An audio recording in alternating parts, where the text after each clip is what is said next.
Chapter 334. In the Tang Dynasty, 10 people were required to play in a regular cricket match. Li Wanyu currently had neither men nor horses, so he naturally had to ask Pai Lupi for them. Horses were easy to get. Pai Lupi might not have anything else, but he had plenty of fine horses in the palace. Among them, there were 10 Turkic horses, which were named by Pai Lupi as the Tenji horses. They were all first-class horses. Pai Lupi was naturally reluctant to lend the Tenji horses to Li Wanyu to play polo, but he could choose the other horses. In a polo match, the horses had to be changed 3 times. 30 horses were enough. After solving the problem of horses, Li Wanyu still wanted to borrow people. His Li family was small in number, so he couldn't drag the old housekeeper Li Heng, his beautiful boss, Aphrodite, Perrin, and the 4 maidservants into the match, right? However, Pai Lupi shook his head and refused. Zio, the cricket match in 3 days is between you and Zhang Liang. It's not convenient for me to lend you a batter from the palace. Li Wanyu pondered for a moment and understood Pai Lupi's meaning. As the emperor of the Tang Dynasty, he naturally had to be impartial. Although Li Wanyu was now his nephew, he still couldn't be biased. If he lent a batter, it would show his bias, and it would easily cause the court to criticize him. After sending off Pai Lupi, Li Wanyu began to think hard about where he could find a batter. Niu Wu and the other old soldiers were all skilled in archery and horse riding, but how could they know how to play polo? Just as he was feeling distressed, a group of playboys gathered around. Zio, if you don't bring us brothers to the cricket match in 3 days, we'll cut ties with you. Chung Chumo patted Li Wanyu's shoulder and said, That's right, us brothers also want to play. The Yuchi twins also expressed their stance. Fang Yai cracked his knuckles and said with a smile, Ha, how can you not count me in for this kind of thing? Even Niu Zhengping, whose leg was inconvenient, was the same. I'm lame, but I have no problem hitting the ball. Zio, don't forget about your brother. Haha, after beating up the young one today, I'll teach the old one a lesson in 3 days. What's there to be afraid of? Ziyu, there's no need to worry. We beat him up together. If the prefectural dupe Chongping is unhappy, we brothers will take it on together. Yes, 3 days later, I'll kill that old bastard Zhang Liang. The silk pants words made Li Wanyu's nose tingle. These bastards were really interesting. This was something that he couldn't avoid, but this group of silk pants actually wanted to step in personally. He had to remember this favor, and he would forgive Wei Shuyu and this group of bastards for not saving him when he was in danger. Li Wanyu nodded gratefully at the foppish young masters and sat down in a circle. Brothers, many thanks. Cho Kun stood to the side and said sadly, Ziyu, this whole thing happened because of me. If there's anything I can do, I won't refuse. Of those who wanted to hit the ball, only Fatty Cho Kun didn't say anything. It wasn't that he didn't want to, but that with his size, it was too difficult to find a horse that could carry him. Li Wanyu laughed and patted his belly, which looked like it was 4 months pregnant. Stop talking nonsense. If you continue to be so pretentious, I'll beat you up. The silk pants also laughed and stepped forward to trample on Fatty Cho Kun's body of fat, laughing and joking. This made Cho Kun feel less guilty. Chung Chumo laughed. Ziyu, you still don't know how to hit the ball, right? Let's go. Brother will take you to practice. The silk pants also became interested. Knowing that Li Wanyu had borrowed a horse from Pai Lupi, they all clamored to ride the palace's imperial horses. Li Wanyu hurriedly stopped them. Brothers, please wait. There's no hurry to hit the ball. The most important thing right now is to make the horses' shoes. Have you all forgotten the reason why I'm hitting the ball with the prefectural dupe Chongping in 3 days? What's a horse's shoe? Ziyu, do you really have a way to reduce the wear and tear on the horse's hooves? Horseshoes aren't reliable. I think, Z, you can definitely do it. Ever since Li Wangyo's amazing performance at the Jia Temple, Fang Yai had 100% trust in Li Wangyu. Wei Shuyu also nodded. I think my family's lord is going to fall this time. Haha, Z, you must win. Yes, if there's really a way to reduce the wear and tear on the horse's hooves, that would be great. The tournament that Ziyu mentioned just now sounded very exciting. Not to mention the baseball field that can seat tens of thousands of people. Just thinking about it makes me excited. Ziyu, what method do you have? Hurry up and tell us. We brothers will help you plan it out. Li Wangyu smiled mysteriously. Hee, I'll keep it a secret for now. You all follow me. Oh, right. Does anyone know a good blacksmith? I need to make a batch of things. Fatty Cho Kuan hurriedly said. I know. Sietji blacksmith shop. In the east. My family's rice business needs ironware, and they make it there. Let's go quickly. Li Wangyu pushed Fatty Cho Kuan and ran out of the barracks. The group of debauches looked at each other and chased after them with a smile.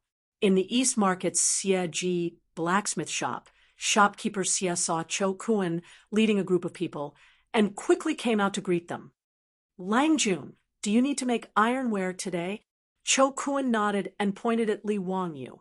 This is Hu Xian Man. He needs to make some things. Shopkeeper Xie, let the blacksmith work hard. There can't be any delays.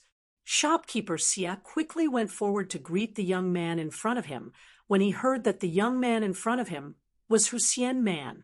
When he found out the identity of these debauches, he became even more unwell. He couldn't even speak clearly. I can't walk downstairs. I didn't know you were here. I'm sorry for the neglect. Please wait for a moment. I'll call the blacksmith over immediately. After saying that, shopkeeper Xie turned around and ran into the shop. After a while, he came out with a middle-aged man. This is the best craftsman in my shop. If you have any requests, please do not hesitate to ask him. I'm not bragging, but our Sietji blacksmith shop is one of the best blacksmiths in Chang and City. I'm sure you'll be satisfied. Li Wangyu nodded, but he didn't rush to say what he needed to make. Instead, he asked Chung Chumo to bring a horse over. Chung Chumo was confused by him, but he still followed his orders and brought the horse over.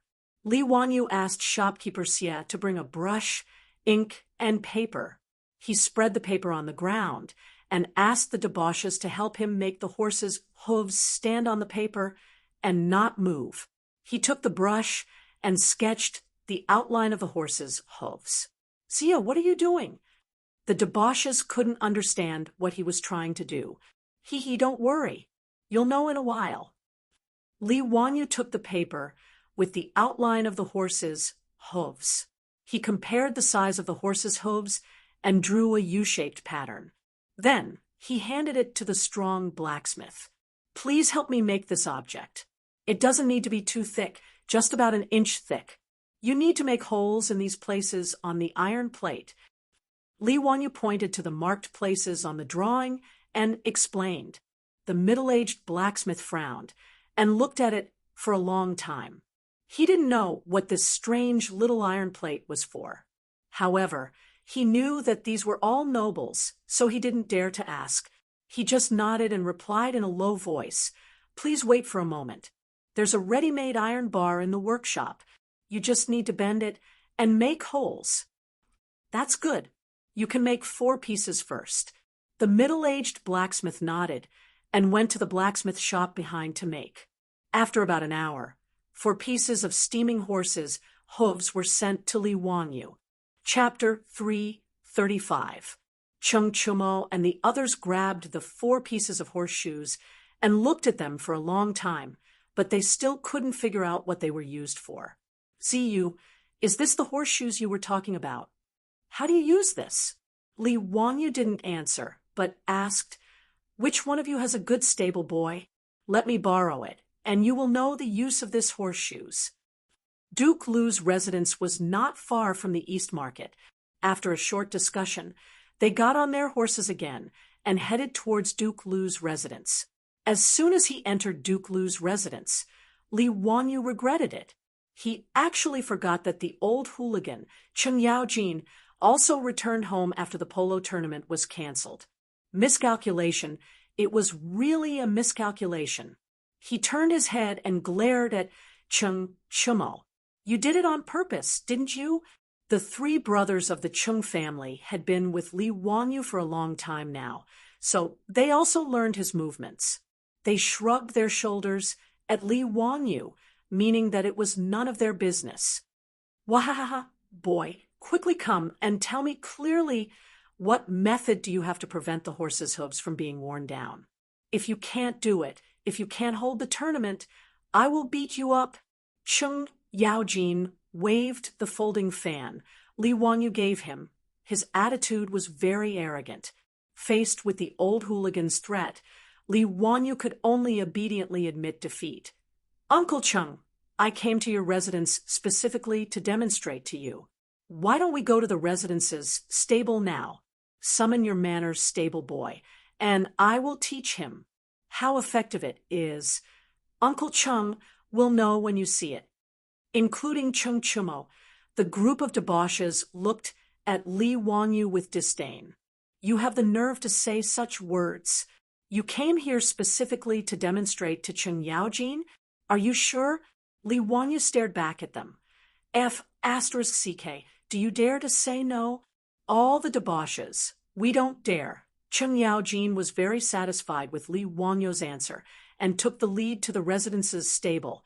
When they arrived at the stable, Li Wanyu asked the stableman to prepare the wooden frame that was usually used to cut the horse's hooves. He took out a fine horse from the stable and tied it to the wooden frame to prevent the horse's hooves from hurting anyone when the horse's hooves were being nailed. He asked the stableman to clean the horse's hooves and use a small knife to cut off the uneven parts of the horse's hooves.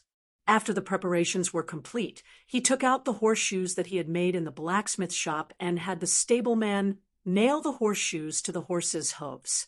Using an iron nail to nail this piece of iron to the horse's hooves, regarding Li Wangyu's instruction, Ma Xiao of Duke Lu's mansion was stunned for a long time, not knowing whether he should follow it or not. On the other hand, Cheng Yaojin's eyes lit up. He had already figured out what was going on. Bastard, what are you standing there for? Why haven't you done as Hu Xian Nen said? Seeing the stableman standing there in a daze, Cheng Yaojin couldn't help but curse. Only then did the stableman wake up from his dream. He hurriedly picked up the wooden hammer and nails and began to nail the horseshoes as Li Wanyu had instructed. The horseshoes were a layer of cuticles similar to human nails and did not feel any pain. Under everyone's gaze, the horse's hooves were nailed to the horseshoes. Li Wanyu had the stableman release the bound horse and was ready to test the effect of nailing the horseshoes. Cheng Yaojin pulled away Cheng Chumo, who was about to mount the horse, and directly jumped onto the horse's back.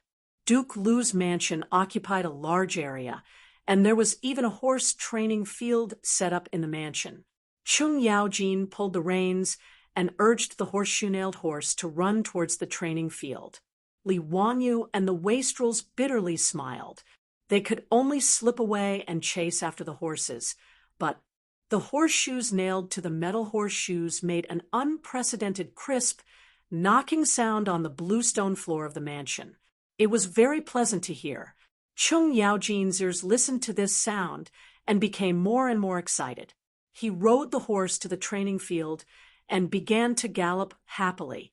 This old bastard was so happy that he grabbed a long spear from the weapon rack next to the training field and began to practice a horse battle. Li Wanyu and the others were scared witless as they cowered in the corner of the training field. They could only helplessly watch the old hooligan behave atrociously. There were even several times when the old hooligan deliberately urged the horse to run in front of them. The shiny blade of the horse passed in front of everyone's eyes. Li Wangyu was so scared that he quickly shrank his body behind Chung Chumo. Brother Chumo, I'm sorry. Li Wangyu patted Chung Chumo's shoulder and said sympathetically. The other wastrels also looked at the three Chung brothers with sympathy. They were unlucky to have such a father. The three Chung brothers had tears in their eyes. As for their father, they also had to applaud with tears in their eyes. Finally, the old hooligan was satisfied. He rode the horse in front of everyone and dismounted. He personally checked the horse's hooves and then raised his head and laughed. Boy, if you had such a good thing, why didn't you take it out earlier? Do you know that you almost made a mistake? If my Tang Dynasty's army had these horseshoes earlier, how many more horses could we have produced every year? He had made the horseshoes himself, but in the old hooligan's words, it was his fault. Li Wangyu was too lazy to argue. He obediently bowed his head and admitted his mistake. Only then did Chung Yaojin let him go. This horseshoes really are useful. Why didn't this old man think that nailing a piece of iron to the horse's hooves could prevent them from wearing out? Even if the horseshoes wear out, I can just replace it with a new one. Good, this is really good. This won't do. This old man must go to the palace to see the emperor. This matter cannot be delayed. Li Wangyu quickly pulled Chung Yaojin back. Uncle Chung, please wait. If you go to the palace, won't everyone know about it? Hee. This little nephew is still waiting for 3 days to play ball with Prefectural Duke Chongping. Chung Yaojin glared at him. He wanted to say something, but after thinking about it, he laughed. Wahaha, you're right. Then let's talk about it in 3 days. However, this horseshoes of yours must be kept a secret. You must not let others know about it. Where did you get this horseshoes made from? Chang, an East City's Xieji blacksmith shop. Chung Yaojin nodded. Men, send someone to the East City's Xieji blacksmith shop. Bring everyone to the Golden Guard of the Left's barracks. Don't let a single person leave. You hear me? Yes, sir. Chung Yaojin's personal guards immediately received the order and rushed out of the residence. Li Wangyu couldn't help but sweat profusely. What was this old hooligan trying to do? Wasn't he making a big fuss over a minor issue, bringing everyone from the blacksmith shop to the barracks? Wasn't this too much of an exaggeration? Without waiting for him to persuade him, Chung Yaojin turned his head and continued to make arrangements. Zio, you, Chumo, and the others will move to the Golden Guard of the Left's barracks in the next 3 days. Send the horses His Majesty lent you there as well. For the next few days, don't leave the barracks. Practice well inside. Nanny, even they were going to live in the barracks. What was this old hooligan trying to do? Li Wangyu was confused. He opened his mouth, wanting to object. However, Chung Yaojin didn't give him a chance to speak. He waved his hand and had someone send them to the Golden Guard of the Left's barracks.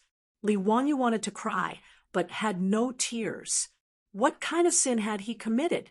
He could only send someone to Zhou village to deliver a message, saying that he would be staying in Chang, and for a few days. His beautiful superiors didn't have to worry. The group of Silpants were also confused by Chung Yaojin's arrangements. They could only send someone back to their residence to say that they had been asked to stay by Lu Guogong. Chapter 336.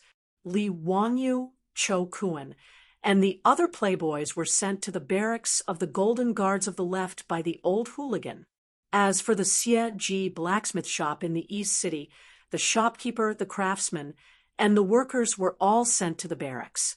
Shopkeeper Xie was so scared that he was trembling. He didn't know what had happened to him. When he saw Li Wangyu and the others, he kept crying and begging Li Wangyu to be merciful and let him go.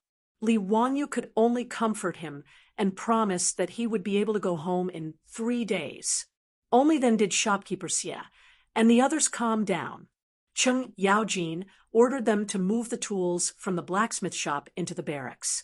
He ordered them to start making horseshoes immediately. Shopkeeper Xie and the others knew that it was because of the small piece of iron they made today. However, they didn't dare to complain. They could only bury themselves in forging and hope that they could go home as soon as possible. They didn't know that the small piece of iron they made could solve the problem that troubled the dynasties of China. It was really a divine tool. It could be said that the Xie Ji blacksmith shop had opened a new era of cavalry. Of course, it didn't mean anything to shopkeeper Xie and the others who were in a mess. The group of playboys admired Li Wanyu to the extreme because of the horseshoes. Li Wanyu was the youngest in this small group. But now, no one disobeyed him. The group of playboys faintly followed Li Wanyu's lead. It wasn't an exaggeration to say that Li Wanyu's words were more effective than their father's words. They were forced into the barracks by Cheng Yaojin, but they all felt that it was very fun. After laughing and playing for a while, they prepared to go to the polo field of the Golden Guards of the Left to practice. Li Wanyu still didn't know how to hit the ball. Cheng Yaojin and the others wanted to train him, well, since he would be playing in the game in 3 days. Even if he couldn't learn how to play polo, he should at least learn how to protect himself so that he wouldn't fall off the horse. Li Wanyu suddenly remembered that he had to set up the venue. This was the key to showing the effect of the horseshoe. Whether he could win the game with Zhang Liang depended on the layout of the venue. He hurriedly pulled Cheng Yaojin aside and told him his thoughts. After hearing Li Wangyu's words, Cheng Yaojin, this old hooligan, couldn't help but slap Li Wanyu heavily on the shoulder. The shock caused Li Wangyu's body to go numb. In the future, I will make my 3 foolish sons stay away from you so that they won't be fooled by you. Tell me the truth. Some time ago, people pasted those things on the gates of the markets in Chang and overnight. Was it you who did that? Hee, Uncle Cheng, what are you saying? That night, I was at your house, drinking with Brother Chumo and the others. Li Wanyu, of course, would not admit it, and replied with a smile. Cheng Yaojin nodded. I know. It seems that it was you who did it. It must be my 3 foolish sons and your gang of bad friends. Damn, this Cheng Yaojin was really cunning. Li Wanyu rolled his eyes, indicating that he was tired and didn't want to talk with this old bastard. Well, I will ask someone to prepare the things for you. But can you do it? Hitting the ball is not so simple. Be careful if you fall off the horse and your head bleeds. In my opinion, you are too impulsive. Although Zhang Liang doesn't have any **T ability, he is not someone you can compete with. Li Wanyu really wanted to raise his middle finger to this old hooligan. Damn, today on the wooden platform, who blocked my mouth with words, saying that a man's words should be nailed with a mouthful of saliva? Li Wanyu knew that he couldn't win the argument with this old hooligan. He turned around and went to find the playboys to practice. In the Tang Dynasty's polo tournament, each side had 10 batters. Everyone discussed for a while. Apart from Li Wanyu, who had to play, the other 9 people were the Chung brothers, the Yuqi twins, Fang Yai, Chai Lingwu, Niu Zhengping, and Wei Shuyu. As for Du He and Du Go, they could only serve as substitutes and cheerleaders. These 9 people, including Wei Shuyu, were all good at playing polo. Niu Zhengping, who had always been low-key, was even more outstanding. After all, he was Niu Jinda's son. Although one of his legs was lame, it didn't affect him from learning his father's archery skills. It was also because his legs were inconvenient that Niu Zhengping became more and more passionate about polo, because riding on horseback had nothing to do with his legs. Speaking of his father, Niu Jinda, he was also a fierce general in the early Tang dynasty. However, he was too low-key and didn't have good luck. Even Zhang Liang, that kind of trash, later became a duke, and was ranked among the 24 meritorious officials of Lingyan Pavilion. Niu Jinda, who came from Wagong village and joined Pai Lupi with Cheng Yaojin, Qin Xiong, and the others, was only conferred the title of Langyi County Duke. He was so low-key that even the old and new Tang book were not given to him. As for himself, he had made illustrious military achievements, and was far from what trash like Zhang Liang could compare with.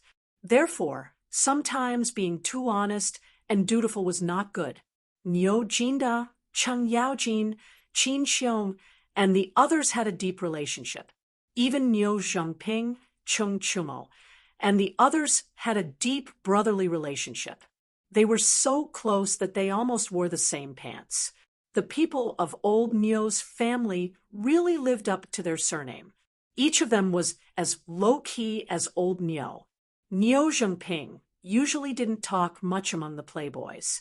However, today, after riding on horseback and holding his polo stick, he was like a different person. He was abnormally excited. "Zio, watch brother show you what hitting a ball is." Niu Zhengping pulled the reins, and the horse rushed out. Cheng Chumo used all his strength to hit the ball in Niu Zhengping's direction. However, Niu Zhengping did not wait for the ball to hit the ground, and directly hit the ball in the air. The ball was 70 to 80 feet away from the goal. The red polo ball was like a meteor. It flew straight to the goal, and accurately drilled into the goal like a guided missile. Li Wangyu and the other playboys applauded and cheered. Niu Zhengping's play was really wonderful. It was not inferior to the batters they saw in the Northern Imperial Army field today. In order to practice, Cheng Yaojin even arranged opponents for the playboys.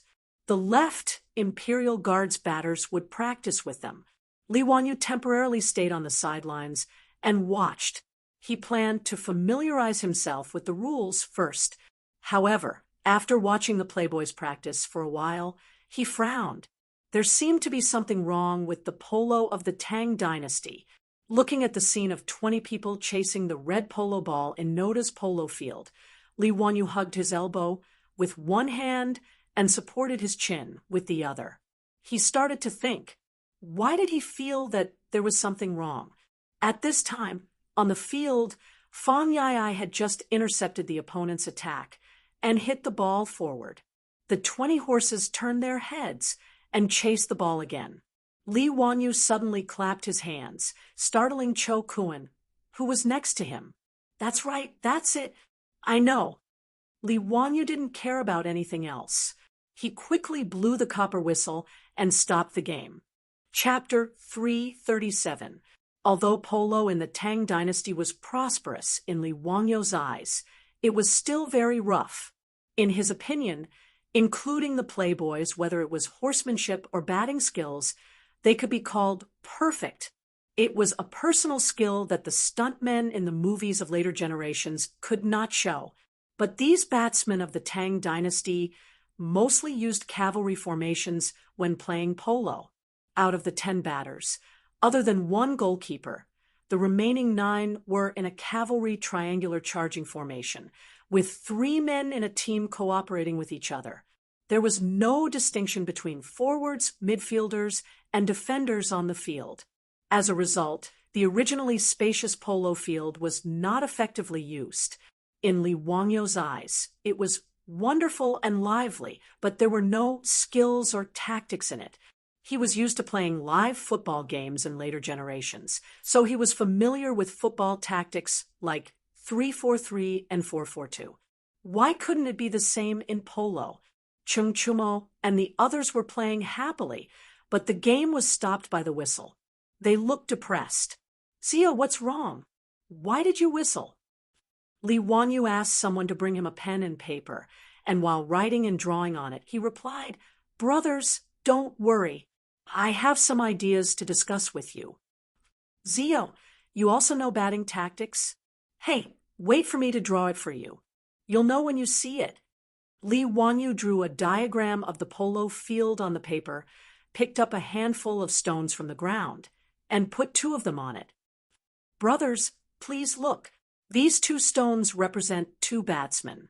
He pointed to Niu Zhengping and Cheng Chumo. Brother Zhengping and Brother Chumo have good skills and can be responsible for the offense. They are the first line of the team's offense, mainly wandering in this area. I call them the forwards. He used the pen to outline an area in front of the polo field. Brother Zhengping and Brother Chumo will be in this area, waiting for the opportunity to strike a fatal blow. Niu Zhengping and Cheng Chumo looked at each other and laughed. Forwards are good. We are the vanguard officials directly attacking the enemy. Got it. Zio, go on. Li Wangyu nodded and took out 3 more stones and placed them on the paper. These 3 stones represent Brother Yuqi and Brother Eai. The 3 of you are the middle army, and I am the middle. He is mainly active in the middle of the field and is responsible for connecting the forwards and defenders. He can attack and defend when he advances. Fang Yai and the Yuqi twins also nodded excitedly. Understood. Zio, you're arranging the troops. Li Wangyu chuckled and placed the last 3 stones on the paper. Brother Lingwu, Brother Shuyu, Brother Chuliang, and Brother Chubi, the 4 of you will be the rear guard on the field. I will be the rear guard, mainly responsible for defense and intercepting the opponent's attacks. The 4 of them nodded excitedly. Looking at the 9 stones that Li Wangyu had placed on the paper, they felt like they were in a battlefield. Cho Kun suddenly asked, Zio, what are you doing then? Me? Li Wangyu answered matter-of-factly. Don't tell me you expect me to charge and break through the enemy lines. Everyone was stunned when they heard this, and then they all laughed loudly. Out of their absolute trust in Li Wangyu, the playboys didn't raise any objections. Instead, they listened to Li Wangyu's explanation with great interest.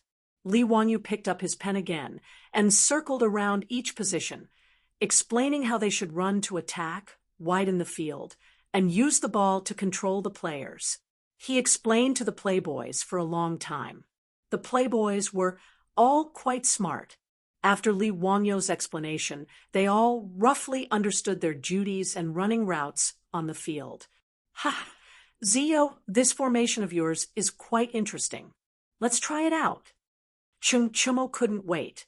Li Wangyu nodded and was about to get on his horse when he suddenly thought of something. He called over an imperial soldier and asked him to bring him a helmet. Everyone didn't understand, and Li Wangyu was too lazy to explain. Damn, this group of barbarians. They didn't bring any protective equipment for such a dangerous sport. It was too much. With his soft skin and tender flesh, he didn't dare to imitate them. If it wasn't for the fact that the Tang army's armor was too thick and heavy, Li Wangyu would have wanted to fully equip himself and go play polo. After putting on the helmet and tightening the straps, Li Wangyu carefully climbed onto the horse and prepared to go on the field. The training match started again, and the left Golden Guards batsman casually rode onto the field. In the eyes of this group of veterans playing polo, with Li Wangyu and the others was just playing with them. Although the playboys' skills were good, how could they compare to this group of old soldiers? With the cooperation of the 3 batsmen, it was very difficult for the playboys to compete. This was the cooperation of the cavalry in the army. On the battlefield, the cavalry charge was also the same. The cavalry formation that seemed to cover the sky and cover the earth actually consisted of 3 cavalrymen working together. 1 person was in charge of attacking, and the other 2 were in charge of protecting the left and right wings. This was similar to the 3-3 infantry tactic invented by the People's Liberation Army in the future. The 3 people formed a battle group and attacked or defended in a triangle formation. This tactic had both offense and defense, and the division of labor was clear. It could maximize the combat strength of the cavalry. However, although this tactic was powerful on the battlefield, it might not be suitable on the field. If the players were too concentrated on the field, it would leave too much space for the opponent to use. Originally, when playing polo in the Tang Dynasty, everyone was like this, and it didn't matter. As the saying goes, noobs pecked at each other. However, Li Wanyu shamelessly copied the football tactic from the future, and the original polo tactic immediately became outdated. When the playboys rode on the field and tried to stand according to Li Wangyu's instructions, it caused a burst of laughter from the Imperial Guards. Although they were just accompanying the playboys to train, it still attracted many left Golden Guards, Imperial Guards, to watch from the sidelines. Many generals also ran to the sidelines to join in the fun. Seeing the playboys standing on their horses, the crowd couldn't help but laugh. "Young dukes, what are you playing at? Why aren't they forming a battle formation? If they fight by themselves, won't they be tortured to death?" "Hee, I'm afraid that the dukes are playing some tricks. Let's see, this formation definitely won't be able to block the attack. Are the dukes preparing to surrender? I bet that if the dukes use this formation, they will lose at least 5 balls. Does anyone want to bet with me? Scram to the side. Who's crazy enough to bet with you?" At the corner of the field, Cheng Yaojin was surrounded by a group of left Golden Guards as he watched the playboys train. Seeing the situation on the field, the group of generals couldn't help but discuss. "Great General, what are the little Gongzi and the others doing? They won't be able to win against the Duke of Chongping's batting team. It's probably that Huxian guy's idea, right? Just now, I saw him call the dukes over. That's why it's like this. This is the first time I've seen someone stand like this. Ha! It's really an eye-opener. This Huxian guy really has some ideas." Cheng Yaojin waved the horsewhip in his hand. "Damn it, this group of bastards. If they make me lose face in front of the soldiers, I'll beat them to death." Without waiting for Cheng Yaojin to explode in rage, the referee blew the copper whistle and the match began. Chapter 338. Niu Zhengping casually pushed the ball to Chung Chumo. The 3 batsmen of the left Golden Guards clamped their legs on their horses' bellies and urged their horses to rush over. Chung Chumo was not in a hurry as he used the stick in his hand to push the ball behind him before the 3 men could surround him. The polo field was 1,000 steps long, and the distance in the first half was 500 steps, which was more than 700 meters. Their horses were all military horses and could reach a speed of about 50 kilometers per hour. Even so, the horses needed nearly a minute to cross the field at full speed. In the movie One Goal to Fame, there was a classic line that went, "The football will always run faster than you, so we need to pass the ball." This sentence was even more appropriate to describe the polo field. Although the speed of the horses was much faster than the running speed of a human, the polo field was much wider. The red polo ball under the stick flew much faster than the football. Although the playboys were not adept at standing on the field, and their horses were very immature, they perfectly utilized the width and length of the polo ball. The moment the match started, the laughter of the Imperial Army soldiers on the sidelines became softer and softer, and was replaced by gasps. The generals beside Cheng Yaojin were also shocked by the scene on the field. The 10 best batsmen of the left Golden Guards could not even touch the surface of the polo ball on the field. The batters in a group of 3 were busy chasing the polo ball in vain on the field. On the other hand, the debauches were having a very easy time fighting. Every time they were about to be caught or surrounded by their opponents, they would always be able to move the ball as if they were taking a stroll in the park. The first time the playboys attacked, the polo ball was passed 3 times and was sent to the front of Niu Zhengping's horse. At this moment, there was only the goal and a batsman in front of him. The batsman was very anxious and urged his horse to rush towards Niu Zhengping, desperately trying to stop him from shooting the ball. Niu Zhengping raised his club high, but he didn't use any strength. Instead, he pushed the ball out before the Imperial Army batter arrived. the batsman of the Imperial Army turned his head in shock and looked in the direction of the ball. He saw Chung Chumo riding his horse in the direction of the ball. He bent down and easily pushed the ball with his stick. The ball rolled into the Imperial Army's goal without any obstruction. The referee at the side of the field immediately blew his copper whistle, accompanied by the sound of drums. An Imperial Army soldier ran to the back of the goal with a banner in his hand and stuck it into the ground, indicating that the silk pants had scored a point. Li Wangyu was alone in front of his own goal, looking into the distance. The polo field of the Tang dynasty was really too big. The opponent's goal, which was 5 kilometers away, made it quite strenuous for him to see. However, when the whistles and drums sounded and the flag fluttered in the wind, he immediately understood that the debauches had broken through the opponent's goal. He couldn't help but clench his fists and wave them in the air a few times. Success, using football tactics to play polo, was really useful. Chung Yaojin was so shocked by this scene that he couldn't close his mouth for a long time. After a long while, he muttered to himself, "Bastard, you can play polo like this?" The generals, who had been making fun of the debauches, also fell silent. They felt that their faces were burning. This was a slap in the face. Some of the thin-skinned generals couldn't help but shout at the Imperial Army batters on the field, scolding them and telling them to be more serious. The game started again. These Imperial Army batters no longer dared to underestimate the debauches. They were 120% focused. However, the result of the game was still one-sided.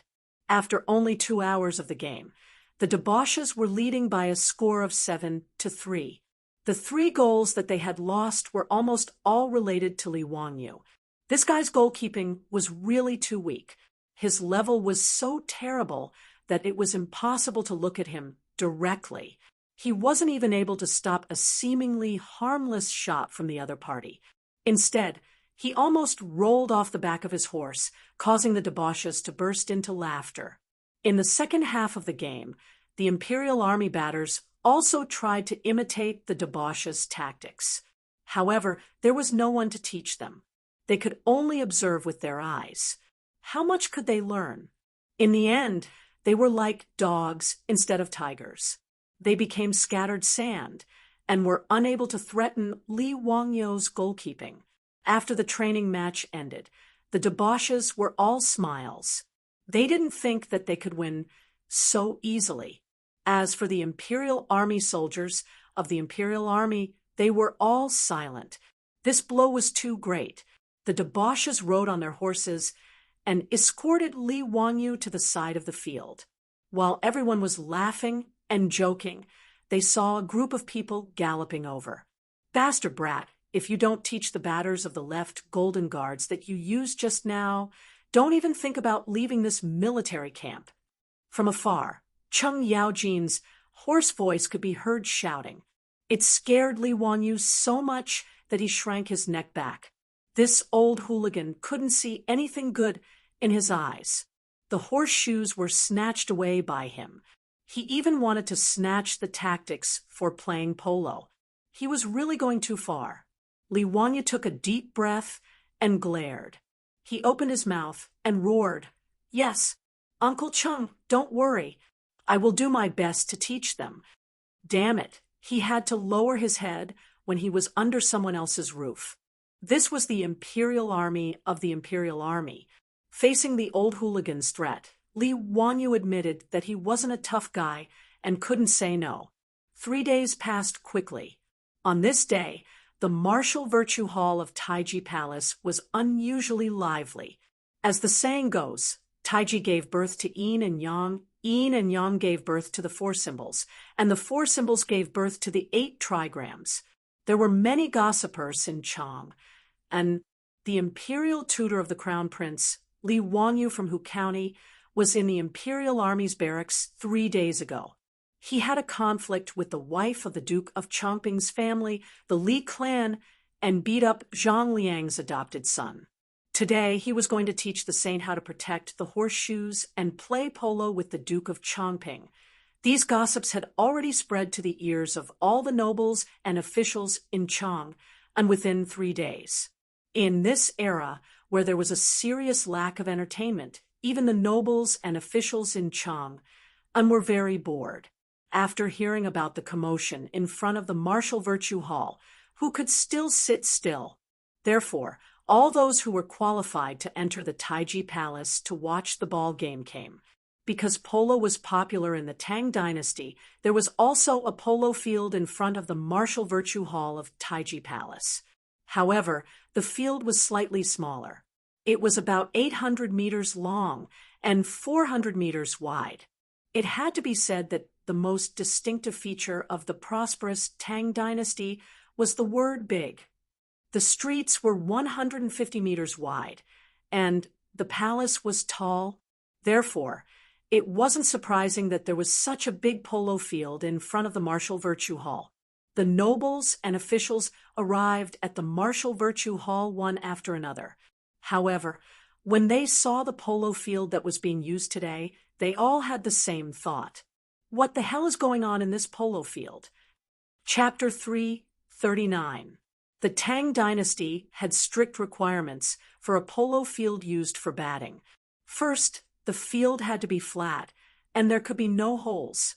Otherwise, the horses and batters would be injured. Secondly, grass could not grow on the field. The ground had to be compacted. But today, the field in front of the Hall of Martial Virtues was filled with all kinds of broken weapons and arrowheads. Many of them were even rusty. This field could be used for batting? Was this not a garbage dump? Where did all these broken metals come from?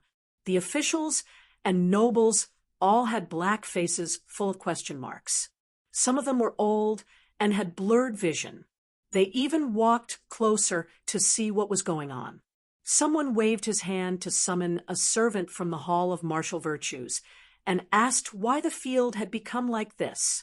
The servant looked left and right and helplessly replied in a low voice, replying to the noble, Lu Guogong, with the approval of the saint, specially used a carriage to transport these weapons and poured them on the field. You know why this is? This servant really does not know. Seeing that they could not get an answer from the servant, the nobles and officials began to discuss. What was Lu Guogong, Chung Jie trying to do?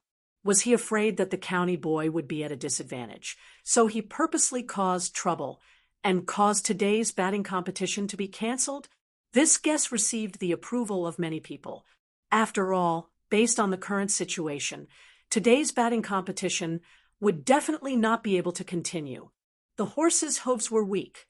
Who would dare to let these precious horses run on such a field? Although the broken weapons and arrowheads were rusty, their sharpness could still be seen. If they were stepped on by the horses, even a good horse would be crippled. Lu Guogong's move is quite ruthless. Even if that Chongping County Duke wants to avenge his wife today, I'm afraid he won't be able to. Isn't that so? Lu Guogong is indeed the #1 troublemaker of the Tang Dynasty. His skin is really thick. He can even use such a method. Isn't he ashamed? Have you seen the goat-nosed Duke? Duke Wei's face was originally green today, but now that the batting competition is canceled, he doesn't look so scary anymore. Sure, lower your voice. Don't let the goat-nosed Duke hear you.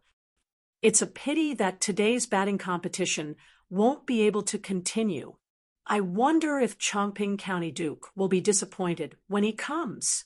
I heard that day, at the Bea Yuan Gate, his adopted son was beaten very badly by a group of men from Huxian. What adopted son? I don't think Duke Chongping cares at all. I'm afraid it's his wife. Who cares? You still don't know, right? His wife and adopted son. The topic of discussion quickly changed from the strange situation at the polo field to the relationship between the Duke of Chongping's wife and the adopted son named Zhang Xinji. This level of digression was not much different from the forums of the future. Since ancient times, the gossipers were still the same. As expected, When Zhang Liang led a group of fake disciples into the square in front of the Hall of Martial Virtues and saw the baseball field, he immediately jumped up and cursed. Ho Junji was also dumbfounded. He had never imagined that a mighty duke like Cheng Yaojin would do something like this. What was even more unexpected was that Pai Lupi actually acquiesced to Cheng Yaojin's actions. It seemed that it would be impossible to make things difficult for Cheng Yaojin today. He shook his head regretfully and turned to leave with Zhang Liang. However, he saw Cheng Yaojin leading Li Wangyu and a group of silk pants over. Duke Zhang, Duke Ho, the baseball match is about to begin. Where are the two of you going? Zhang Liang angrily glared at Cheng Yaojin. Duke Lu, you already know the answer. Why ask? The field in front of the Hall of Martial Virtues has been ruined by you. How are we going to continue today? Wahahaha, who said, we're not going to continue. Duke Zhang, are you afraid? Cheng Yaojin laughed happily. You. Zhang Liang was so angry that he was speechless. How could there be such a shameless person? Cheng Yaojin ignored him and strode to the front of the Hall of Martial Virtues. He raised his voice and shouted at the officials and nobles standing on the steps. Everyone, is there anyone who wants to bet on today's baseball match? This duke will be the banker. Is there anyone who wants to place a bet? The Tang people loved to gamble, and the officials and nobles were no exception. Cheng Yaojin's words immediately aroused everyone's interest. Duke Lu, how do you want to bet? Please enlighten us. Wahahaha, simple. We'll bet on today's results. If the Duke of Chongping wins, the payout is 1-2. If the Duke of Huxian wins, the payout is 1-3. If it's a draw, the payout is 1-2. In addition, the Duke of Huxian wants to offer the saint a method to protect the horse's hooves. This is also a bet.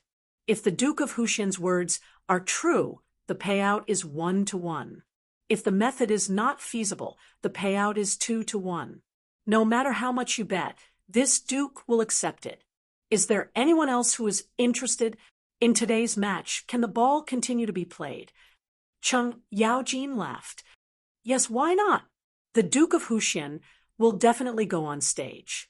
If the Duke of Chongping refuses to go on stage, then it means that the Duke of Chongping has admitted defeat. Hearing this, everyone looked at Zhang Liang, wanting to see how he would react. Zhang Liang was angered half to death by Cheng Yaojin's words. Seeing the situation, he could only grit his teeth and say, as long as the Duke of Huxian dares to go on stage, this old man will naturally accompany him to the end. Wahahaha, look, isn't this settled? Today's match will definitely continue. How about it? Who wants to make a bet with this duke? Cheng Yaojin's words aroused everyone's interest. However, someone asked, Duke of Lu, we know that the Duke of Chongping's fake sons are all good at batting. However, who are the Duke of Huxian's batters? This duke has 3 sons, the Duke of Zheng's eldest son, the Duke of Liang's second son, the Duke of Yi's 2 sons, the Duke of Qiao's eldest son, the Duke of Langyi's eldest son, and the Duke of Huxian himself. Cheng Yaojin recited the name list of Li Wangyu's team members, but everyone shook their heads. A bunch of hedonistic sons of dukes and prefectures going to compete with the fake sons of Zhang Liang's household? Wasn't this a joke? Zhang Liang's fake sons were somewhat famous among the batters of Chang, and many of the nobles present had seen their matches. As for those hedonistic sons, they were not bad compared to the other sons of nobles. However, when compared to Zhang Liang's fake sons, they were nothing. In the words of the later generations, this was like a professional player against an amateur player. Did the result of this match need to be said? If a bunch of NBA players were to compete with amateurs, would anyone believe that the amateurs would win? The answer was naturally no. If you asked 100 people, they would all say that the NBA players would win. At this moment, the officials and nobles all had such thoughts. They all looked at Duke of Lu with strange expressions. Had water entered this old man's brain, why would he make such a bet? If the Duke of Chongping won, the payout would be 2-1. That meant that the Duke of Lu's household would have to spend a lot of money today. Duke of Lu, you're not joking? Then I'll bet 1,000 taels of gold that the Duke of Chongping wins. Don't worry, when have I not kept my word? If there's a bet, there's no reason to lose. As long as you dare to bet, I dare to accept it, Cheng Yaojin replied casually. Duke of Lu, if that's the case, then I'll also bet 1,000 taels of gold that the Duke of Chongping wins. I'll bet 1,500 taels of gold. I'll bet 2,000 taels of gold. Chapter 340. The old scoundrel set up a bet there. Because there were too many people betting with him, Cheng Yaojin even found an eunuch from the palace to record the bets with paper, ink, and brush. Almost all the officials and nobles were betting on the Duke of Chongping's victory. Only a few people placed their bets on Li Wanyu and the other wastrels. Li Wanyu couldn't help but grit his teeth. He finally understood why the old scoundrel had locked them up in the barracks of the Golden Guards of the Left for 3 days. It was because he was worried that the news would be leaked and affect his opening bet. F***CK. This old scoundrel is too much. Li Wanyu strode over to Cheng Yaojin's side. Righteously, he whispered into his ear, Uncle Cheng, when we meet, split it in half.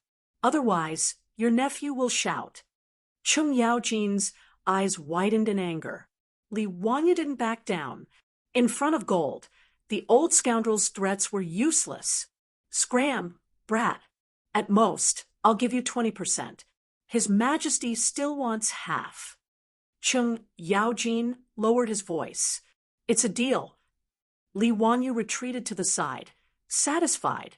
He chuckled as he watched the eunuch continuously record the bets placed by the officials and nobles. 20% it was. He wasn't greedy. 20% was still quite a bit of gold. It looked like he would make a small profit today. Just now, he did a rough calculation. There were already about 20,000 taels of gold on Zhongliang. Moreover, there were still hundreds of officials placing their bets. Indeed, the ancients didn't lie. A horse wouldn't get fat without eating at night. A man wouldn't get rich without a windfall. The most shameless one was still Pai Lupi. Without a word, he had colluded with the old scoundrel to cheat money. No wonder Cheng Yaojin could bring so many broken weapons and swagger around the polo field in front of the Hall of Martial Virtues. He had painstakingly invented the horseshoe and had the wastrels practice with him. He even had to compete in order to get 20%. And Pai Lupi didn't do anything and actually wanted to take half of the gold. Truly shameless. Despise him. It didn't take long for the officials and nobles present to make a bet with Cheng Yaojin. In the end, the total amount of gold that was bet on Duke Chongping was as high as 50,000 taels of gold. The aristocratic families, in particular, had placed heavy bets. 50,000 taels of gold was equivalent to 300,000 strings of copper coins. This was indeed a huge sum. If Cheng Yaojin lost, he would have to pay 100,000 gold taels. Li Wanyu pondered without any malice. If the old hooligan really lost, Duke Lu's mansion would have to be his pants, right? He might even have to use Noda's public house to pay off his debt. TSK. Just thinking about it makes me feel good. Should I go easy on the old hooligan when I'm guarding the goal to give the old hooligan some excitement? However, he decided to forget about it. Of the 50,000 gold taels, 10,000 of them were from him. 60,000 strings of copper coins was not a small sum. However, Li Wanyu had forgotten that with his terrible horsemanship and batting skills, what difference would it make if he went easy on the opponent or not? In front of the Hall of Martial Virtues, the chamberlain loudly announced, "The sage has arrived." Everyone bowed. Pai Lupi appeared with the pregnant Empress Zhangsun, concubine Yang, and the other imperial concubines. After Pai Lupi spoke a bunch of nonsense, he gave Li Wanyu a meaningful look and prepared to announce the start of the batting match. Zhang Liang suddenly stepped forward and bowed to Pai Lupi. "Your Majesty, why did the batting field become like this today? Why did High Duke Lu dump so many broken weapons on the battlefield?" He was still unwilling to compete with Li Wanyu on such a field. Even if he could win, he would have to be careful. Moreover, there was no guarantee that the horses would be injured. The horses weighed nearly a ton and ran at a speed of tens of kilometers. The force of impact was enormous. If the broken weapons on the field were to be touched by the horses, the force would be greater than a person slashing down with a knife. The horses would definitely be injured. Duke Chongping's 30 fine horses had been painstakingly gathered from all over the world. Normally, he treasured them a lot. If a few of them were to be destroyed because of today's batting match, it would be too painful. Thus, he stepped forward and asked this question. Pai Lupi was very calm. He only nodded slightly at Cheng Yaojin, indicating for him to explain. The old hoodlum stepped forward. "Today is the day of the county's men. I am going to present the method of protecting the horses' hooves to your Majesty. Naturally, the test will be strict. When cavalry is on the battlefield, can we ask the enemy to clean up the battlefield before charging? This old man's arrangement is to simulate the battlefield environment. Duke Zhang, do you have any questions?" Zhang Liang was speechless at Cheng Yaojin's words. He could only cup his hands to show his approval. Li Wanyu and the Silk Pants all mounted their horses and headed towards the field. On the other side, Zhang Liang was also helpless.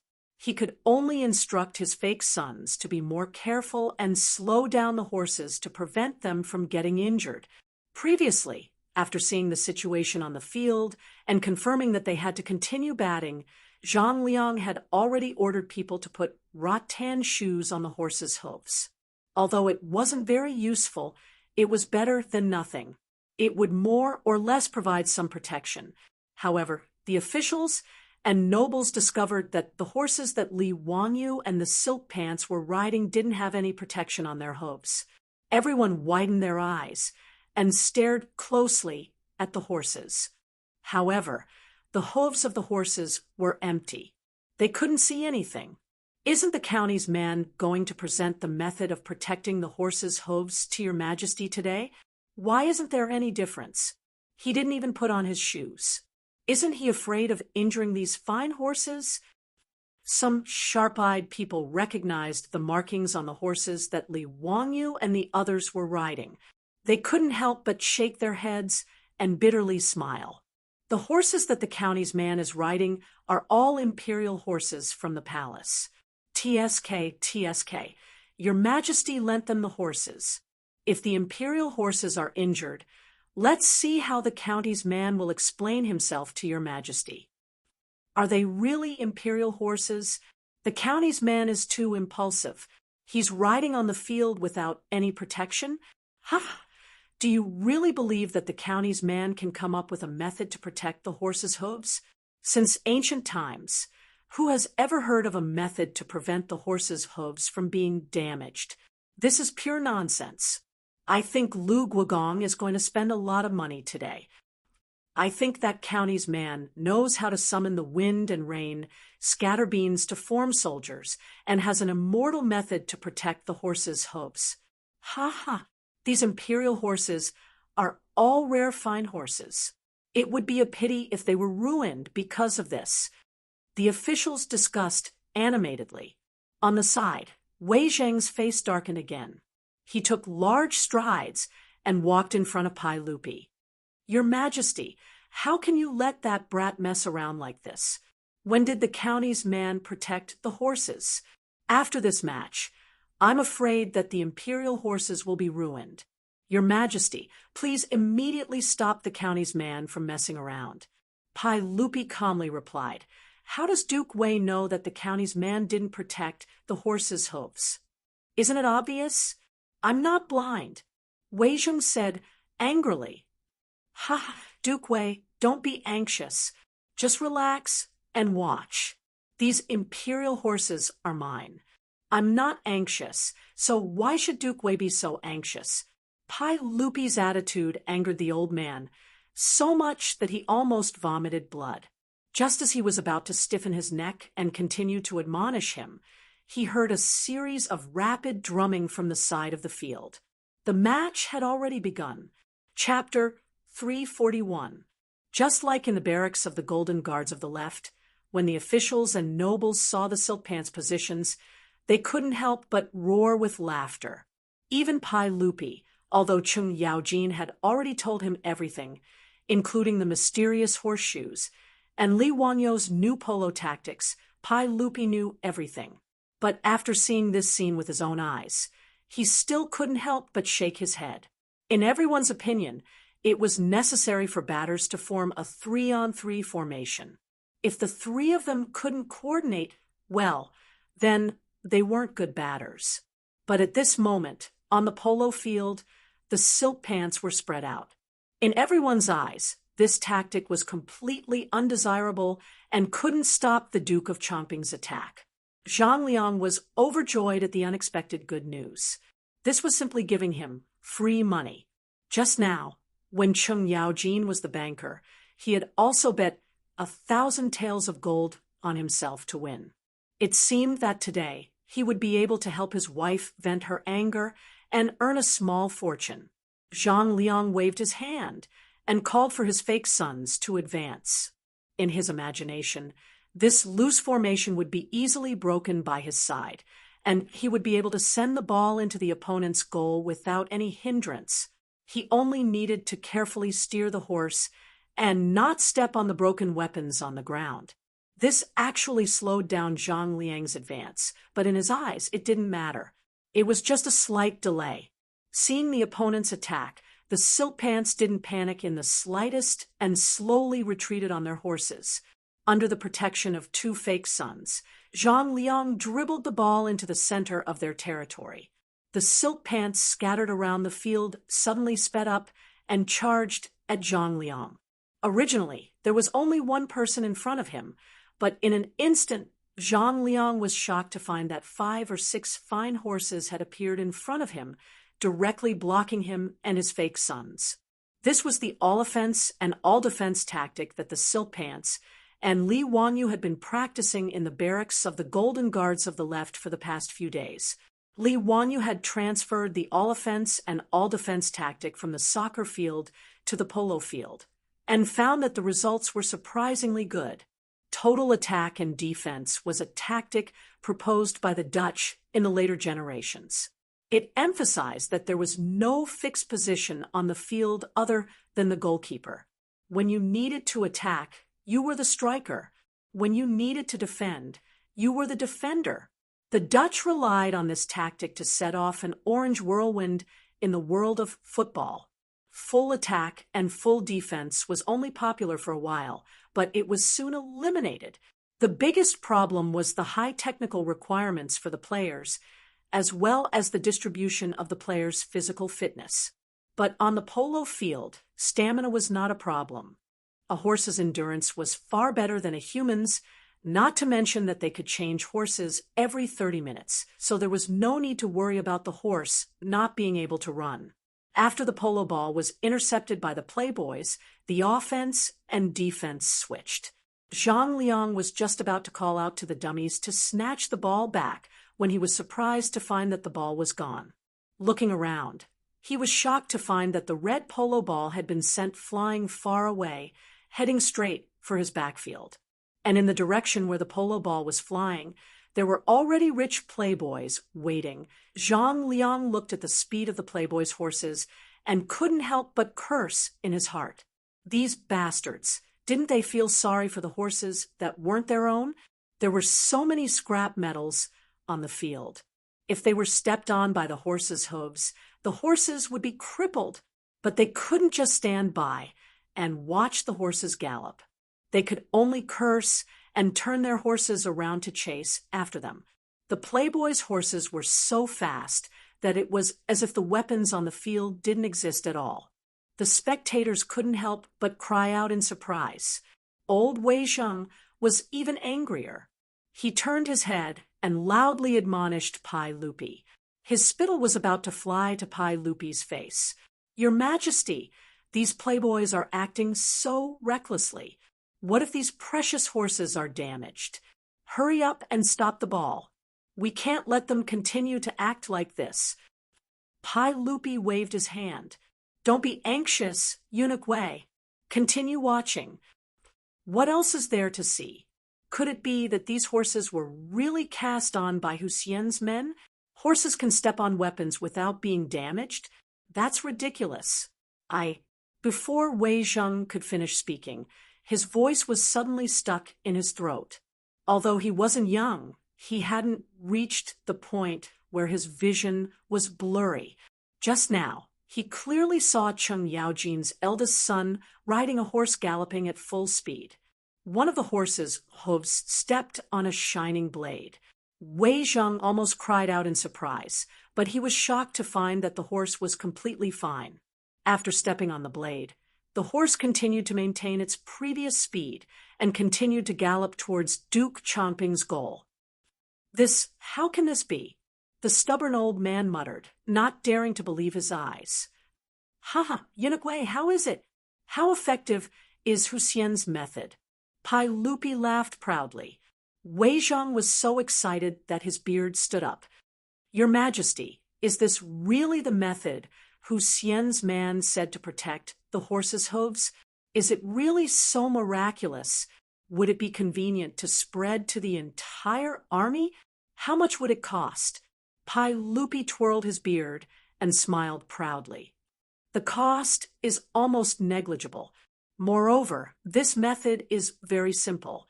Eunuch Wei, do you know that Huxian only used an hour to forge the item to protect the horse's hooves 3 days ago at the eastern city's Xie blacksmith shop? Xie's blacksmith shop? Nonsense! How could such an important weapon of the military be forged by the common people? Your Majesty, please immediately send the Imperial Army to the Eastern Market and take control of Xie's blacksmith shop. We can't let this method spread to the common people." If Li Wangyu heard Wei Zheng's words, he would probably spit out a mouthful of salt soda. In a feudal dynasty, there really was no human rights. This unyielding official actually had the same thoughts as that old hoodlum Cheng Yaojin. Pai Lupi shook his head. "Duke Wei, Jijie already did this 3 days ago. The shopkeeper and craftsmen of Xie's blacksmith shop are all in the golden guards of the left camp. However, I am prepared to have Jijie release them today." Wei Zheng anxiously said, "Your Majesty, you can't." Pai Lupi didn't wait for Wei Zheng to spit and continued. "Duke Wei, this method of Huxian's man is too simple. Once it is used in the military, there will be no secrets. The common people will know at a glance. There is no meaning in keeping it a secret. Therefore, I naturally won't be a petty person and continue to detain the craftsman and shopkeeper of Xie's blacksmith shop." Wei Zheng naturally couldn't not believe the words of the emperor of the Tang dynasty. Although he still didn't understand how Li Wangyu did it, he could only silently nod. "This official congratulates Your Majesty.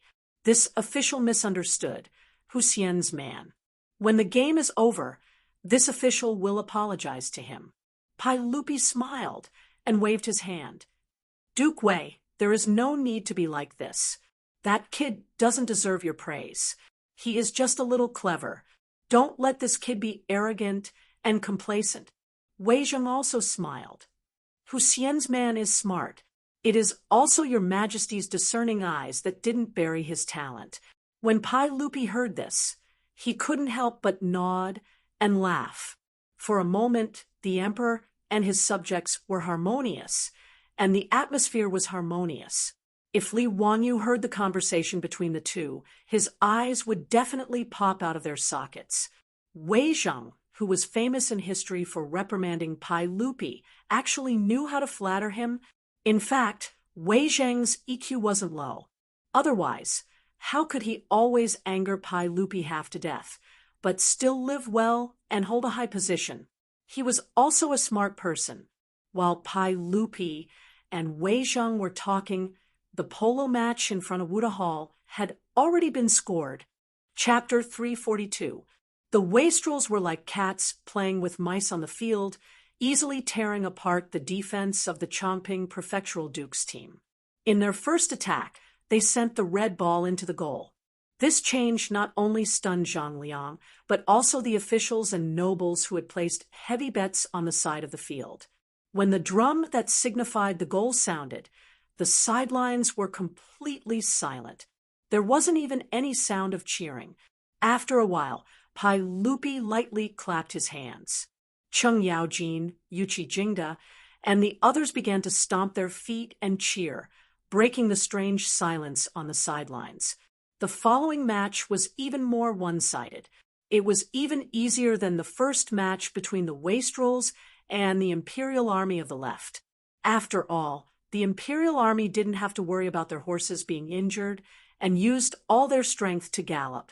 As for Zhang Liang, it was as if he was dancing in shackles. His hands and feet were tied, and he didn't dare to use all his strength to gallop. Even though he was so careful, 2 of the horses that were wearing wrought-tan shoes were accidentally injured. This made Zhang Liang's heart bleed, and he was filled with regret. Looking at the 7 or 8 banners behind his own goal, he knew that he had completely lost today. Li Wangyu rode his horse back and forth in front of his own goal. It was truly too easy. He didn't even have a chance to spur his horse to gallop. After 2 hours of competition, everyone else was drenched in sweat. They had changed their horses several times, but only he was clean. He hadn't even changed his horse. As for the officials on the sidelines, they were as uncomfortable as if they had eaten a fly. This result, which was out of everyone's expectations, was simply inconceivable to the extreme. If it weren't for the fact that the Chongping Prefectural Duke, Zhang Liang, had also lost 1,000 taels of gold and lost a lot of face in front of everyone, perhaps everyone would have suspected that he had colluded with the wastrels to fake the match.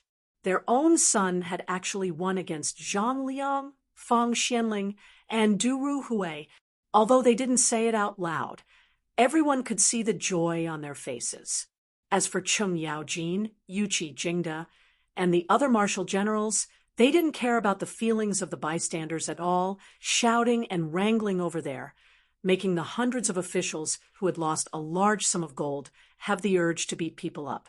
The old scoundrel was still holding the list of bets recorded by the chamberlain and proudly waved it at the officials. Everyone, hurry up and send the gold to my residence. Don't make this duke look for you to collect the debt. Wah! F***CK. This bastard.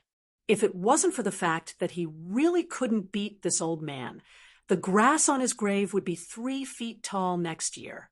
Wei Zheng, on the other hand, did not care at all about who won or lost. Seeing Li Wangyu and the others leave the field, he immediately lifted his robe and trotted over. Without saying a word, he wanted to pry off the horse's hooves to see what was going on. The old man's actions startled Li Wangyu and the other playboys. Wei Shuyu, however, felt sorry for her father. She quickly jumped off the horse's back and held onto her own horse so that the old man could check the horse's hooves. When Wei Zheng saw the U-shaped piece of metal nailed to the horse's hoof, he was stunned as if he had been struck by lightning. It's that simple. It's that simple. It's so simple that no one in all the dynasties could think of it. Wei Zheng muttered to himself. He finally understood why Pai Lupi said that there was no value in keeping this a secret. This was indeed the case. This horseshoe was too simple. Once it was used on a large scale in the army, it would be impossible to keep a secret. Suddenly, as if he was possessed, he stepped forward and grabbed Li Wangyu's arm. Huxian man, this is a great merit, comparable to the merit of opening up new territory. This old man will definitely ask His Majesty for a reward for you.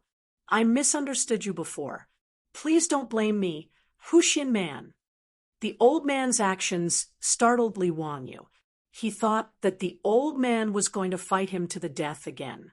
After hearing Wei Zheng's words, clearly Li Wangyu smiled and said, Wei Gong, what are you talking about? It's all my fault. I hope Wei Gong won't take offense. In front of the Hall of Martial Virtues, the officials who couldn't be bothered to watch the old hooligan Cheng Yaojin show off also gathered around. They wanted to see what tricks Li Wangyu's horses had on their hooves. Everyone had seen the performance of both sides' horses on the field. Who would have thought that the Duke of Chongping, who was wearing rattan shoes and was so careful, would still injure two horses? On the other hand, the Huxian man, who seemed to have no protective measures, not only did his horses come out unscathed, he also completely ignored the broken weapons. This made everyone curious. When they saw the horseshoe nailed to the horse's hooves, everyone suddenly understood. With such a strange idea, the Duke of Chongping's loss was not unjust. The polo enthusiasts surrounded the Silpants and asked them about the tactics they had used. When they found out that the Huxian man, the imperial tutor of the crown prince, had taught them, the officials couldn't help but raise their eyebrows. Could this Huxian man really be a literary star that descended from the heavens? It was said that Zhang Sun Wuji had said that the world was divided into 10 portions, and Li Wangyu had 8 portions. From the looks of it, this was not a lie. These officials of the imperial court waved the folding fan Li Wangyu had given them the other day, exclaiming that this youth was not ordinary. Li Wangyu's limelight was now second to none. At this time, Zhang Liang's face was gloomy as he walked over with his horse. Huxian man, you've won today's match. I concede defeat. Duke of Chongping, you let me win. Zhang Liang coldly snorted and threw the reins in his hands to Li Wangyu. He didn't want to waste any more words, so he turned and left. Li Wangyu was baffled. What was the meaning of this? Chung Chumo saw his confusion and laughed loudly. Ziyu, the family head of the losing side, will give his horse to the other side. This is the rule. TSK, your luck is not bad. Duke of Chongping's Zhao Yebai is a rare and famous horse. You really got lucky. The Zhao Yebai he spoke of was a white horse with a body as white as snow, without a single strand of other hair. Even the horse's mane was pure white. Compared to the white horse that Yang Quan had given to the Li family, Zhao Yebai was an extremely luxurious prince. The original white horse was a beggar wearing dirty white clothes. The two simply couldn't be mentioned in the same breath. Li Wangyu immediately fell in love with this white horse. Under the sun, its coat was so white that it was dazzling. No wonder it was called Zhao Yebai. It was extremely fitting. So winning the match had this kind of benefit. Li Wangyu couldn't help but want to thank Zhang Liang. He really was a good person, giving him gold and a horse. He was too polite. Ziyu, how about I exchange 2 horses with you? Hee, I also really like this Zhao Yabai. Fang Ei shamelessly asked. In response to his words, Li Wangyu threw out the contempt of a king. Please leave in a mellow posture. What do you mean? Fang Ei stupidly asked. Duhe's eyes turned, and he figured out the meaning of Li Wangyu's words. Holding back his laughter, he said, I'm telling you to get lost. I'm going to kill you. While the silk pants were laughing and joking in front of the Hall of Martial Virtues, Pai Lupi was put in a difficult position because of Wei Zheng's words. Duke Wei, I'm afraid this is not appropriate. After all, he's only 16. Chapter 343. Naturally, Pai Lupi and Wei Zheng were talking about Li Wangyu. Facing Pai Lupi's hesitation, Wei Zheng said righteously, Your Majesty, horses are the military equipment of the country. Without them, the country is in danger. Hu Xianren has presented this horseshoe. His merit is no less than opening up new territory. With such a wonderful merit, How can we not reward him? Because he is young. Pai Lupi hesitated. Of course, I agree with Duke Wei's words. However, Zio has only been given a title for a month. If we give him another title, won't we be spoiling him? It turned out that Wei Zheng was actually advising Li Er, requesting Li Er to reward him with a title of nobility based on the contribution of the horseshoes. Pai Lupi was hesitant about Wei Zheng's suggestion. It was not that he was unwilling to give up the title. In truth, with Li Wangyou's contributions, it was already unfair for him to only be given the title of founding county man. After the Ministry of Works experimented with four-wheeled carriages, they realized that using these carriages to transport grain was not only many times faster than before, but the cost was also reduced to 10% of the original. Just this item alone was enough to stabilize Long Jiudo, who was originally in a precarious situation. Long Yudao faced a lot of military pressure, especially to defend against the Western Turks. The Tang dynasty had always wanted to send in a large number of troops. However, due to the lack of supplies, Noda's Long Yudao only had a few thousand men. From Chang'an City to the few important prefectures in Long Yudao, the distance was over 2,000 miles. Before Li Wangyu made the four-wheeled carriages, it would take 1 to 2 months for the cow carriages to transport grain from Chang'an to Longyu.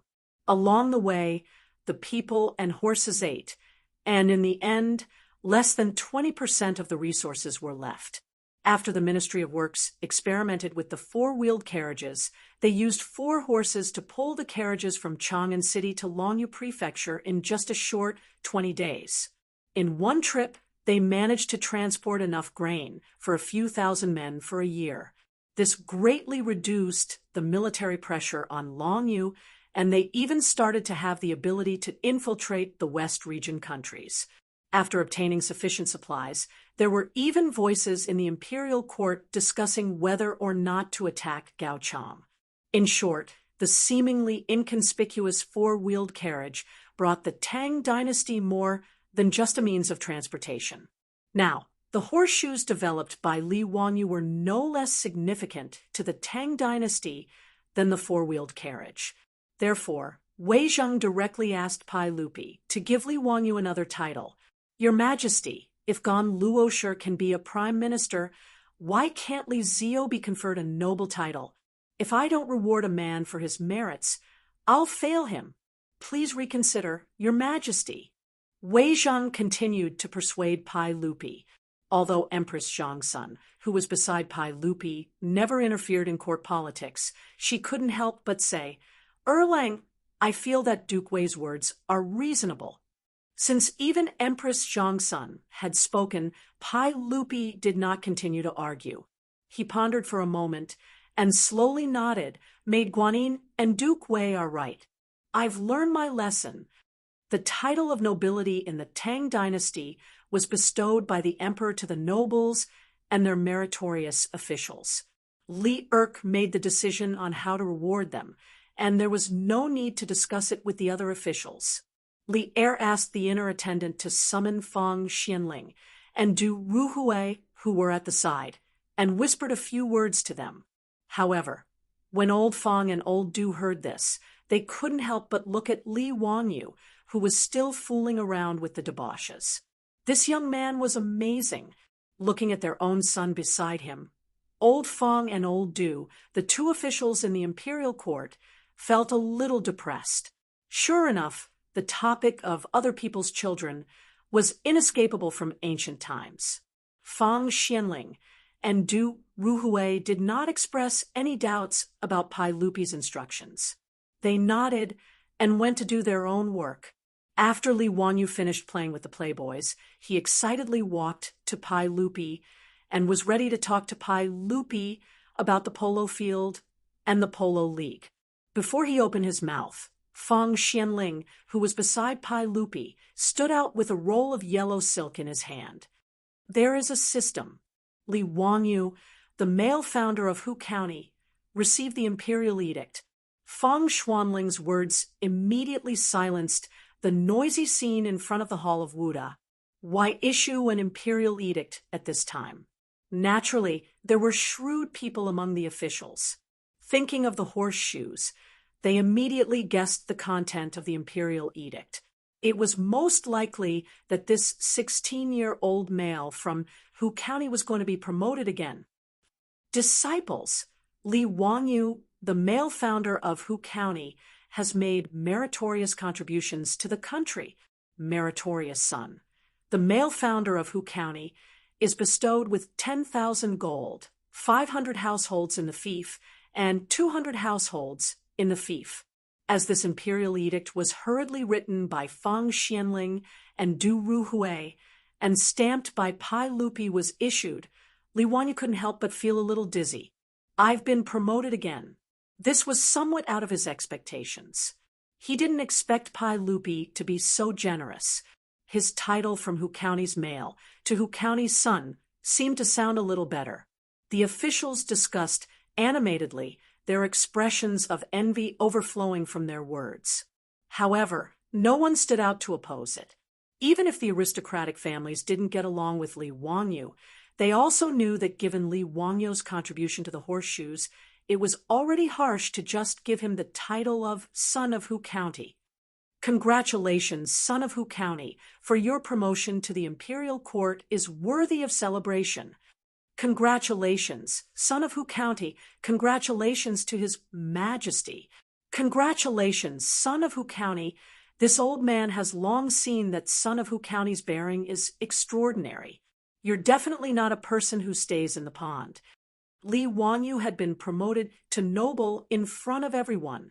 Even the aristocratic families could only pinch their noses and go up to the court to congratulate him and say a few polite words. Li Wangyu could only smile and return the greetings, the muscles on his face almost cramping from smiling. In truth, being promoted to noble meant little to the current Li Wangyu. He didn't want to be an official, and he certainly didn't want to get involved in court politics. For him, the title of Son of Hu County and Son of Hu County was just a difference in title. Li Wangyu only needed a protective talisman, a noble status that could protect him and his beautiful superior. That was all. As a loser who had no ambition and only wanted to eat and die in the Tang dynasty, having a high noble title was actually a burden. However, others naturally didn't see it this way. The group of playboys were envious and clamored for Li Wangyu to treat them to a meal at Ping Kong Fong. This group of hooligans just wanted to drink wine with young ladies. Li Wangyu looked at them with disdain. Under the pressure of the crowd, he could only nod and agree. However, he didn't forget about building a polo field and holding a polo league. The cultural and entertainment life of the Tang dynasty was too boring. It wasn't easy to find a sport that he liked. Naturally, he wanted to make it more lively and pass the time. Li Wangyu took advantage of Pai Lupi's happiness and made his suggestion again. This time, Wei Zheng didn't object. As long as the horses weren't injured or worn out from playing polo, the sheepnose was also interested in playing polo. Although Pai Lupi was also interested in the league that Li Wangyu proposed, he couldn't help but hesitate when he heard that a polo field with tens of thousands of seats would be built. Zio, the treasury of the Tang dynasty isn't rich yet. I'm afraid that building a polo field will cost a lot. The court won't be able to afford it. Chapter 344. Pai Lupi was not wrong. 3 days ago, when Li Wangyu proposed to build a large polo field so that tens of thousands of Chong and people could watch the game, he was tempted. After returning to the palace, Pai Lupi summoned an official from the Ministry of Works and asked how much it would cost to build a polo field according to Li Wangyu's plan. However, the final price calculated by the official from the Ministry of Works gave him a huge shock. First, they needed to acquire land to install Li Wangyu's plan. Only the squares in the south of the city had enough space for such a large polo field. Moreover, to build such a large polo field, 1 square was not enough. They needed to merge 2 squares together. The official took a map of Chang and city and circled the two squares beside Anawayman, Zhaoxing Square and square for Pai Lupi. Zhaoxing Lane was 661 meters long, while and lane was 955 meters long, including Jingyao Men Street, which was 100 meters wide in the middle of the two lanes. The total length reached more than 1,700 meters. The two lanes were 477 meters wide from north to south. The area was enough to build 1,000 paces long polo field. Moreover, the two squares were close to the outer city wall. Merging them together would not affect the traffic on Jinjiaomen Street. It was very convenient. The cost of building houses in the Tang dynasty was not high, but the land in Chang and city was quite expensive. As the saying goes, every inch of land has the same price as gold.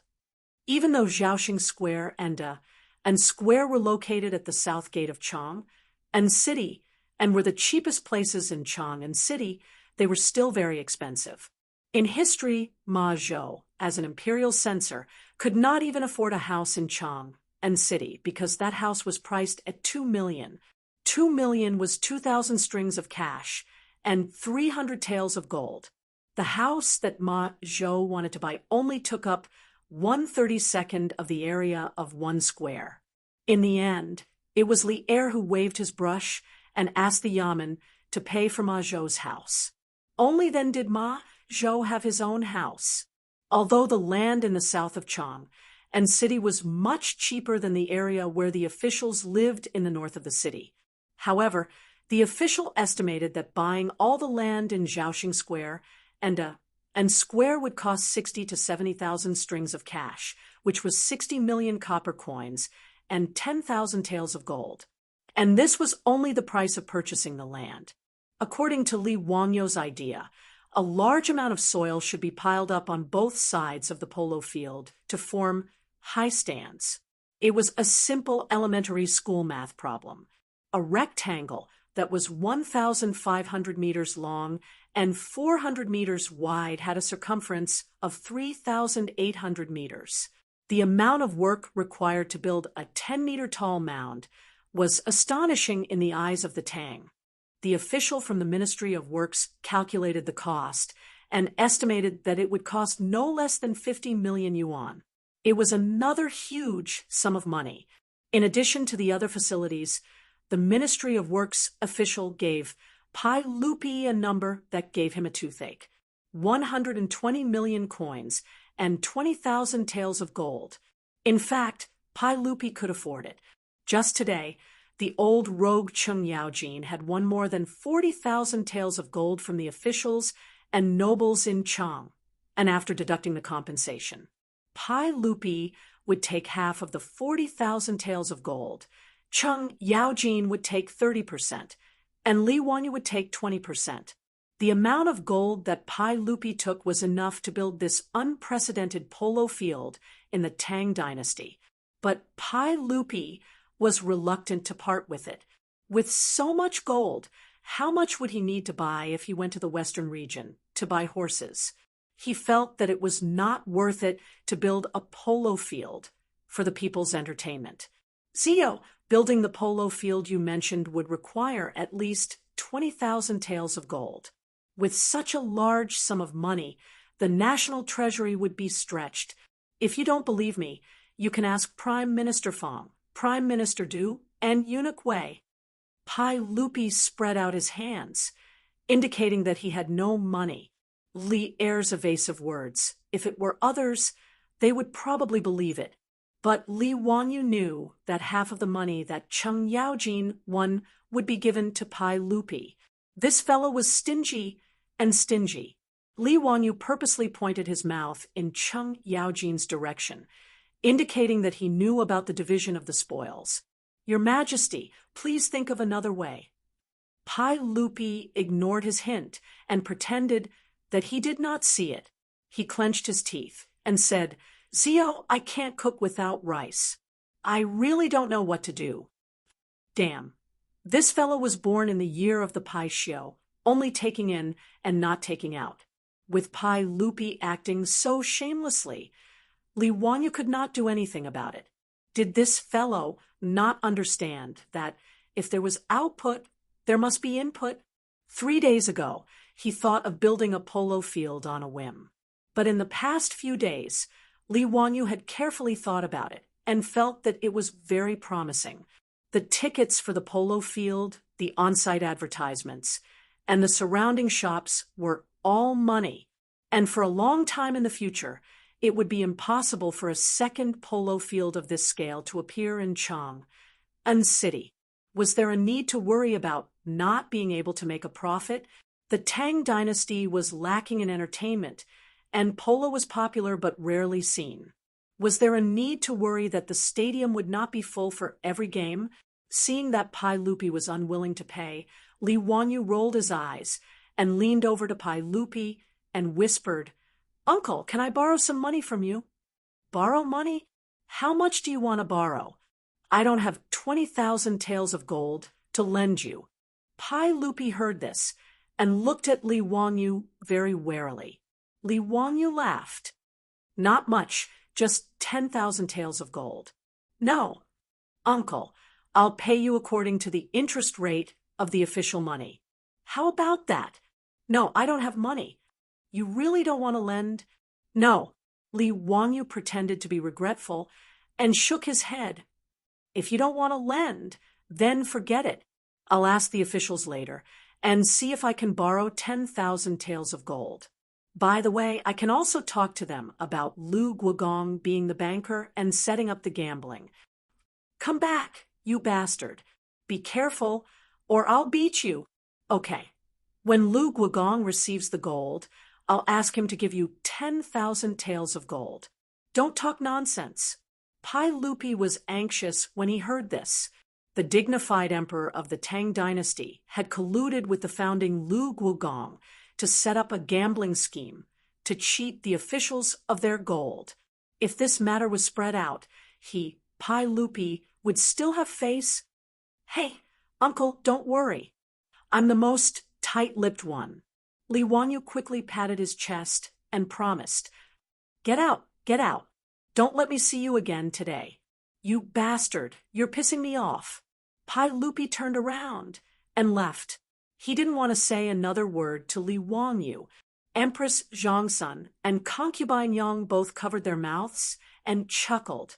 They followed Pai Lupi and left. After Pai Lupi left, Li Wanyu was very proud. He didn't have the slightest bit of unhappiness when the fops asked him to treat them at Ping Kong Fong.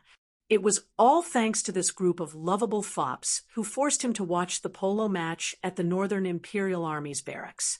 As a result, watching the polo match not only raised his title by 1 level, but also earned him a huge polo field in Chang'an City. Of course, he was most satisfied with the horse Zhao Yebai. Li Wanyu loved the horse so much that he couldn't put it down. He was also extremely grateful to Zhang Liang, the boy who gave him money. A good person. The Tang dynasty needs such a good person. But as the saying goes, a handsome person can't be handsome for more than 3 seconds. Li Wanyu's complacent mood didn't last for long. Chapter 345. The morals of the officials and nobles of the Tang dynasty were still above average. At the very least, no one was as shameless as the old hooligan Cheng Yaojin and reneged on the bet. In less than 2 days, each family sent people to deliver gold to Duke Lu's mansion to clear the gambling debts. This time, Cheng Yaojin didn't cause any trouble for Li Wanyu and happily sent 20,000 taels of gold to him. 1 tael of gold in the Tang dynasty was equivalent to 30 grams in modern times. 20,000 taels of gold was equivalent to 600 kilograms. It wasn't too heavy, and a 4-wheeled carriage could easily carry it away.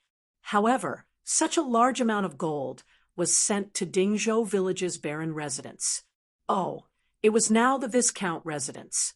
The old housekeeper Li Heng was quite frightened. The old man had never seen so much gold. Even though it was locked in the residence's treasury, he was still so worried that he couldn't sleep well. Li Wanyu and his beautiful superior also felt that it wasn't appropriate for the family to save so much money. However, there were no banks in the Tang dynasty. Every family saved their money in their own residence. Even though he was distressed, he didn't have any good ideas to solve this problem. He did have the intention to hire more troops to guard the house, but the Li family's old residence in Dingzhou village was too small. The people in the house were already cramped, and there was no place for them to stay.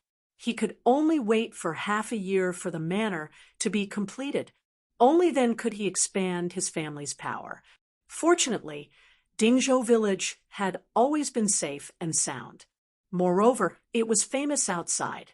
Ordinary thieves didn't dare to cause trouble in Dingzhou village. Li Wanyu had caused so much trouble when he went out. His beautiful superior was speechless. Among the entire Dingzhou village and Lai Hat, she and Li Wanyu were the calmest when it came to his promotion. However, the beautiful superior was in favor of Li Wanyu wanting to build a polo field. It wasn't that she liked playing polo. It was just that she knew better than Li Wanyu what such a large stadium meant. Li Wanyu had never been to Europe or America. Huaxia's large stadiums weren't profitable. Most of them were operating at a loss. However, when his beautiful boss studied in the United States, she had a good understanding of the operation of European and American sports stadiums.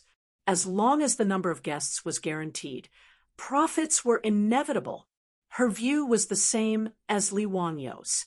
In the Great Tang, in this era where sports stadiums had yet to appear, building a polo field that could accommodate tens of thousands of spectators in a city with a population of 1 million was an extremely lucrative prospect. As for how to operate the polo field in the future, the beautiful boss also gave a lot of suggestions, which made Li Wanyu, who had been confused before, suddenly see the light. For the next few days, Dingzhou village was unusually lively. Just like when Li Wanyu had just been knighted, all the officials and nobles in Chang and sent gifts to congratulate him. As for those who were familiar with Li Wanyu, they would visit him in person. The Lai Hat was filled with guests every day, and banquets were held from morning to night. The two disciples, Ma Zhou and Yan Liben, were even more excited for their junior division commander. The two of them even specially asked for leave from their respective yamen and went to Dingzhou village to help Li Wanyu receive the guests. It was also thanks to the help of these two disciples. Otherwise, Li Wanyu suspected that he would be the first nobleman in the Tang dynasty to die of exhaustion because of a knighthood promotion. The villagers were even more honored that their lord had been promoted, and they all came to congratulate him. For this reason, Li Wanyu could only let Niu Wu buy pigs and kill sheep, and hold a banquet in the village to make the village lively again. After a few days, he finally sent away all the people who came to congratulate him. Li Wanyu quickly asked Niu Yong to escort 10,000 taels of gold to the Ministry of Works to buy land. Li Wanyu accepted all the suggestions that the Ministry of Works officials gave to Pai Lupi. He looked at the map of Chang and city and personally went to Zhaoxing Square and Square to investigate. He felt that these two squares were the most suitable for building a polo field. Hu Xianzi personally sent 10,000 taels of gold to the Ministry of Works, which even alerted the Minister of Works, Duanlun. In Chang and city, there was nothing that could be kept a secret. The news that Li Wanyu wanted to build a polo field had already spread to all the officials. Regarding this, the officials all had different opinions. Some mocked Hu Xianzi's youthful nature and did not know the immensity of heaven and earth. Spending 20,000 taels of gold to build a polo field for fun was truly extravagant and extravagant. Some sat and watched, feeling that if this polo field could really be built, it would be one of the sights of Chang and city. There were also polo enthusiasts who supported Li Wanyu's plan to build a polo field of this scale. In short, this matter stirred up a wave of spring water in Chang and city. In the various yamens, all the officials were discussing this matter, especially the Ministry of Works. There were all sorts of discussions. Many people did not believe this matter. This was truly throwing away a lot of gold. A 16-year-old viscount was willing to spend so much gold and silver to build a polo field. Wasn't this burning money? Even Pai Lupi could not see the commercial value of the polo field, let alone these officials. It was under such circumstances that when Li Wanyu led the Niu brothers into the Ministry of Works and escorted the gold, the entire Ministry of Works was in an uproar. Duan Luan personally came out to welcome him. Hu Xinzi, are you really going to build a polo field? This is 20,000 taels of gold. After Li Wangyu greeted Duan Luan, he smiled and replied, Minister Duan, your nephew has already sent the gold, so how can it be fake? These 10,000 taels of gold are used to redeem the land in Zhaoxing Square and Square. Minister Duan, please help your nephew with this matter. Duan Luan, the Minister of Works, was related to Li Wangyu by marriage. He was the son of the Sui dynasty's Minister of War, Duan Wenjin. After rebelling against the Sui dynasty, he joined the Tang dynasty and married Li Yuan's daughter. Princess Gaomi was Pai Lupi's sister, so Duan Luan was Pai Lupi's brother-in-law. It made sense for Li Wangyu to call himself a nephew. If the polo field was to be built successfully, the Ministry of Works would have to cooperate. Not only did they need to redeem the land, but they also needed to recruit workers to build the polo field. Since ancient times, there had been too many shenanigans involved in construction projects. Li Wangyu did not wish for the gold that he had painstakingly dug out from Li Er's mouth to be embezzled by others. Hu Xinzi is indeed a young hero. You are really generous. Don't worry, I will help you with this matter. As long as you have enough money, the polo field will be completed in at most a year. Duan Luan twirled his beard and nodded with a smile. Li Wangyu hurriedly bowed again. Thank you, Minister Duan. When the polo field is completed, your nephew will invite Minister Duan to watch the football match. Haha, that's great. I am also looking forward to it. The two exchanged a few more pleasantries. After Li Wangyu handed over the gold to the officials of the Ministry of Works, he left in satisfaction. However, to Li Wangyu's surprise, the Ministry of Works had only begun to redeem the land for a few days when something happened that caused him trouble. He never expected that the Tang dynasty would also have nail households. Chapter 346.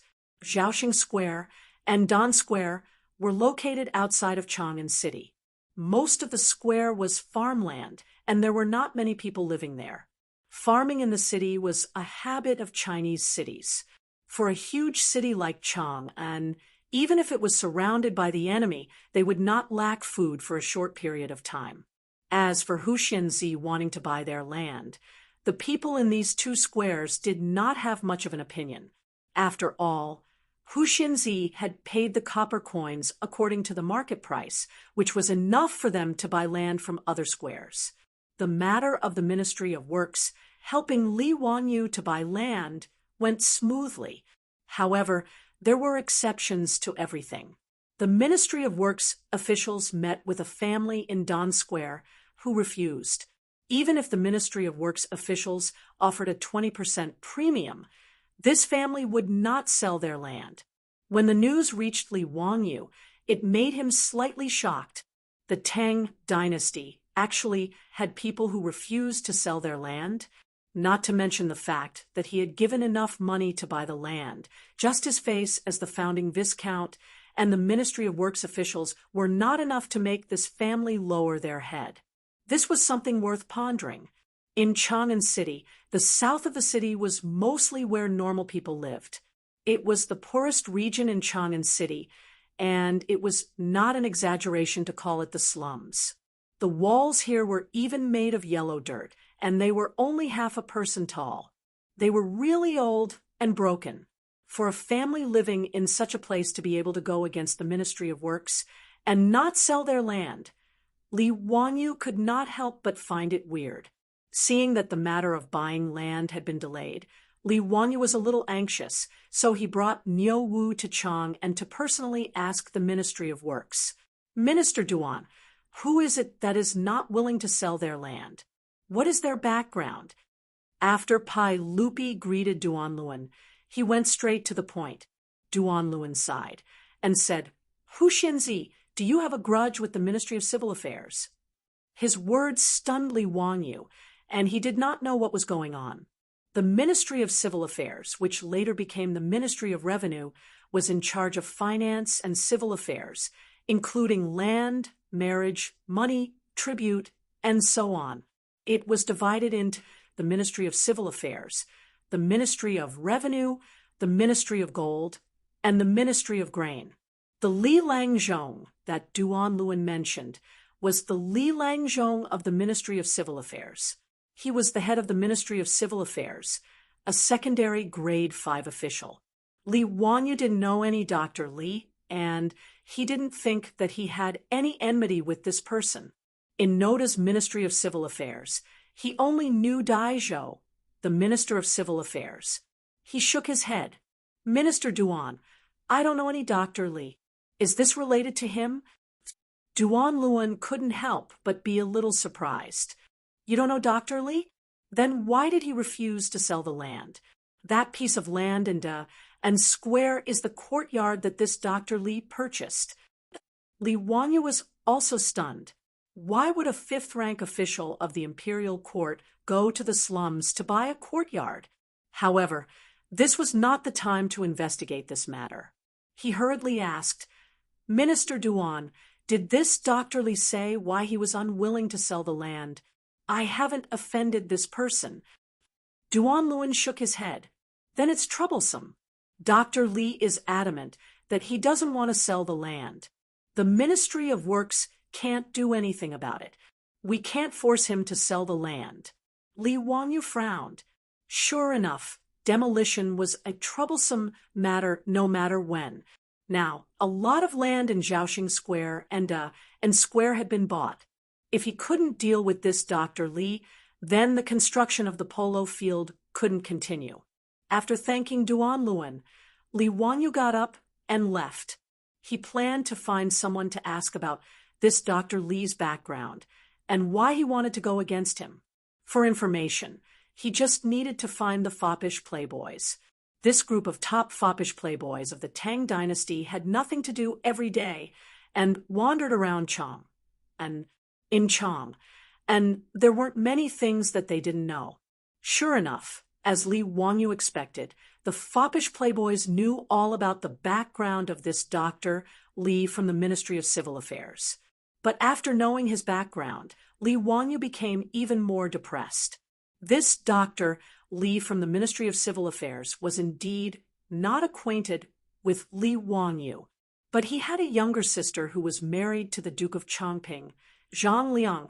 Dr. Li was the elder brother of the Li clan, Zhang Liang's brother-in-law, and Zhang Liang's brother-in-law. This made Li Wanyu so depressed that he almost vomited blood. Did he have to be so arrogant?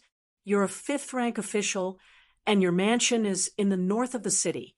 Why did you go to the south of the city to buy land and build a villa?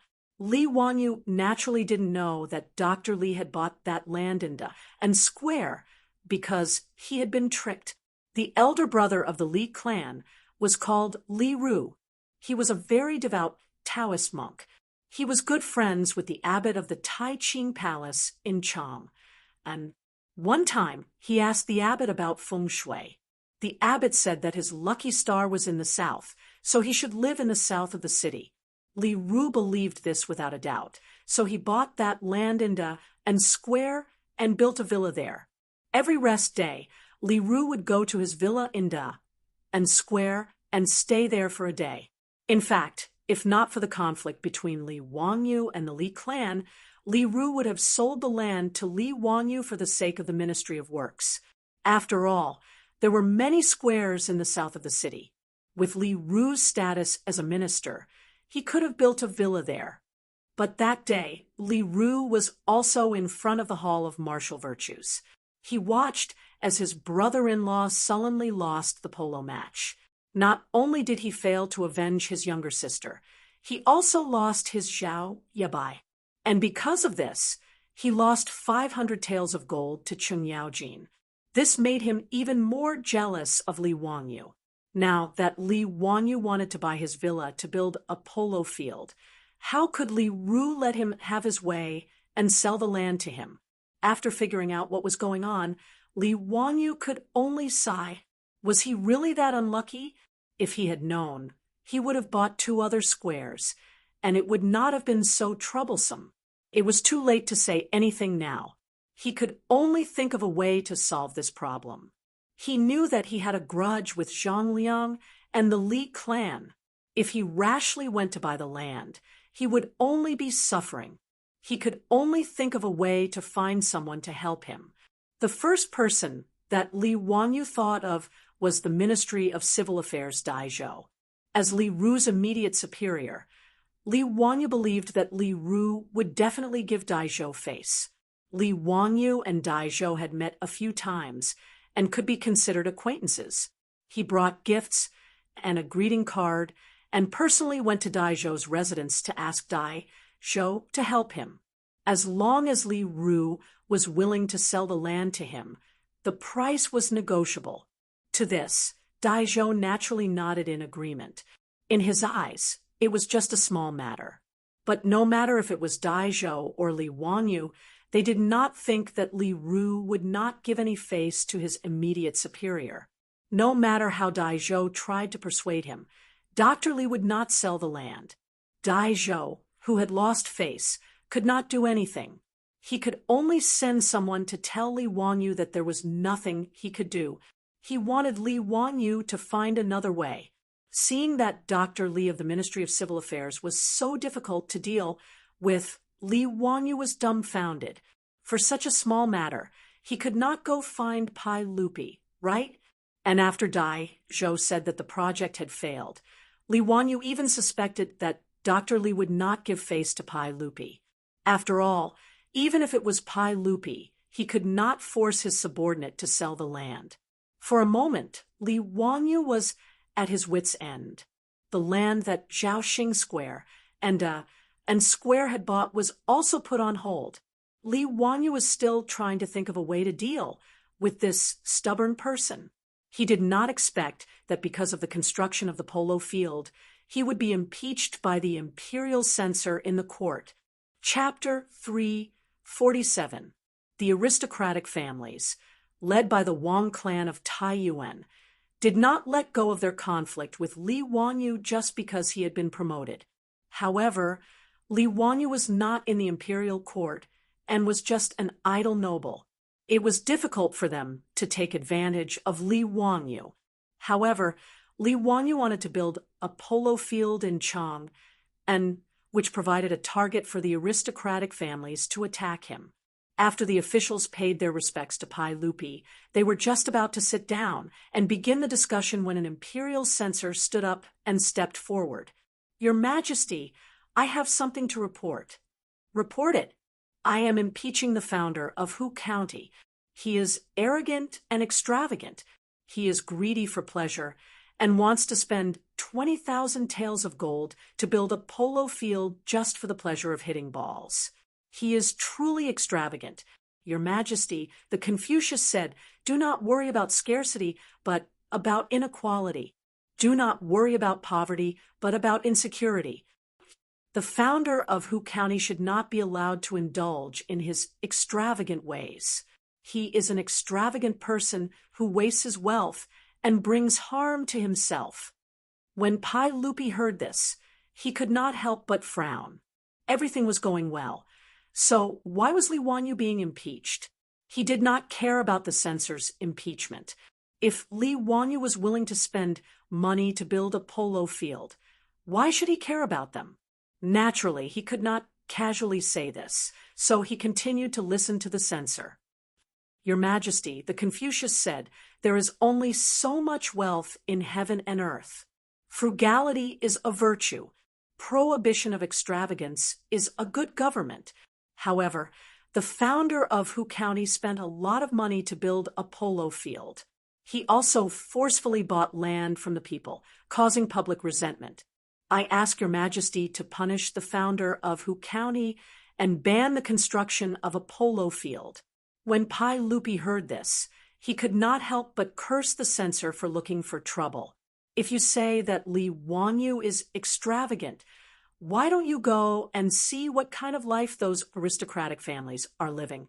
In the hall, the people close to Li Wanyu all had unhappy expressions. They all felt that the censor's impeachment was a waste of time and was looking for trouble.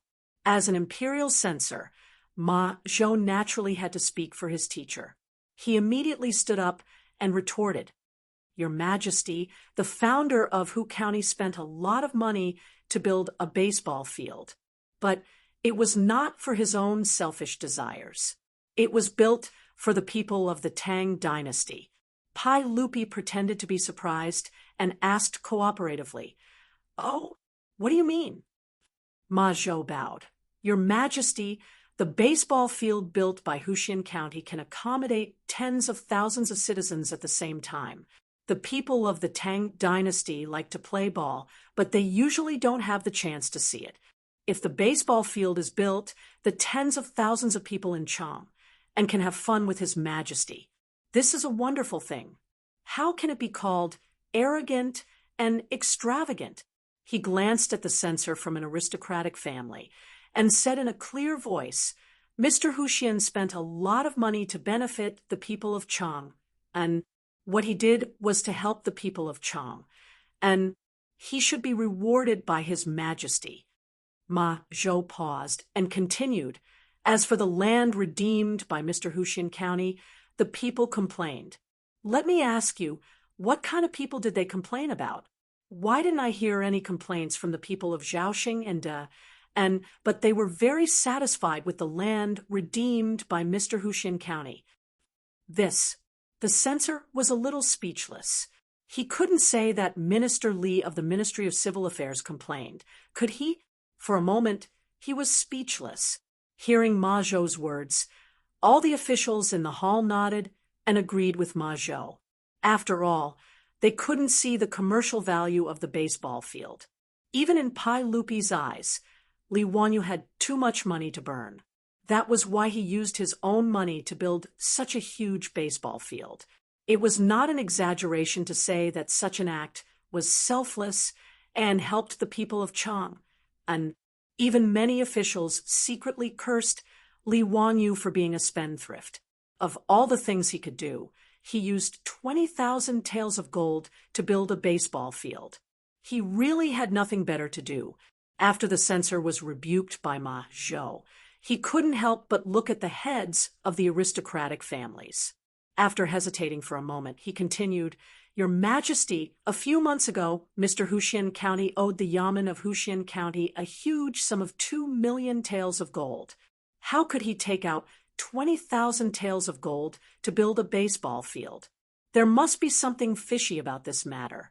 Your Majesty, please issue an edict to investigate this matter and see if there was any corruption. In the Tang dynasty, there was no crime of having a huge sum of money of unknown origin." The censor's words were purely groundless accusations, and he was trying to frame Li Wanyu. However, the censor's words almost made Pai Lupi break out in a cold sweat. He couldn't tell the officials that Li Wanyu's 20,000 taels of gold were won by him and Cheng Yaojin from the officials in a bet. After that, they split the spoils with Li Wanyu, right? Just as Pai Lupi was thinking about how to answer, the old scoundrel Cheng Yaojin stood up and pointed at the censor, scolding him. "Bastard, Mr. Huxian County's 20,000 taels of gold was given to him by me. What? Do you have a problem with that?" Given Cheng Yaojin's words made the officials in the hall speechless. "Old man, can't you be a little more reliable? That was 20,000 taels of gold, not 200 copper coins.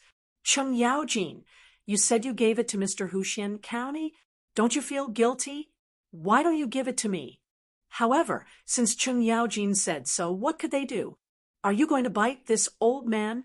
Why did Lu Guogong give Mr. Huxian County so much gold? The censor still wanted to argue. Cheng Yaojin's spit was all over his face. None of your business. The censor's face turned red from Cheng Yaojin's scolding, and he didn't know how to answer. After Cheng Yaojin's pestering, Pai Lupi couldn't help but breathe a sigh of relief. He didn't want to continue arguing about this matter. So he said, Mr. Huxian County is willing to build a baseball field for the people. It is a good story. We are happy to see it happen. Don't mention this matter again. Once Lier opened his mouth, it could be considered as setting the tone. Although the aristocratic families were unwilling, there was nothing they could do. Li Ru snorted coldly in his heart, but he didn't say anything. In any case, he had made up his mind. No matter what, he wouldn't sell the land of Da and square to Li Wangyu. The aristocratic families didn't manage to overthrow Li Wangyu in the court, but they used the same old trick again. They began to spread rumors in the streets to slander Li Wangyu. It was originally just nonsense, but they didn't expect that the rumors targeting Li Wangyu would be so fierce, causing the people of Chang, and who didn't know the truth, to talk about it. De Lang, have you heard? Zhaoxing and square in the south of the city are going to be flattened to build a baseball field. I heard that Mr. Huxian County is going to spend 20,000 taels of gold to build this baseball field. TSK, 20,000 taels of gold. How much money is that? These damn dignitaries, they have so much money, but they don't know how to share some with us. I thought that the county was a good person, but I didn't expect him to be so extravagant. Bah, how can these dignitaries be good people? They should all be beheaded. Sure, lower your voice. Do you want to die? I heard that the talents of Zhaoxing and Square are pitiful. They were directly driven out by Mr. Huxian County and became beggars. Their good homes are gone, just like that. This county is so young, but he's so rich and heartless. He really deserves to die. Because of the people's hatred of the rich, rumors like this fermented through the mouths of the people, and it caused the anger of the people in Chang, and Li Wangyu's name was stinking in the streets for a while. In this regard, Li Wangyu, who was thinking hard about how to buy land from Li Ru in Dingzhou village, knew nothing about it. Chapter 348. In fact, how much money Li Wangyu spent had nothing to do with the people, but in the eyes of the illiterate people of the Tang dynasty, being rich was a sin in itself. As the saying went, I'm right when I'm poor, but you're not benevolent when you're rich. Most people had this idea about the rich merchants and aristocratic families. This was also one of the reasons why the rebels of the past dynasties could always attract enough response as long as they shouted the slogan, equal status, equal wealth. Of course, the people couldn't be blamed for this. Even in the prosperous Tang dynasty, under such a feudal system, all kinds of injustice could be found everywhere. It was quite normal for the people to hate the rich and powerful. However, Li Wangyu had suffered an unexpected calamity. After a wave of rumors spread by the aristocratic families, coupled with the common people's innate hatred for the rich and powerful, Li Wangyu had been tricked just like that. Now in Chang, and people were either discussing how much money the county official had to spend 20,000 taels of gold to build a polo field, or cursing the rich and unbenevolent rich and powerful. For this reason, Li Wangyu sneezed a lot at home these days, thinking that he had caught a cold. On this day, Li Wangyu was still worrying about Li Ru in the mansion when he saw the old butler Li Heng hurriedly leading the old village chief in. Old village chief, what's the matter? Why are you in such a hurry? Li Wangyu saw the old man's nervous look and couldn't help but ask, curiously, Li Jia Xiaolang. A lot of beggars suddenly came to the village today. A large group. Old Me has asked the village's young men to stop them at the entrance of the village. Do you want to drive them away? Beggars were beggars. Li Wanyu couldn't help but be stunned when he heard this. Has there been a disaster recently? Since the government ordered to eliminate the locusts, the big locust plague of Zhun, Guan 2 years ago had almost been eliminated. Although this year's grain reduction was certain, there shouldn't be people fleeing and begging, right? And even if they wanted to flee, shouldn't it be in July or August when there was a shortage of food? It was only the end of April and the beginning of May. How could there be groups of beggars? The old villager shook his head and said, "They don't look like refugees. They look more like beggars in Chang, and they speak with the accent of Chang." And Li Wanyu asked curiously, "Beggars in Chang? And why would these people come to my Dingzhou village to beg for food?" Dingzhou village was located in Chang, and 100 miles away from Chang and city. Although it had only been half an hour on horseback, it was obvious that these beggars did not come here on horseback. It would take a day to walk 50 kilometers on foot. What attracted these beggars from Chang and city to Dingzhou village? Even the old villager was confused. He had lived his whole life, and this was the first time he had encountered such a thing. Let's go.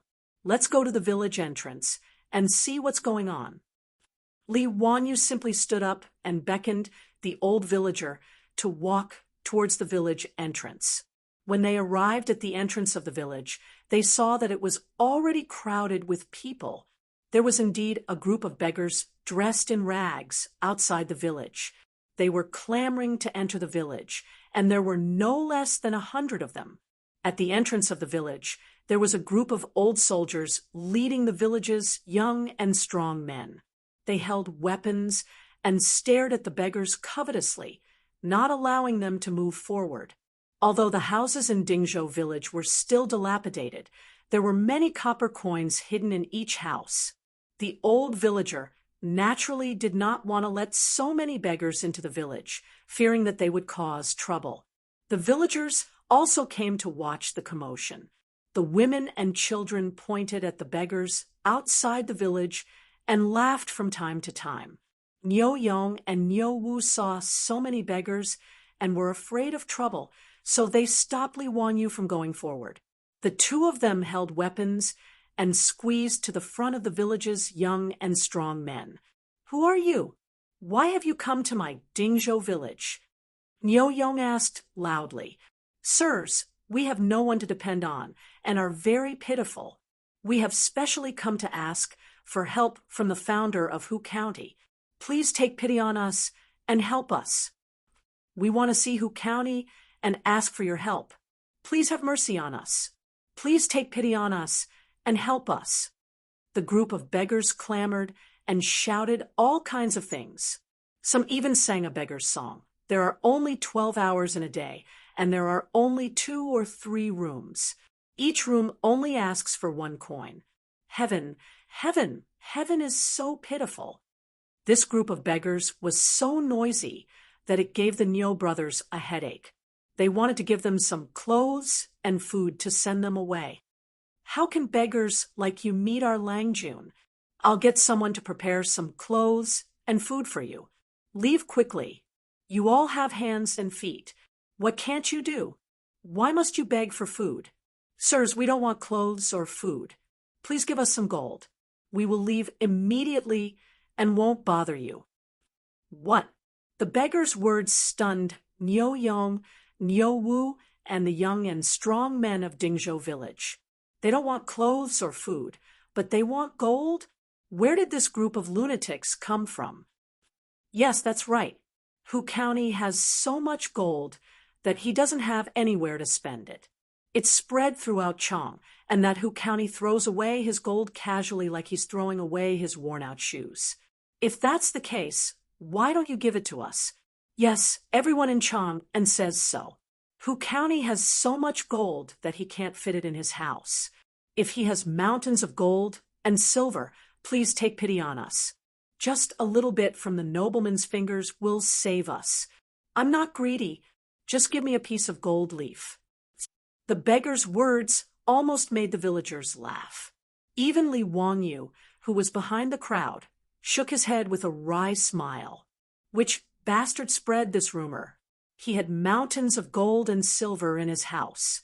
He really didn't know what he was talking about. He didn't know that a rumor was fiercer than a tiger. Li Wangyu's 20,000 tales of gold had been exaggerated beyond belief by countless people in Chang.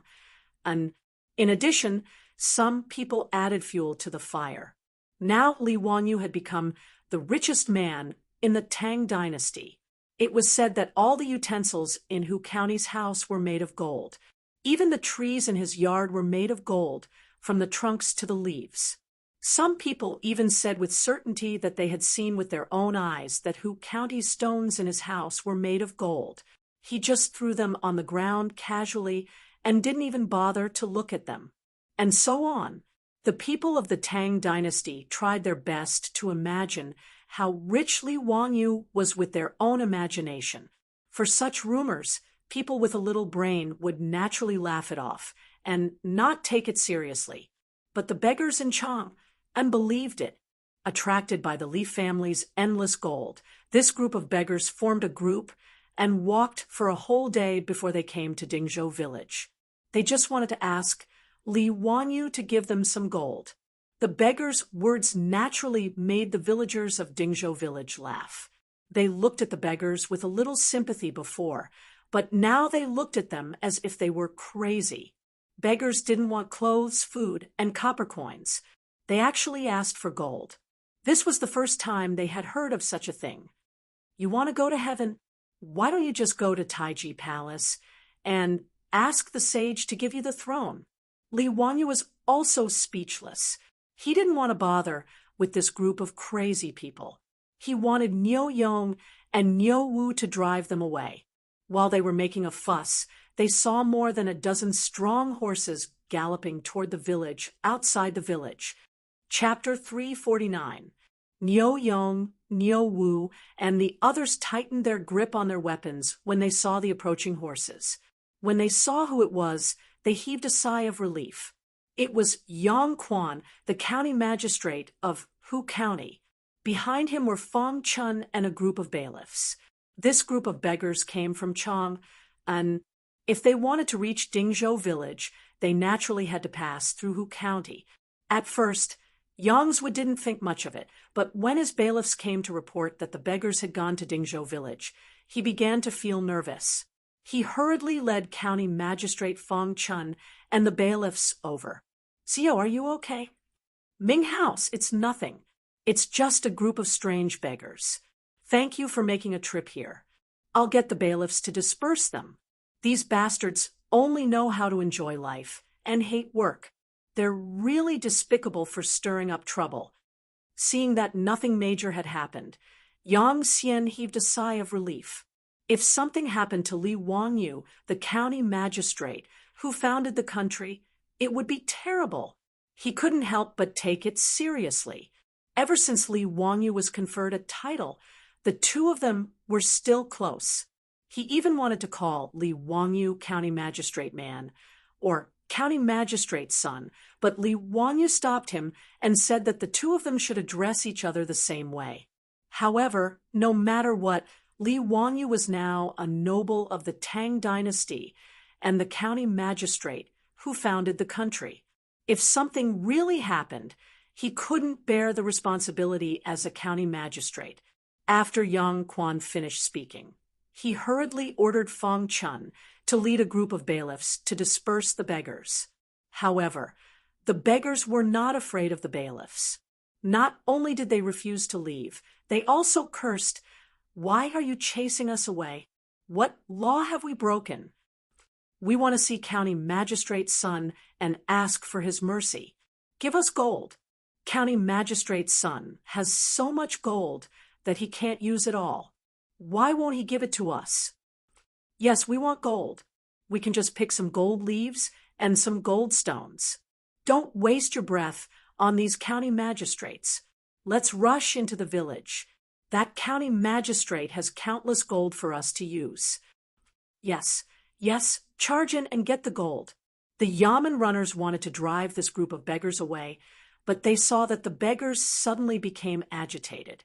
They actually wanted to break through the blockade of the young and strong villagers and rush into the village.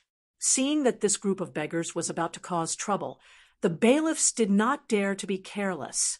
They hurriedly pulled out their knives and chains from their waists and threw them at the beggars.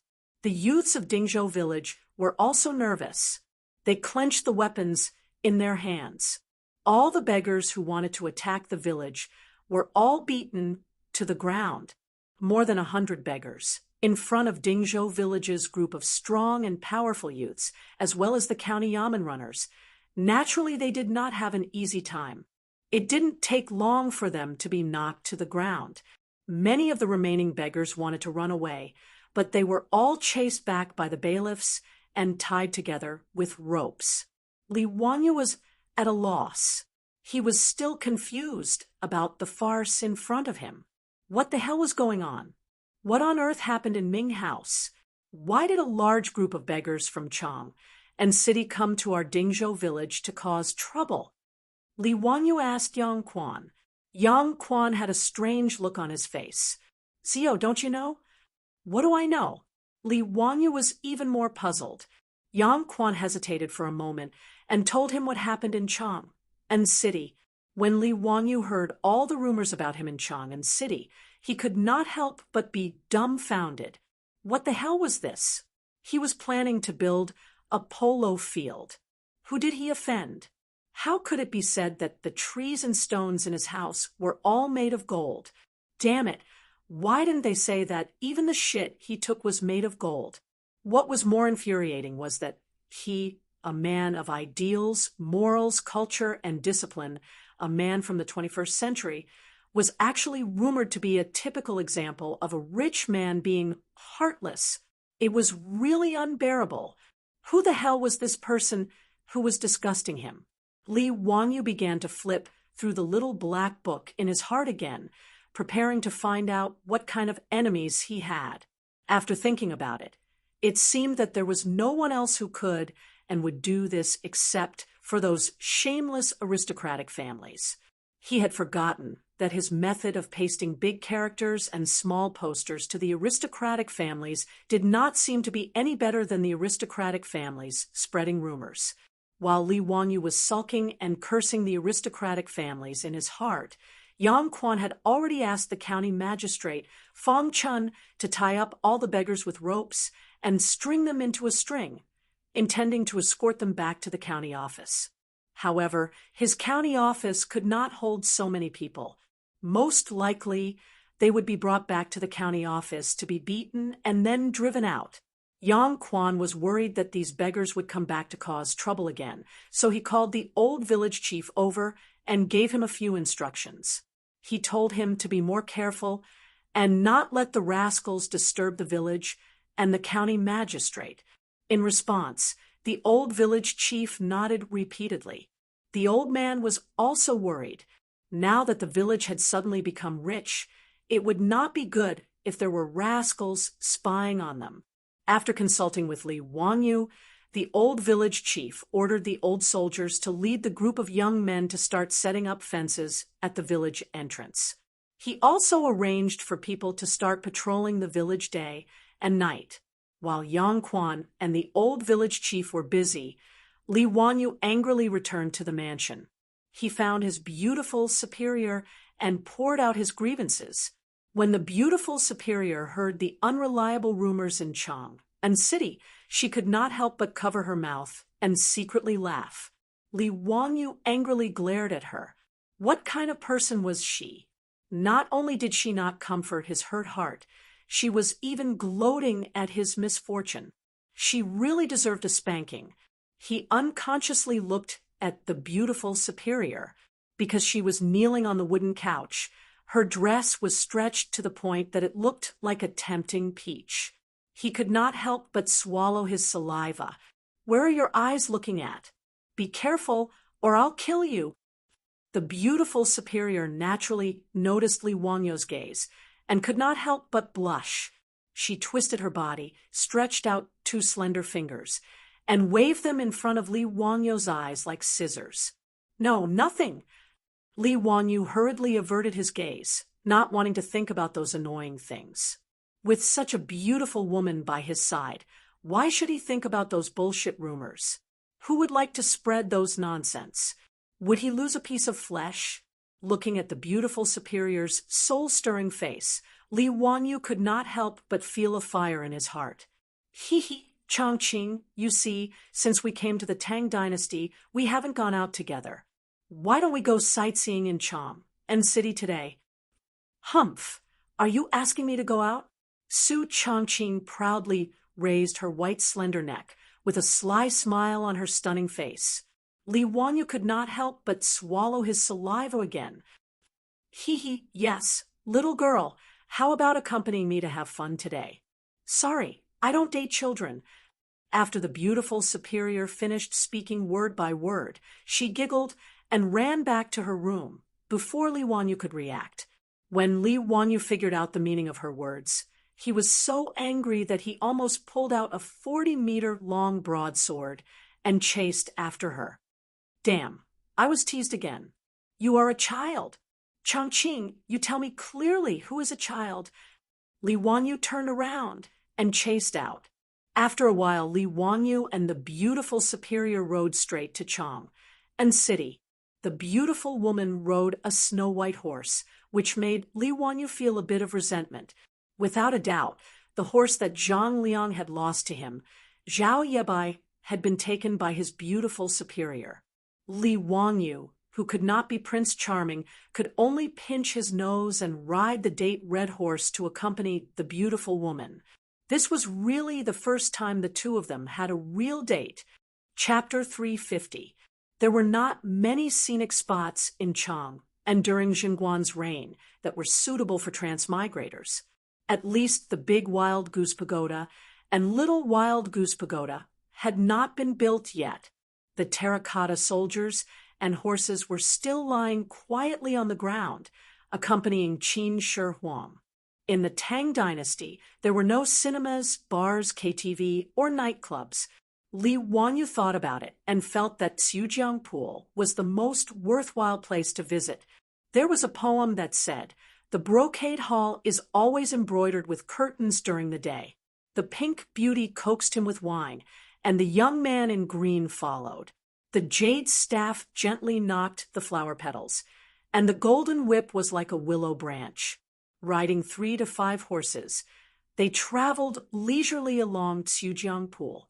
This Xiujiang Pool was very suitable for traveling with the pink beauty. It just so happened that his beautiful superior had not been to Xiujiang Pool before.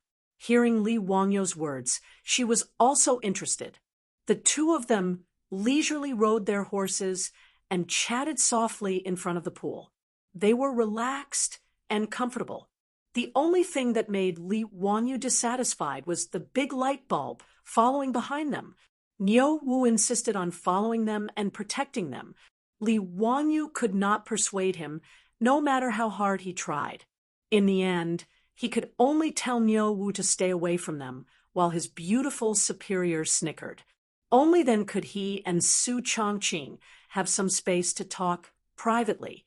After strolling until noon, Li Wanyu and his beautiful superior felt hungry and prepared to find a place to eat in Cham, and Xiujiang Pool was too far away from Shi City.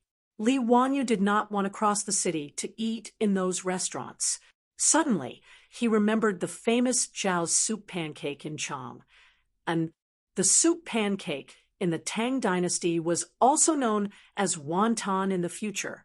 Yang Xiong of the Western Han dynasties, Fang Yen, mentioned that pancake is called wonton. Wonton was a kind of pancake. When it was cooked with soup, it was called soup pancake. Li Wanyu had eaten this Chang and Zhao's soup pancake once out of admiration. Zhao's wonton pancake was delicious, but not greasy. The seasoned soup was mellow but not bland, giving a long aftertaste. Li Wanyu ate it with great satisfaction. Listening to Li Wanyu's introduction, the greedy worm in the belly of the beautiful boss was also aroused, and she nodded repeatedly. The Zhao soup pancakes were not opened in the East and West markets, but in Zhaogua Square, not far from Xiujiang Pool, outside Chongji Temple. The old couple led their son and daughter-in-law to run a restaurant in the square. The business was quite good. When Li Wangyu arrived with his beautiful boss, the restaurant was almost full of diners. The waiter was shopkeeper Zhao's son. He saw that the three of them were all riding horses, especially the beautiful boss's shining night white.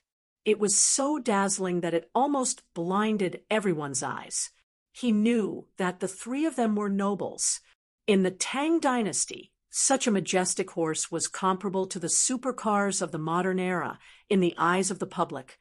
It attracted the attention of the passers-by, and the diners in the restaurant also whispered to each other. Shopkeeper Zhao's son didn't dare to be negligent. He attentively helped them tie up their horses and invited them to an empty table to sit down. "Give us 3 bowls of soup pancakes." "Oh, for bowls." Li Wangyu thought of Niu Wu's appetite and quickly added, "Okay, 4 bowls of soup pancakes." "Please wait a moment." Shopkeeper Zhao's son hurriedly responded and went to the kitchen to inform his father. The restaurant of the Xiao family was not big, and the diners sat very close to each other. When Li Wangyu and the others waited for the dishes to be delivered, they could clearly hear the diners' conversation. The beautiful boss's shining night white attracted a lot of envious voices. People who loved horses in the Tang dynasty could be found everywhere. Many diners commented on the majestic white horse clearly and logically.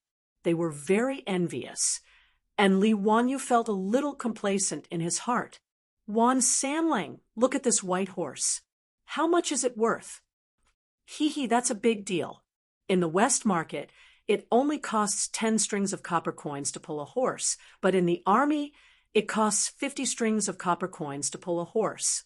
I think this white horse is even more expensive. You can't buy it for less than 100 strings of copper coins." The diner called Wan Sanling's voice was not low, and all the diners in the restaurant could not help but gasp. "His so expensive? Wan Sanling, are you trying to fool us?" "Hey, what's there to fool you? I've been working in the cattle and horse market in the West market for so many years. How can I not know this?" Wan Sanlang's words made the diners look at Li Wangyu and the others differently. At this time, Li Wangyu and the others' wontons had been delivered. They just pretended not to hear and buried themselves in the food. Everyone's discussion soon shifted from the precious shining yabai to the rumor of 20,000 taels of gold for the construction of a polo field in Chang, and Li Wangyu could not help but frown when he heard that. Actually, compared to the famous founder of Hu County, what does this horse count for? I'm afraid you don't know. I have an elder brother who works in that county's residence. TSK. I'm not afraid to scare you to death if I tell you this, but in the residence of this county's founder, even the chestnut used for the toilet is made of gold and inlaid with all kinds of gems. Just those gems, any one of them can be exchanged for several horses like this. The man's words caused everyone in the restaurant to gasp again. Li Wangyu, on the other hand, almost choked to death because of his words. Bragging really doesn't pay tax. Also, your elder brother works in my house. This bragging really makes it seem as if it's true. Li Wangyu felt that if he was not talking about himself, he might have believed it. Damn, so what Yang Quan said was true. This rumor is getting more and more exaggerated. If it continues to spread, Li Wangyu will probably become the god of wealth who can turn stone into gold. The beautiful boss naturally heard this and couldn't help but cover her mouth and laugh. This made Li Wangyu so angry that he glared at her. Niu Wu's mouth was wide open. He thought that he was hallucinating. He was about to stand up and refute, but Li Wangyu pulled him back and shook his head, indicating that he should not speak. The atmosphere in the restaurant became livelier because of the bragging man's words. That's why that county spent so much money to build a baseball field for him to play in. It was a small matter. It's just a pity that the people of Zhaoxing and were chased out of their houses in the middle of the night in order to make room for that county. A perfectly good home was gone just like that. I heard about this matter. That county had countless gold in his house, but he was still so stingy. Not only did he not give them the money to buy the land, but he also let the people in his house kidnap women. TSK, the people of those two houses are in trouble. Their homes are gone, and even their slightly beautiful daughters were taken to the county's founder's house to be ravaged day and night. Isn't that right? Fortunately, my house is in a little house, which is just across on Wayman Street from that and house. These days, the cries of the people of and house can be heard through the walls of the house. It's too pitiful. That county really doesn't know shame and acts like a beast. He's so extravagant and lascivious. I thought that someone who could write such a strange book as The Three Kingdoms must be a great scholar. I didn't expect him to be so unbearable. When Li Wangyu heard this, he could no longer hold it in. He slammed the table and stood up. The beautiful boss's face also turned cold. Her mischievous expression was gone. Niu Wuzi clenched his fists. The veins on his neck bulged in anger. It's fine to say that I'm rich and heartless, but to even talk about raping women and ravaging them day and night? This is simply forcing me to feed *T into my mouth. Damn it! Chapter 351. The sound of Li Wangyu slamming the table was so loud that it attracted everyone's attention. Li Wangyu angrily asked, "Everyone, aren't you afraid of being punished by the authorities for making up such rumors?" However, his words only caused the restaurant to be silent for a few seconds before being mocked by everyone. Bah, why can't we talk about what that county magistrate did? Only county magistrates are allowed to set fires, but commoners aren't allowed to light lamps? This Lord Xiaolang must be from a wealthy family. That's why he's so protective of that county magistrate, right? Humph, they're all jackals of the same tribe. So what if he's rich? Just because he's riding a good horse, he dares to shout and shout? If it were any other day, these diners wouldn't have dared to curse at someone riding a horse like Yabai. However, today, everyone in the restaurant was condemning the county magistrate. It was as if they were of one mind, and the law couldn't punish the majority. Thus, even though they knew that Li Wangyu's group of three had extraordinary identities, they still attacked them. The beautiful woman's face was frosty as she coldly said, "Everyone, why are you insulting my innocence without any evidence? When has that county magistrate ever kidnapped a woman or occupied someone's land?" It would have been better if she hadn't said anything. Her words caused everyone in the restaurant to laugh. "Ha! Young lady, why aren't you properly taking care of your husband and children in your residence? Why are you spouting nonsense? We all saw what that county magistrate did with our own eyes. How is he insulting your innocence? His appearance isn't bad, but I didn't expect him to have the heart of a poisonous scorpion. How much gold did that county magistrate give you for you to protect such a beast like him? I'm afraid this young lady isn't this young man's mistress. Is she? Or perhaps she's a girl from P Square." Li Wangyu had already been enraged by these rumors in the marketplace. At this time, when he heard them humiliating his beautiful superior, he couldn't bear it any longer. He directly picked up the bowl of hot soup on the table and threw it at the person who said that his beautiful superior was the miss from P Square. The Zhao soup pancakes used the best chicken soup as the base. It tasted delicious, but the temperature of the chicken soup was also quite high. The bowl of soup splashed onto the head of the person who had spoken just now. The scalding soup made him wail like a ghost and howl like a wolf. Seeing Li Wangyu suddenly launch an attack, The customers in the restaurant were stunned for a moment before they flew into a rage. All of them suddenly stood up and rushed toward Li Wangyu and the other two. For a moment, the Xiao family's small eatery was in a mess.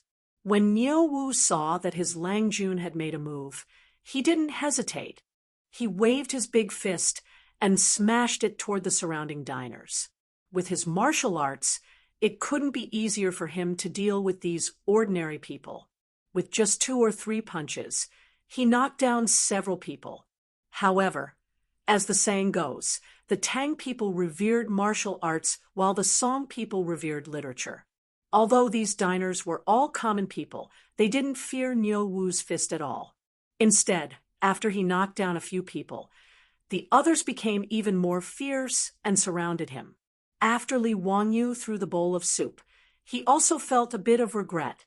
In this eatery, there were more than 10 diners, but Niu Wu was only one person.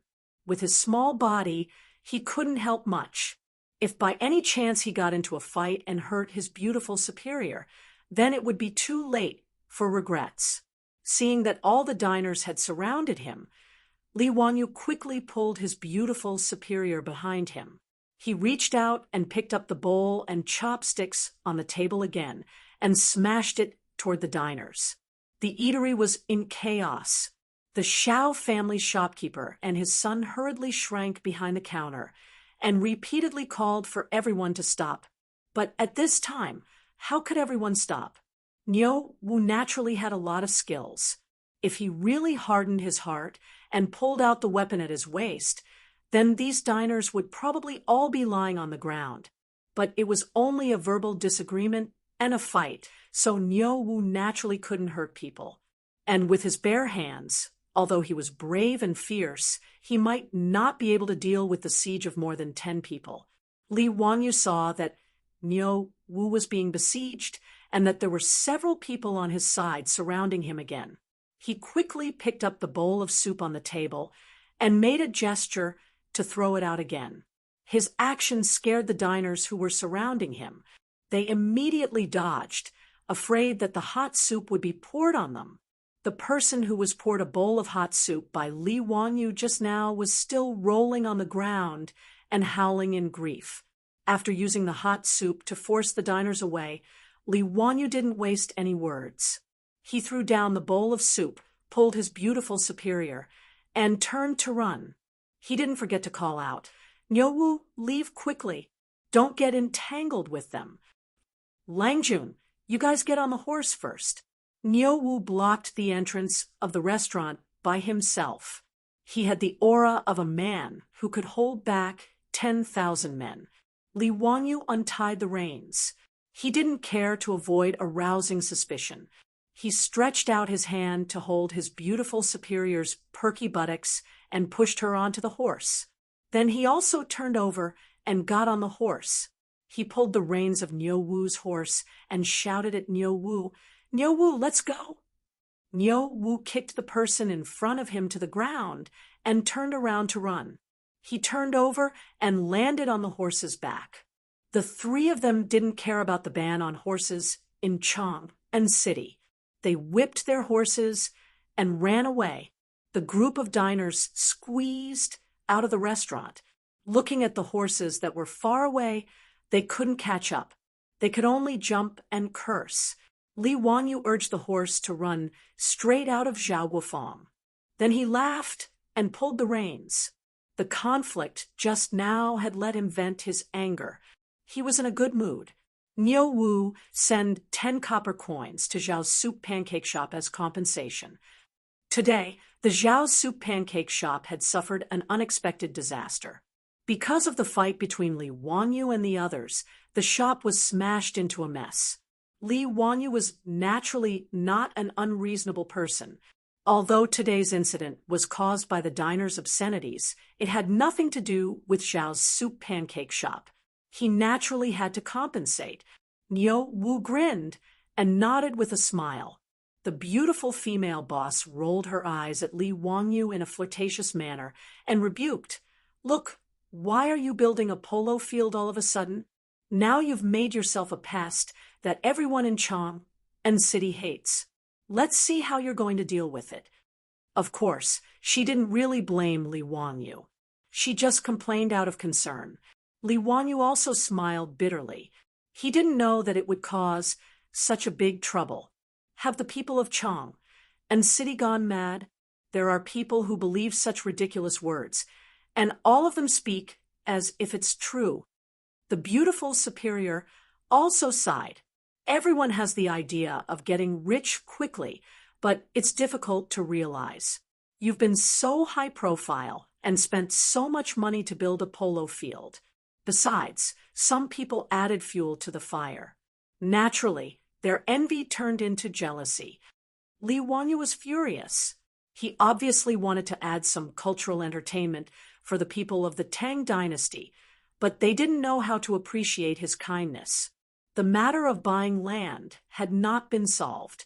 Now his reputation in Chang and city was so bad because of the rumors. Li Wanyu really regretted it. If he had known it, he would not have built a polo field. But now, it was too late to say anything. If he couldn't find a way to solve this matter, he really didn't need to come to Chang and city in the future. More than 1 million people in Chang and city could drown him with their saliva. Li Wanyu looked up and sighed. So what if I'm rich? Who did I offend? Chapter 352.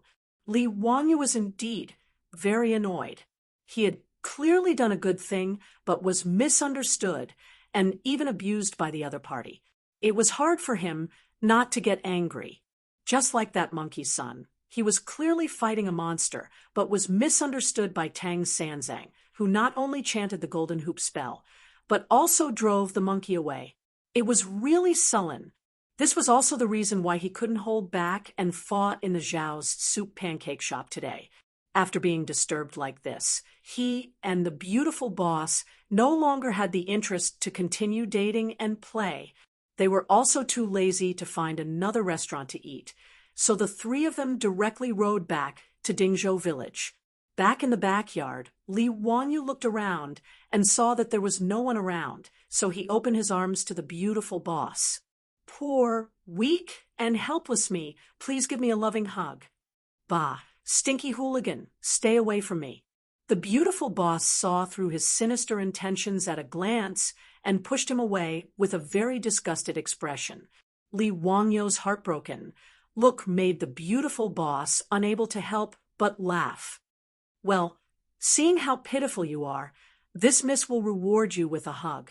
The beautiful boss said that she was disgusted with Li Wanyu, but still went forward to give him a gentle hug. This was the first time that a beautiful boss had taken the initiative to hug him. So Li Wanyu was instantly revived on the spot, as if he had been injected with chicken blood. He was just about to reach out and wrap his arms around the beautiful boss's slender waist, but this demoness had already pushed him away with a giggle. Hey, I'm warning you, don't push your luck. Stingy, I'm not leaving you out. What did you say? Say it again. The beautiful boss put 2 fingers on Li Wangyu's waist. No, nothing. Hee. I said don't let me see you again. Otherwise, I'll fall in love with you every time I see you. Li Wangyu's desire to live was very strong, so he immediately began to show off his vulgar words of love. The beautiful boss made a disgusted and vomiting expression. Too disgusting. You can save these vulgar words of love for Aphrodite. Amidst the laughter and banter between the 2 lovers, Li Wangyu's depressed mood improved a lot. For Li Wangyu's depression, the beautiful boss could understand. She comforted him. Wanyu, don't worry. There was no way to explain this kind of thing. The more he tried to explain, the worse it would get. It was better to just let it be. Anyway, people are forgetful. After a while, everyone will forget about this matter. Although the beautiful boss's words were reasonable, Li Wanyu still felt aggrieved. Sigh. My heart was originally towards the bright moon, but the bright moon shines on the ditch. All right, stop sighing. You can't really distribute gold to the people of Chang. And can you? His beautiful boss didn't mean it, but Li Wanyu suddenly felt a trace of inspiration. Chongqing, what did you just say? What? You can't give gold to the people of Chong.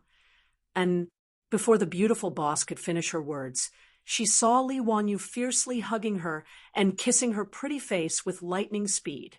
Wahahaha, I have an idea. Yes, it's to give them gold. Hee hee, I'll see who in Chong and will say bad things about me.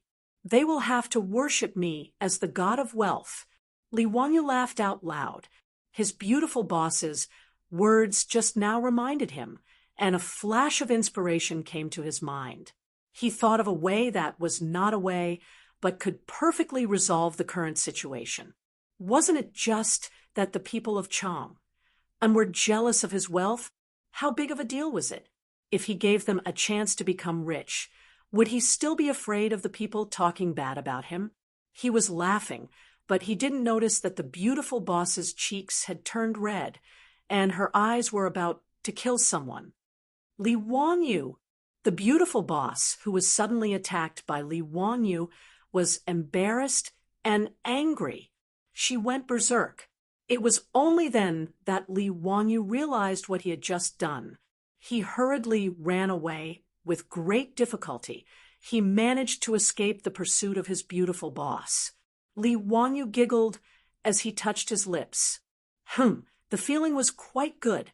After smirking for a while, he began to seriously think about the idea he had just come up with, which was to issue lottery tickets. Li Wanyu bought lottery tickets a lot in the future. However, it was obvious that he didn't have much luck. On the day he transmigrated, the highest winning amount was only 5 yuan. However, there was a reason why this thing could be popular all over the world.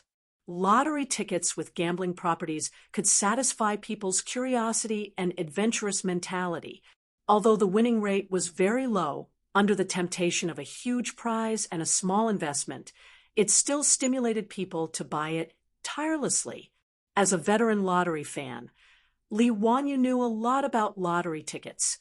This thing could be traced back to ancient Rome more than 2,000 years ago, which was Rome a few hundred years before the Tang dynasty. The earliest modern lottery tickets were issued in Florence in the 15th century. Therefore, even in the Tang dynasty 1,300 years ago, if Li Wanyu wanted to issue lottery tickets, there wouldn't be any problems. At least, there wouldn't be any technical problems.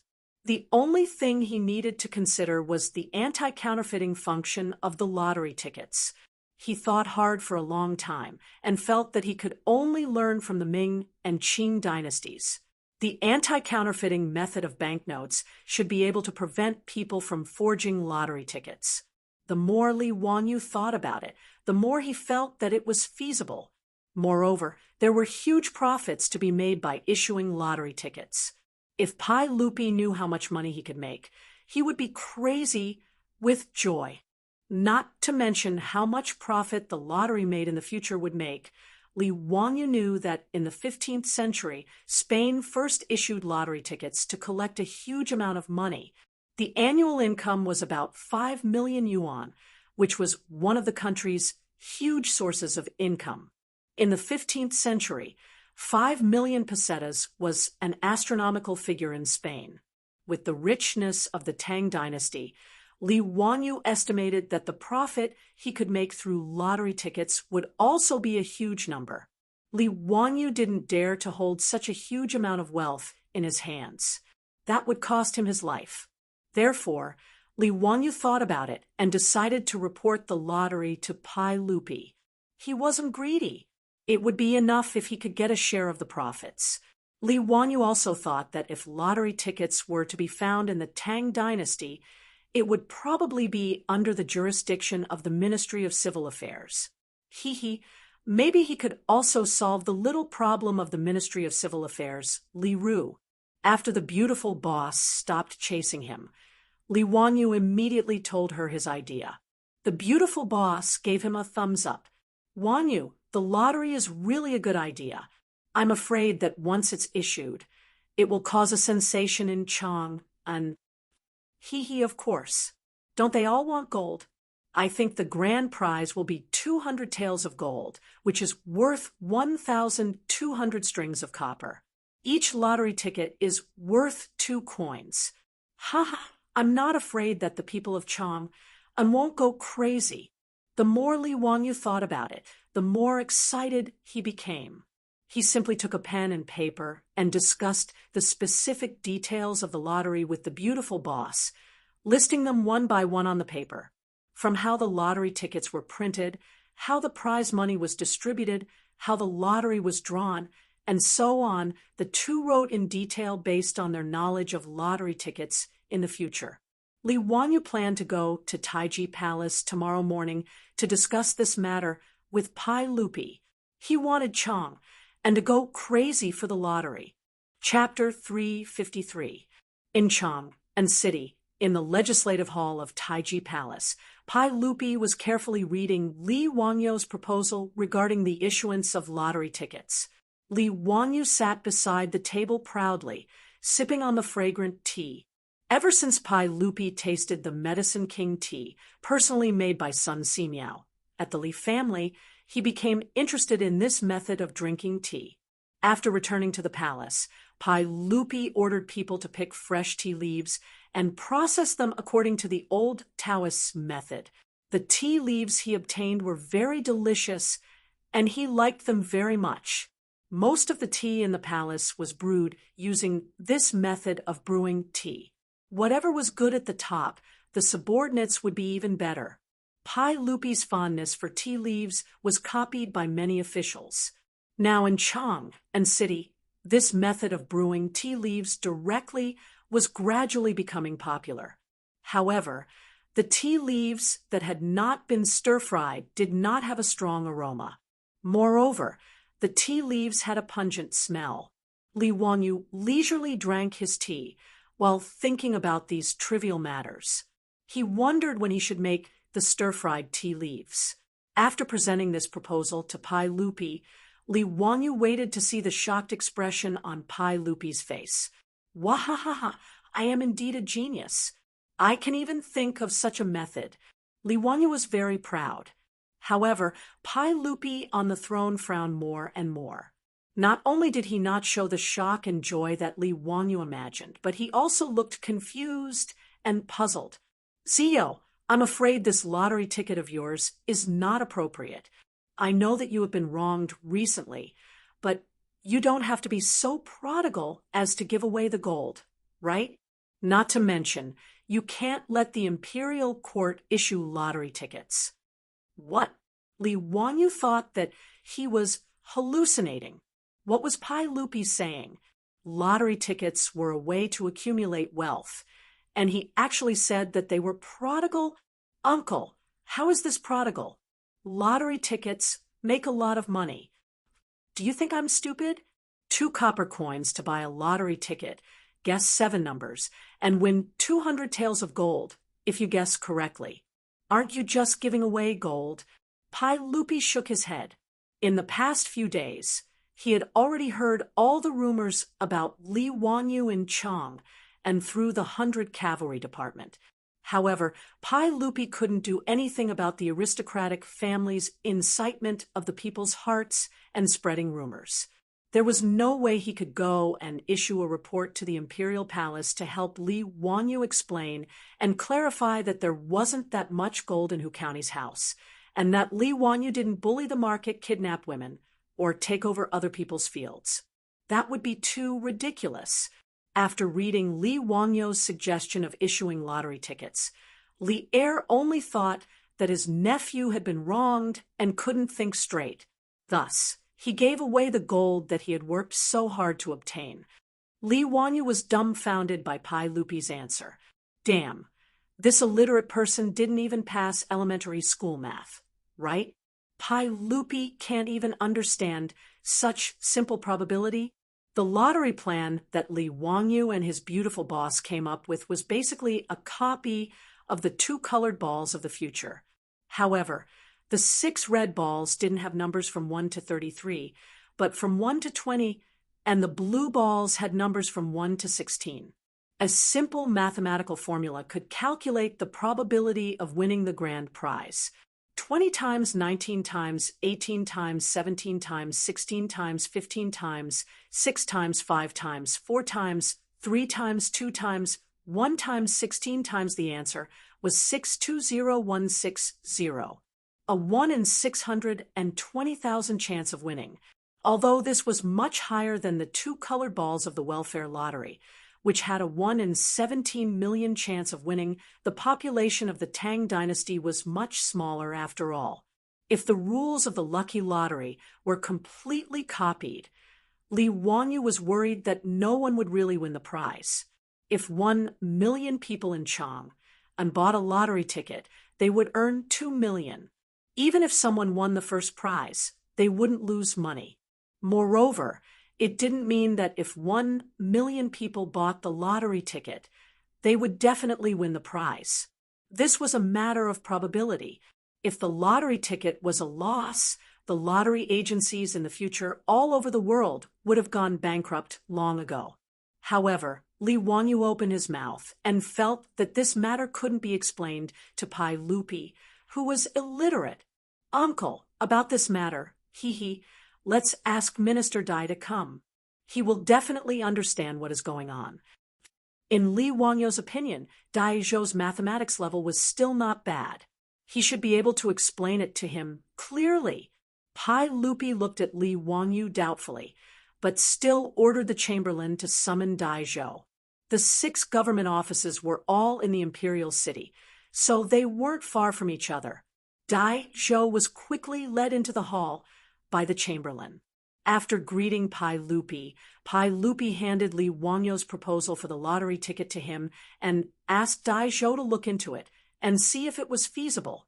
To Li Wangyu's surprise, Dai Zhou, who was considered a top mathematician in the Tang dynasty, actually shook his head after looking at his lottery ticket proposal.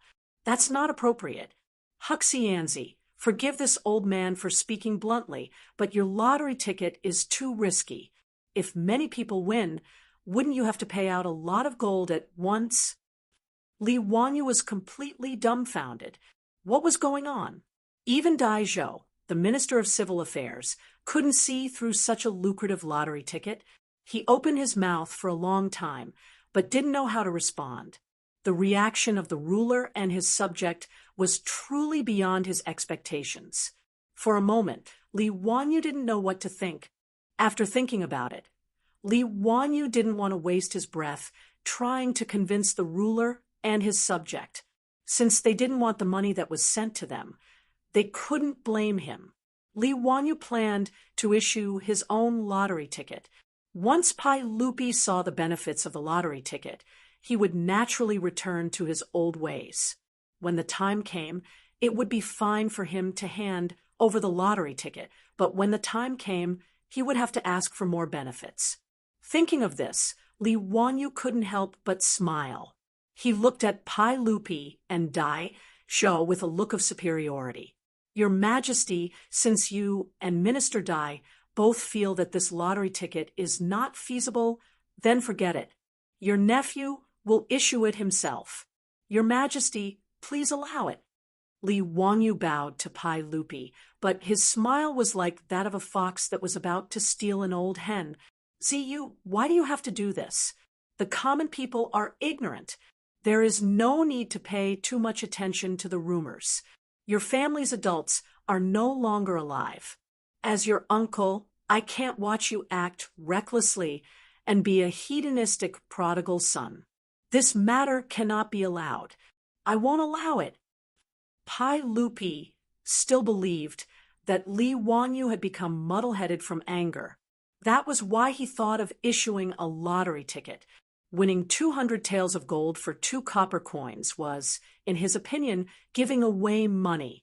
Li Wanyu saw that Pai Lupi didn't allow it and couldn't help but become anxious. This was a good opportunity to make a fortune and wash his reputation clean. How could he let Pai Lupi ruin it like this? "Uncle, it's not what you think. This matter really has a lot of potential. Just believe in your nephew. When have you ever seen your nephew do a losing business?" "Ziyu, There's no need to say more. I won't allow it. Pai Lupi's resolute attitude almost caused Li Wangyo's nose to become crooked from anger. This fellow was blocking someone's path to wealth, yet he still acted as if he was doing it for his own good. Li Wangyu really didn't know what to say. As expected, the truth was in the hands of a few people. Li Wangyu naturally didn't want to let it go like this. His eyes spun for a long time, and he thought of a way that wasn't really a way. Chapter 354. Li Wangyu naturally would not give up on the idea of issuing lottery tickets. Since Pai Lupi refused to budge, he had to find another way. Pai Lupi had his own plan, but he had his own. After being rejected by Pai Lupi, the next day Li Wangyu unexpectedly changed out of his usual self. He wore the official robes of a county official and came to Chang and to attend the court session. Those who were familiar with Li Wangyu all asked curiously, why did he come to court today? The two disciples, Ma Zhou and Yan Liben, were also confused. They had long known about their little division master's lazy personality. He was definitely not the kind of person who would visit a temple for no reason.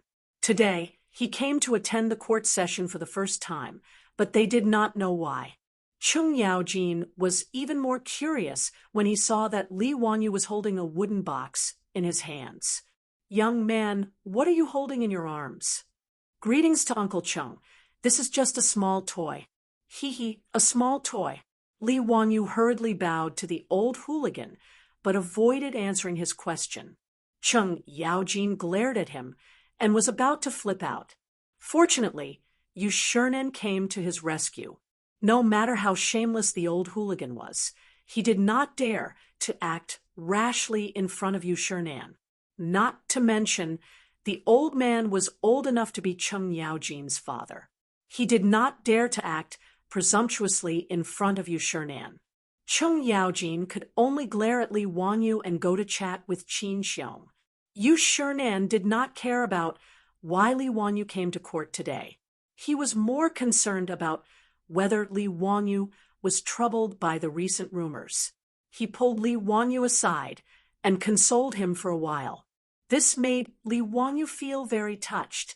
This old man was really too cute. He was very much like his grandfather who had passed away in his previous life.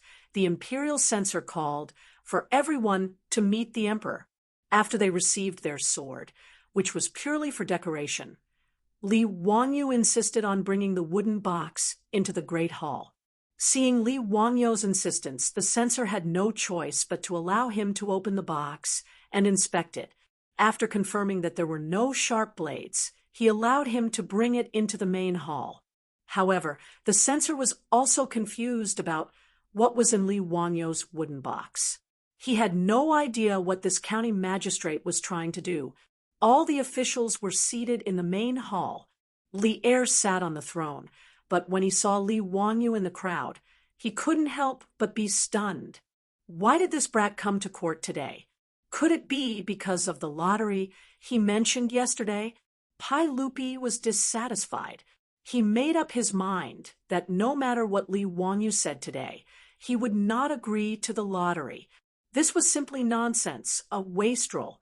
Li Wangyu, on the other hand, acted as if nothing had happened. It was as if he had nothing better to do today, and was here to listen to the court affairs. For more than 2 hours, Chang Chao didn't utter a single word. He sat obediently in his seat, as if he was listening with great interest. This made Pai Lupi suspicious, but since Li Wangyu wasn't causing any trouble, he couldn't be bothered to pay him any mind. Seeing that the morning's court discussion was over, the eunuch was about to announce the end of court when Li Wangyu stood up. "Your Majesty, this subject sees that Your Majesty and all the other officials are having a hard time discussing state affairs. This brat has a game here that would like to amuse Your Majesty and all the other officials. I hope that Your Majesty will agree." The officials in the hall were stunned, and they all looked curiously at Li Wangyu. They couldn't understand what this county magistrate was up to. Pai Lupi subconsciously wanted to refuse, but when he saw the wooden box in Li Wangyo's hands, he couldn't help but feel curious. Pai Lupi thought to himself, "I'll see what this brat wants to do. In any case, no matter what he says, that lottery ticket won't be able to get me to agree. Zio, let's hear it." "Yes, Your Majesty." "Everyone, I have 20 red balls with the numbers 1 to 20 written on them, and 16 basketballs with the numbers 1 to 16 written on them." As Li Wangyu spoke, he opened the wooden box in his hands and showed it to Pai Lupi and the other officials. 2 colored balls. This was the game that Li Wangyu was going to play with Pai Lupi and the other officials. These ping-pong-sized wooden balls were all made yesterday after he was rejected by Pai Lupi. When he returned to Dingzhou village, he found Carpenter Lu and asked him to make them for him. The craftsmen of the Tang dynasty were truly amazing. Although there weren't any modern machines, there were already handmade spindle beds, which worked on the same principle as the beads made by modern machines. Carpenter Lu easily used the spindle bed to help Li Wangyu process 36 ping-pong-sized wooden beads. Then, he painted the red and blue balls with wood paint and wrote the numbers on them. The Tang dynasty version of the 2 colored balls was ready. Li Wangyu's idea was very simple. Since he couldn't convince Pai Lupi with numbers, then he would let him experience it for himself. He would let him know that he wasn't crazy and didn't want to use his family's gold to squander. After showing everyone the 2 colored balls in the wooden box, he took out a stack of small pieces of paper that he had prepared and asked the chamberlain to distribute them to the officials in the hall. "Your Majesty, everyone, is there anyone who is willing to play with me? As long as you give me 2 copper coins, you can write a set of numbers on these pieces of paper. 6 red balls with the numbers 1 to 20 and 1 blue ball with the numbers 1 to 20. Li Wangyu then handed the wooden box to the chamberlain. "Later, I will ask Your Majesty to randomly pick 6 red balls and 1 blue ball from the wooden box.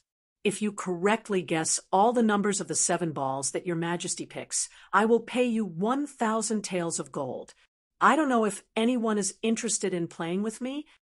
As soon as he finished speaking, the officials in the hall couldn't help but be in an uproar. Giving Hu Xianzi 2 copper coins and correctly guessing 7 numbers would be exchanged for 1,000 taels of gold. This was very interesting. There were about 400 to 500 people who could enter the Taiji Palace and participate in the daily court meetings. They were all officials of Chang and city who were 5th rank and above, as well as those low-rank imperial censors. 1,000 taels of gold naturally didn't attract the big shots of the imperial court, but it didn't stop them from thinking that this game was very interesting. But for those ordinary officials, 1,000 taels of gold wasn't a small amount. The salary of the officials of the Tang dynasty wasn't high. It could even be said that it was very low. Compared to the Song dynasty, the salary of the officials of the Tang dynasty was no different from that of a migrant worker. They were both first-rank officials.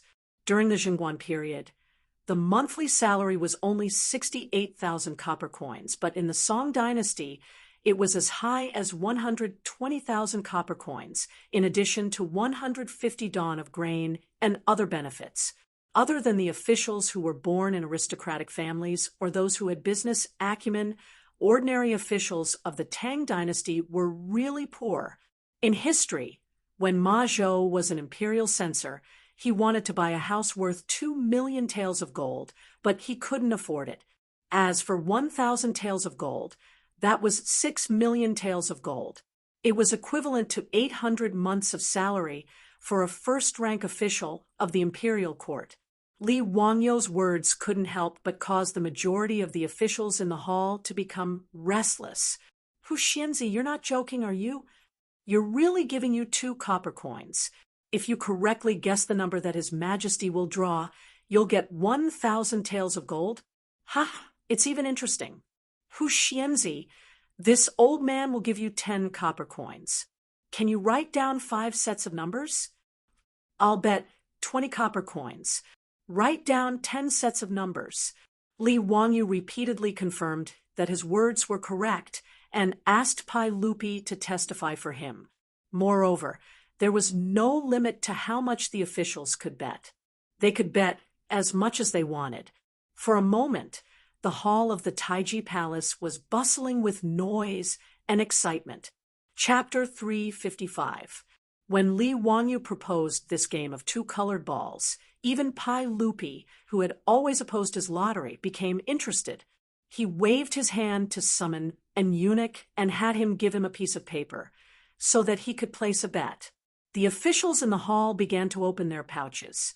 The smallest was 2 copper coins, while the largest was 100 copper coins. Even Ma Zhou and Yen Liben chuckled at their junior division commander. They threw out their copper coins and began to place their bets. As the officials placed their bets, they also began to discuss Li Wangyu's actions. 2 copper coins for 1,000 taels of gold. Had this county son gone mad? If many people guessed the number today, wouldn't he have to pay out tens of thousands of taels of gold? In the eyes of the gambling addicts of the Tang, such an unfair game was simply madness. Just what does County Sun Huxin mean by this? Does the officials know? Perhaps there's too much gold, and the residents can't fit it all in. The rumors on the streets say that County Sun Huxin's daughters are all gold. It seems like they're true. Someone used the rumors to ridicule Li Wangyu, though none of the officials took them seriously. 2 copper coins for 1,000 taels of gold? I've never heard of such a thing. I think that County Sun Huxin will lose miserably today. With so many people here, is he afraid that no one will guess the 7 numbers correctly? If many people really do guess correctly, will County Sun Huxin be able to take out so much gold? What's there to worry about? Isn't there a sage as a witness? Are you afraid that County Sun Huxin will renege on his debt? Besides, County Sun Huxin is preparing 20,000 taels of gold to build a baseball stadium. Is he afraid that he won't have enough money? I'm afraid that after today, all the gold that County Sun Huxin is preparing to use to build a baseball stadium will change owners. This old man still can't see through this County Sun's intentions. It's truly strange. Chui Gong, why do you care what he's planning? In any case, it's fine as long as he has the gold. Perhaps County Sun Huxin has gone mad. Some of the officials ridiculed, and some made fun of him, but this did not stop them from placing their bets. Even the eunuchs in the hall who were distributing paper and collecting copper coins couldn't help but ask Li Wangyu if they could also place their bets. Regarding this, Li Wangyu naturally smiled and nodded in agreement. He laughed as he watched the officials place their bets. He was in a good mood. He didn't believe that in this hall there would only be 400 to 500 people who would be able to win the prize. If there was really someone with heaven-defying luck who had a 1 in 620,000 chance of winning the prize, then he would accept it. Actually, if Li Wangyu had suggested this method of playing, he would definitely be at a disadvantage if he encountered the future lottery players. This was because the probability of winning was 1 in 620,000. In other words, if someone bought all the numbers, they would only need 620,000 bets. With this conversion, he would only need a little over 2 million copper coins to win the 1,000 taels of gold.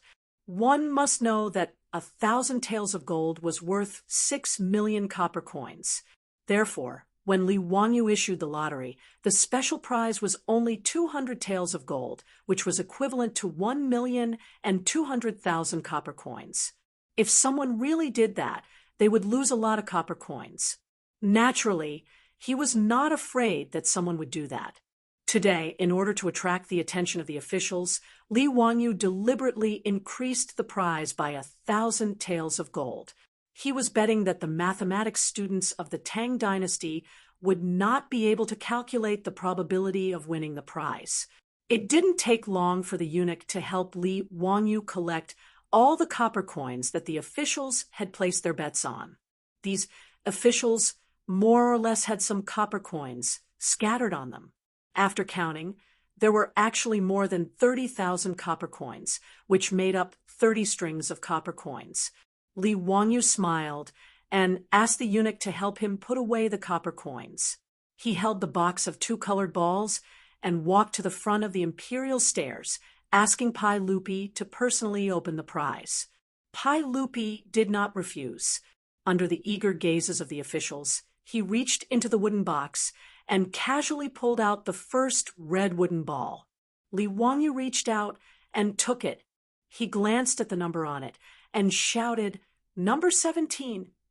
After shouting twice, he handed the wooden ball to the eunuch and asked him to show it to the officials, to show it to them, to show fairness. After the number was read out, the officials were busy looking at the small pieces of paper in their hands. Some people found that the number they had bet on was 17. They were so excited that their eyebrows danced. They were very happy, as if the 1,000 taels of gold already belonged to them. Those who did not guess the number were depressed and helplessly threw away the pieces of paper in their hands. Today, Li Wangyu only wanted to show Pai Lupi how the lottery worked, so he did not set up the first prize, second prize, and so on. Anyone who guessed the wrong number would be invalidated.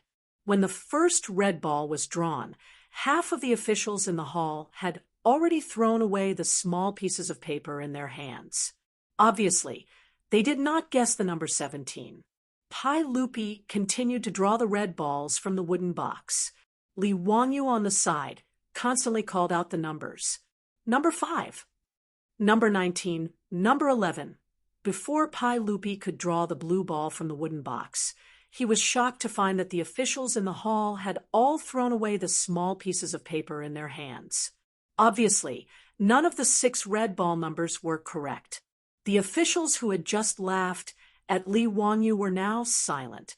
The people who were originally full of confidence and wanted to win the 1,000 taels of gold from him were now shocked to find that in the end, it was Li Wangyu who won the 30,000 taels of gold from them. Everyone could not help but feel that they had been tricked, but they did not know where the problem was.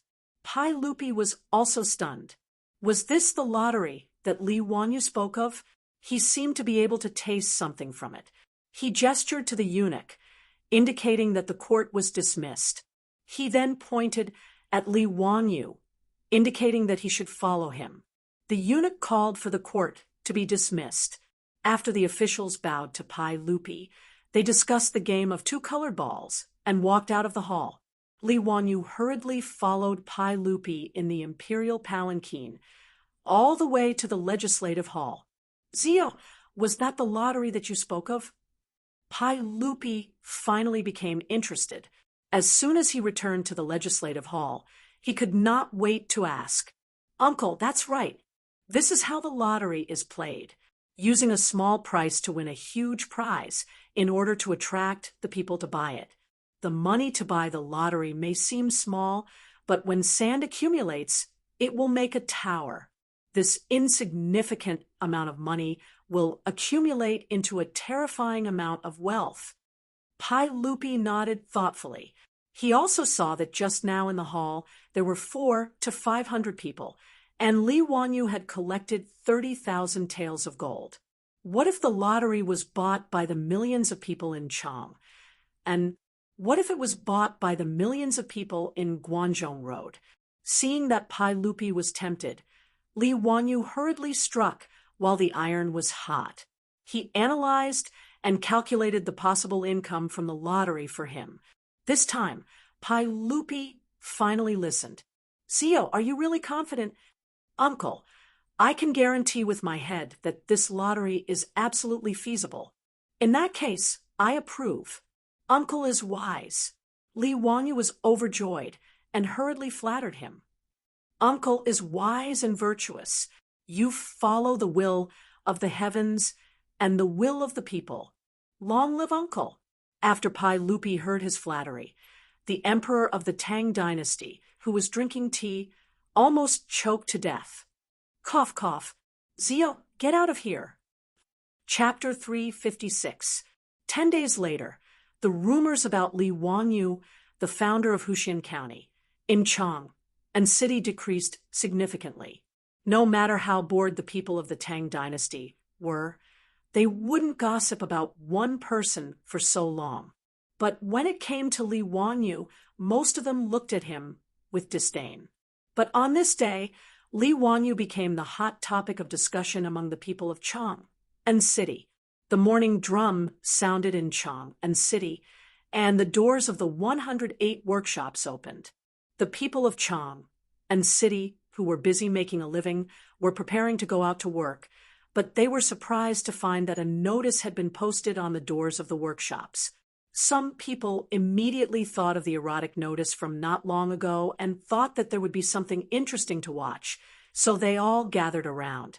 When the literate people read the notice out loud and found that it wasn't what they were looking for, they couldn't help but feel disappointed. But when they heard the news written on the notice, the commoners were in an uproar again. Brotherwin, are you sure you didn't read it wrong? What kind of double-colored lottery is this? You can really win 200 taels of gold by spending 2 copper coins. Which Huxian's son did this? TSK. Does he really have so much gold at home that he doesn't know where to spend it? If you really win, you'll get 200 taels of gold. That's more than 1,000,000 taels of gold. How much money is this? Dalong, quickly take a look at the notice and see if it's true. What's with the double-colored lottery? Langjun, please explain it to everyone. If you guess 7 numbers correctly, you can get 200 taels of gold. This isn't a joke, right? This notice is stamped with the official seal. How can it be fake? Is Huxian's son really the god of fortune? Isn't he just rushing to give away money? Similar scenes appeared in almost all of the 108 workshops in Chang and city. Even in the wealthy district in the north of the city, this notice caused quite a stir. When the officials who were rushing to the court noticed this notice, they immediately thought of the game that Huxian's son had played with them in the Taiji Palace 10 days ago. So this was called a lottery. Many officials who were short of money were actually somewhat happy. He originally thought that he had missed the opportunity to make a fortune, but he never expected that Huxian's son would make the lottery public and make such a big fuss. Although the prize money had changed from 1,000 taels of gold to 200 taels of gold, it was still attractive enough. After all, one only needed to spend 2 copper coins to have the chance to win 1,200,000 taels of gold. Who wouldn't be willing? Many officials also noticed that the way the lottery was played this time was different from the way it was played in the main hall. Not only did they have to guess all 7 sets of numbers correctly to win the prize, but there were also small prizes, such as second and third prizes. The first prize was to guess all the numbers correctly and win 200 taels of gold. The second prize was 50 taels of gold for guessing 6 red balls. The third prize was to guess any 5 red ball numbers, or 4 red balls plus a basketball number. The prize was 5 taels of gold, and so on until the 6th prize was 10 copper coins. Li Wanyu had almost completely copied the rules of the Huaxia double-colored welfare lottery. However, this simple and easy-to-understand lottery rules caused an uproar in Chang and city. In order to promote the double-colored lottery, he didn't just put up notices in front of the gates. The 4-wheeled carriage company's carriage once again played the role of a promotional vehicle. It drove all over Chang and city and threw out a large number of advertisements. Now that there was engraving printing, it was simple to print these advertisements. The most exaggerated thing was that after Li Wanyu convinced Pai Lupi, especially after he made some calculations, Pai Lupi finally understood the huge benefits contained in the lottery. The monarch of the Tang dynasty could no longer sit still. With Pai Lupi's tacit approval, large advertising banners were hung above several important city gates in Chang and city for the first time. Make a fortune. The double-colored lottery will help you by the lottery, and win the big prize. Gain both fame and fortune. Winning 1,000,000 taels of gold is not a dream. Luck is in 2 copper coins. 1 lottery ticket, 1 chance, 1 big prize, 1 lifetime of benefits. Buy more, buy less, buy as much as you want. Early, early, late, late, and early you must win. These advertising slogans that Li Wanyu directly plagiarized from the lucky lottery advertisements of the later generations stimulated the people of the Tang dynasty as if they had been injected with chicken blood. They were all looking forward to the unfamiliar lottery ticket. It was as if they really only needed to spend 2 copper coins to get the 200 taels of gold. Under the instructions of Pai Lupi, the Ministry of Civil Affairs cooperated with Li Wanyu to operate the double-colored lottery ticket. In Chang'an City, 6 lottery sales points were set up in Pingkong Square, Bujing Square, Changsha Square, and Xianyang Square, where the 2 counties of Chang and City were located. More than 20 scribes from the Ministry of Civil Affairs were responsible for these 6 sales points. There were also government runners from the 2 counties of Chang and City to maintain order. Both Chang and County Magistrate Chui Zhuo and Wanyan County Magistrate Lu Dehang had some understanding of the lottery. During the daily court session, these 2 mayors of the capital of the Tang dynasty were also in the court. They also used their wallets to buy a few numbers. Although they did not win, they were quite interested in the lottery. Now, with Pai Lupi's edict and the instructions of Minister Dai of the Ministry of Civil Affairs, they naturally did their best to cooperate and transferred the government runners from the counties to help maintain order. There was no computer network in the Tang dynasty. Everything had to be done manually, including filling in the lottery tickets and statistics. For this reason, Minister Dai Zhou directly transferred more than 100 scribes from the various government offices of the Ministry of Civil Affairs to fill in the lottery tickets at these sales points. Dai Zhou thought that he was well prepared, but he underestimated the attraction of the lottery to the people of the Tang dynasty. They could win 200 taels of gold by spending 2 copper coins.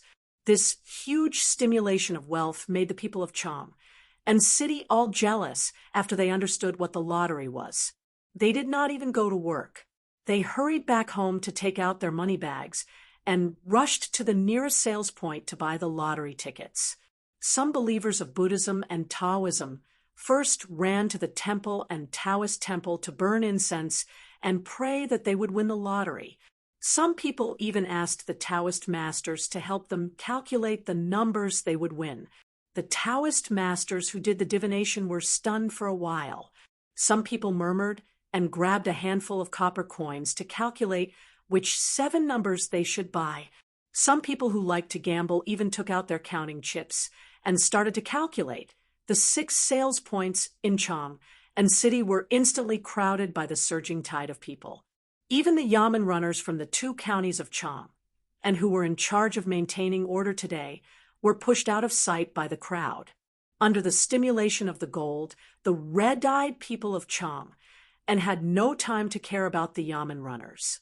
The lottery tickets were originally scheduled to be sold at the auspicious time calculated by the Directorate of Heaven. Because there were too many people, the officials in charge of selling the lottery tickets were worried that something would happen. They did not even have time to light up the sticks and hurriedly announced the start of the sale. Seeing the government runners in front of the lottery shops disperse, the people holding the money bags in their hands immediately rushed into the shops. The Tang dynasty's 2-colored lottery tickets were officially on sale. Chapter 357. The first lottery ticket of the Tang dynasty was handwritten by a scribe from the Ministry of Civil Affairs and handed to the people who bought the lottery ticket. When the Chang and citizen took the lottery ticket excitedly, he was shocked to find that the lottery ticket in his hand was actually colored. Those who had studied high school history knew that there was a question in the history exam that asked when the earliest color printing technology in China appeared. A. Sui and Tang dynasties B, Tang and Song dynasty C, Song, and Yuan dynasties D, late Yuan, and early Ming dynasties according to the principle of choosing. C, if you don't know how to do the question, C was the correct answer during the Song and Yuan dynasties. Therefore, although engraving printing appeared during the Jingguan period, color printing technology would only appear 300 or 400 years later. The 3 paintings of the Buddha Sutra from the Song and Liao dynasties were found in the Sakya Pagoda of the Buddhist Palace Temple in Shaanxi's Ing County. Historians also recognize them as the earliest color printing in China. There was no doubt that the color printing technology of the lottery ticket was invented by Li Wangyu. In fact, the principle of color printing was not complicated. Like engraving printing, the window paper would break with a poke. According to the needs, red, blue, and black engraving plates would be engraved. A piece of paper would be engraved 3 times, and the colors would be engraved on a piece of paper. The reason why Li Wangyu wanted to create this color overprint technology was to prevent counterfeiting. Because the lottery ticket needed to be printed in large quantities, Li Wangyu even invented copperplate printing. This was not difficult. He just had to change the wood used for the engraving plates into copper coins. The advantage of using copperplate printing was that the copper plate had a long lifespan, and the patterns that needed to be printed could be carved very carefully. The printed lines were bright, and the fine patterns could be reproduced. With Pai Lupi's instructions, the best craftsmen in the supervisor were all convinced. In just a few days, this set of complicated copperplate engraving printing technology was created. The printed lottery ticket was the size of a palm, but there were complicated and fine-colored patterns on it. These patterns were not randomly drawn. When Li Wangyu asked Yan Liben to draw the drawing, he deliberately designed a secret code to hide it. Of course, this was also to prevent counterfeiting. The same was true for the Qing dynasty banknotes. They used complicated patterns and red and blue color printing to prevent counterfeiting. Another anti-counterfeiting technology for lottery tickets was the anti-counterfeiting seal, which was also something that Li Wangyu learned from the Qing dynasty. They specially hired skilled craftsmen to carve the seal using the micro-carving technique and stamp it on the lottery ticket. It was not a big seal, but it was actually engraved with 300 to 400 words of preface to the Orchid Pavilion. Moreover, it was deliberately engraved with a few wrong words as an anti-counterfeiting mark. There were even words printed on the lottery ticket. Counterfeiters will be executed. First report will be rewarded with 10 taels of gold. It serves as a warning to those who attempt to take risks. There were color overprints, copperplate printing, dark lines, and anti-counterfeiting seals. If the lottery could be forged, Li Wangyu could only accept it. These lottery tickets were filled in by the scribes of the Ministry of Civil Affairs using tiny Chinese characters. A lottery ticket could contain up to 10 sets of numbers. As for the income from the lottery tickets, the Ministry of Civil Affairs would record it and record it. The imperial censorate would send an imperial censor to supervise it. In order to prevent the officials of the Ministry of Civil Affairs from cheating, Pai Lupi even sent people from the 100 Cavalry Department. The 6 lottery sales points in Cham and city were all supervised by people from the 100 Cavalry Department. Every blank lottery ticket was strictly recorded. The Ministry of Civil Affairs even had special personnel to record the lottery numbers sold so that people could check it after they won the first prize. It could be said that with the experience of Li Wangyu and his beautiful boss in the future, the Tang dynasty's unprecedented lottery was not chaotic at all. Everything was in order. The only thing that needed to be criticized was the need to manually fill in the lottery numbers. Even though there were more than 20 scribes at each lottery sales point, it was still inadequate in the face of the flood of people in Chang and city. Filling in the lottery numbers manually could not be sloppy. Even if the scribes were tired to the point that their wrists were sore and their foreheads were covered with layers of sweat, the crowd outside the lottery sales points did not decrease. Instead, it increased. Even the 100-meter wide streets outside the East and West markets and Ping Kong Fong were blocked by the crowd. It was as if all the people in Chang and city had crowded here today. When Pai Lupi was still in the court, he was informed by the chamberlain that the lottery sales were booming. This made Pai Lupi feel incredible. He did not care that the court was still in session and directly announced the adjournment of the court. After that, he changed into casual clothes and went out of the palace with a few guards. Pai Lupi was still worried if he did not see the lottery sales with his own eyes. Li Wanyu naturally came to Chang and city early today. He led Niu Wu to inspect the 6 lottery sales points and was ready to make up for the loopholes. Behind him, Cheng Chumo and a group of foppish people were still complaining that Li Wanyu did not ask them to join in such a fun thing. It was not good enough. Fang Yai also shamelessly asked Li Wanyu what the winning numbers were. He also wanted to buy a lottery ticket.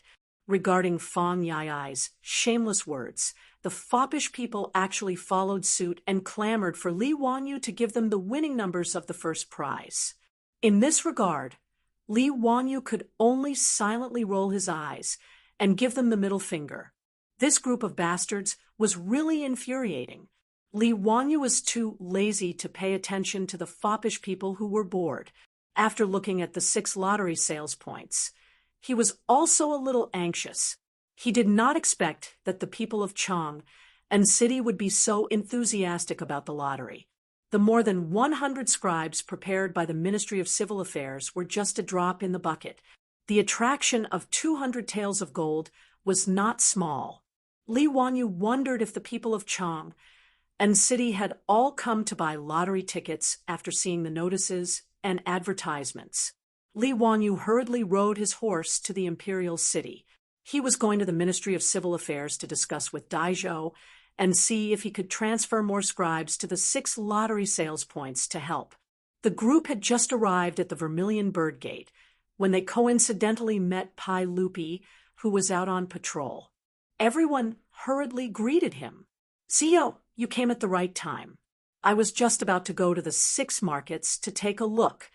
How is the situation now?" "Uncle, there are too many people." Li Wanyu wiped the sweat from his forehead. Little nephew and Minister Dai both underestimated the enthusiasm of the people to buy lottery tickets. Now, the 6 markets are packed with people who want to buy lottery tickets. The scribes of the Ministry of Civil Affairs are simply too busy. Little nephew is going to find Minister Dai to see if he can transfer more people to help. Are there really that many people buying lottery tickets? It is indeed so. Little nephew estimates that there are already no less than 70 to 80,000 people gathered in the 6 markets waiting to buy lottery tickets. When Pai Lupi heard that there were so many people gathered, he was also a little nervous. He waved his hand to summon the eunuch beside him and gave him an order. Order the imperial guards to immediately send imperial guards to the 6 markets to maintain order. Then have Minister Dai mobilize scribes to the 6 markets to help sell lottery tickets. "Zio, come with me to take a look." The last sentence was directed to Li Wanyu. The uncle and nephew pair led Cheng Chumo and his group of foppish people to the nearest peace square. Chapter 358. Pai Lupi's prompt decision to mobilize the imperial guards to maintain order was a very wise choice. Otherwise, the lottery sales in Chang and today would have caused a lot of trouble. The 6 markets selling lottery tickets were already overcrowded, whether it was the yamen runners of Chang or the marquis in the market. Even if they shouted until their throats were broken, they could not stop the people from crowding forward. With so many people crowding here, if an accident happened, the crowd would panic and cause a large-scale stampede. The consequences would be unimaginable. If that really happened, Li Wanyu would not be able to feel at ease for the rest of his life and would feel guilty for the rest of his life. When the fully armed imperial guards of Golden entered the market to maintain order, The surging crowd in the 6 markets was finally contained. No matter how great the temptation of gold was, it could not resist the threat of the shining weapons of the imperial guards of Golden. The people of Chang, and who were anxious to buy lottery tickets, finally calmed down a little and did not force their way into the 6 markets. Even so, Li Wanyu, Pai Lupi, and the others, under the protection of the palace guards, spent a lot of effort before they finally squeezed into the lottery sales in Ping Kong Square. These lottery sales were all equipped with long wooden counters, behind which sat a row of clerks from the Ministry of Civil Affairs. All of them were extremely busy. In front of the lottery sales counter, it was so chaotic that one could not look straight at it. Even with the yamen runners, marquis, and imperial guards of Golden to maintain order, the front of the counter was still a mess. The people who were in a hurry to buy the lottery tickets almost pushed over the wooden counter, making Li Wanyu worried for a while. It seemed that the people of the Tang dynasty urgently needed to spread the awareness of queuing. However, when he thought about the time when Li Wanyu transmigrated to the future, the country was still vigorously promoting the concept of queuing and cultivating the awareness of queuing. Li Wanyu felt relieved. It seemed unrealistic to expect the Tang people of 1,300 years ago to have the awareness of queuing. Understanding was one thing, but with such chaos, it was easy to cause trouble and affect the efficiency of buying lottery tickets. Pai Lupi also frowned. Zio, with so many people, it's easy to cause trouble. Should I let the imperial guards of Golden disperse the crowd? Li Wanyu quickly shook his head. This lottery ticket was something new. Now, the commoners were only here because they were stimulated by the gold. If the Golden Guards were to disperse the citizens, it would affect the lottery sales. However, Pai Lupi's worries were not without reason. With so many people crowding around, it was indeed inappropriate. He had to think of a way to satisfy both parties. Looking at the crowd in front of the counter, Li Wanyu suddenly patted his head in annoyance. How could he forget about the line railing and the 1-meter line? He hurriedly waved his hand to summon the imperial guards and ordered them to immediately transport a batch of bamboo. Then, he ordered them to find a group of carpenters from the works supervisor to come here. Pai Lupi didn't understand, but he didn't stop him. It didn't take long for the bamboo and the craftsmen to arrive. Under Li Wanyu's orders, the imperial army of the Chamberlain of Chamberlain cleared out all of the commoners in the lottery shop and allowed the craftsmen to enter. Li Wanyu took a pen and paper and drew a simple diagram. Then, he ordered the craftsmen to use bamboo to make a path for the queue. The path for the queue was very simple. They just had to saw the bamboo into bamboo poles of suitable length and tie them up with hemp rope. For the craftsmen, this was a simple matter. Li Wanyu only had to explain a little to them to understand. In less than an incense stick's worth of time, there were more than 20 bamboo paths in the lottery shop. At this time, Daizhou also rushed over with a group of scribes. After he received Pai Lupi's orders, he urgently mobilized more than 100 scribes from the various departments of the Ministry of Civil Affairs and sent them to 6 lottery shops to provide support. After a period of bustle, the lottery shops were once again opened. With the imperial army of the Chamberlain of Insignia maintaining order at the scene and the bamboo queues separating the commoners, the chaotic situation from before didn't appear again. In addition, with the help of the new scribes, the speed of the lottery sales increased by a lot. Seeing that this method was effective, Li Wanyu hurriedly ordered the craftsmen to go to the other 5 shops and modify them according to this method to ensure that the lottery sales would proceed smoothly. Seeing the commoners excitedly holding up the lottery tickets they just bought and squeezing out of the crowd, Pai Lupi couldn't help but feel a little emotional. Zio, is this the right thing to do? I'm a little uncertain. Look at them. Each and every one of them is holding on to hope. The probability of winning is 1 in 10,000. Isn't this cheating them? However, Li Wangyu didn't see it this way. He shook his head and said, "Uncle, as long as this lottery is done properly, it should be a good thing for the country and the people. 2 copper coins isn't a burden to the commoners. However, little drops make a mickle. When this money is gathered together, it can fill the national treasury. It can also allow the imperial court to have more than enough power to protect the commoners. This is a great merit." The protection he was talking about was the measures to protect the commoners and allow them to reproduce. In other words, it was the welfare system of the Tang dynasty. The rights of Zhou recorded to protect the commoners in 6 ways. The first is to be kind to the young. The second is to provide for the elderly. The third is to shake up the poor. The fourth is to compensate the poor. The fifth is to relieve the sick. And the sixth is to live in peace and prosperity. This was the 6 policies of protection. Kind to the young was to raise children, old age was to support the elderly, shake up the poor, and relieve the poor were to help the poor.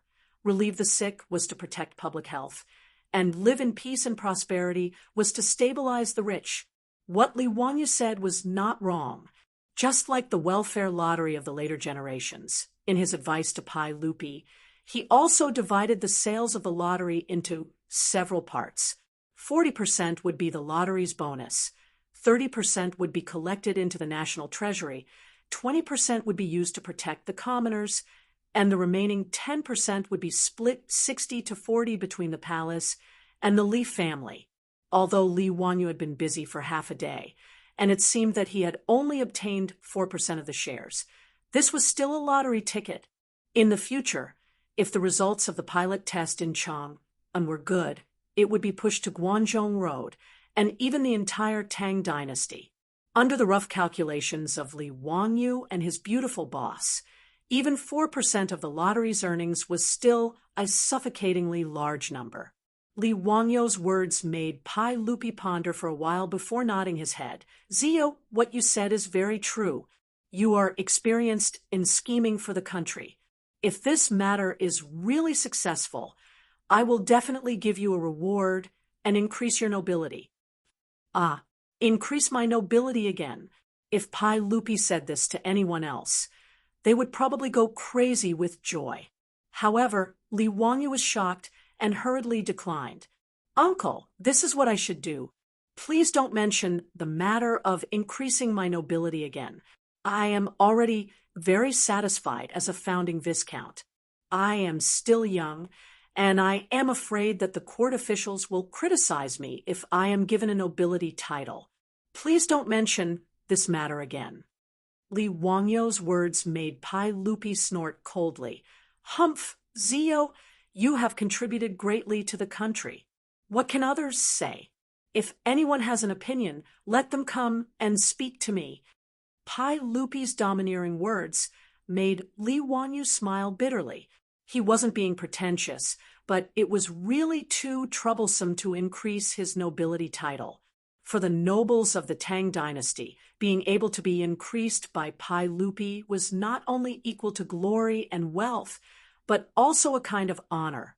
As for Li Wangyu and his beautiful boss, they still didn't really consider themselves as Tangs. It had been 3 months since they transmigrated, and for them, the prosperous Tang dynasty was still like a dream or a game. It was so unreal. In Li Wangyu's view, whether it was founding viscount or founding viscount, they were just protective talismans. Now, based on his closeness with Pai Lupi, these nobility titles didn't have much meaning. However, since Pai Lupi said so, Li Wangyu couldn't embarrass him. He could only vaguely say, "Hee, this nephew thanks uncle. How many lottery tickets will be sold today?" Chapter 359. Li Wangyu's words were just to change the topic, but it also aroused Pai Lupi's interest. He roughly estimated the number of people who came to Ping Kong Fong to buy the lottery today, and said with uncertainty, "I estimate that there will be at least 80,000 to 90,000 people buying the lottery today. After today, I'm afraid there will be more than 1,000,000 yuan." Li Wangyu, however, chuckled. "Uncle, I think there might be 1.5 million. Oh, Z, you have such confidence. I have confidence in Uncle. It was Uncle's literary and martial arts skills that built the prosperous Tang dynasty. Now that the chaos is over at the end of the Sui dynasty, the people are recuperating and living in peace and contentment. That's why they have the spare money to buy the lottery. Speaking of which, this is all Uncle's credit. Li Wangyo's flattery was quite on point. Pai Lupi was very pleased and couldn't help but raise his head and laugh. On the other hand, Chung Chumo and the other debauches secretly gave Li Wangyu a thumbs up, expressing their admiration for him. The Tang dynasty naturally didn't have a thumbs-up gesture, but Li Wangyu had this habit. After interacting with him for a long time, the playboys naturally learned it. Even when Li Wangyu gave them the middle finger, this group of playboys was naturally not stupid. They already knew that they were fooled by Li Wangyu's sign language for elder brother.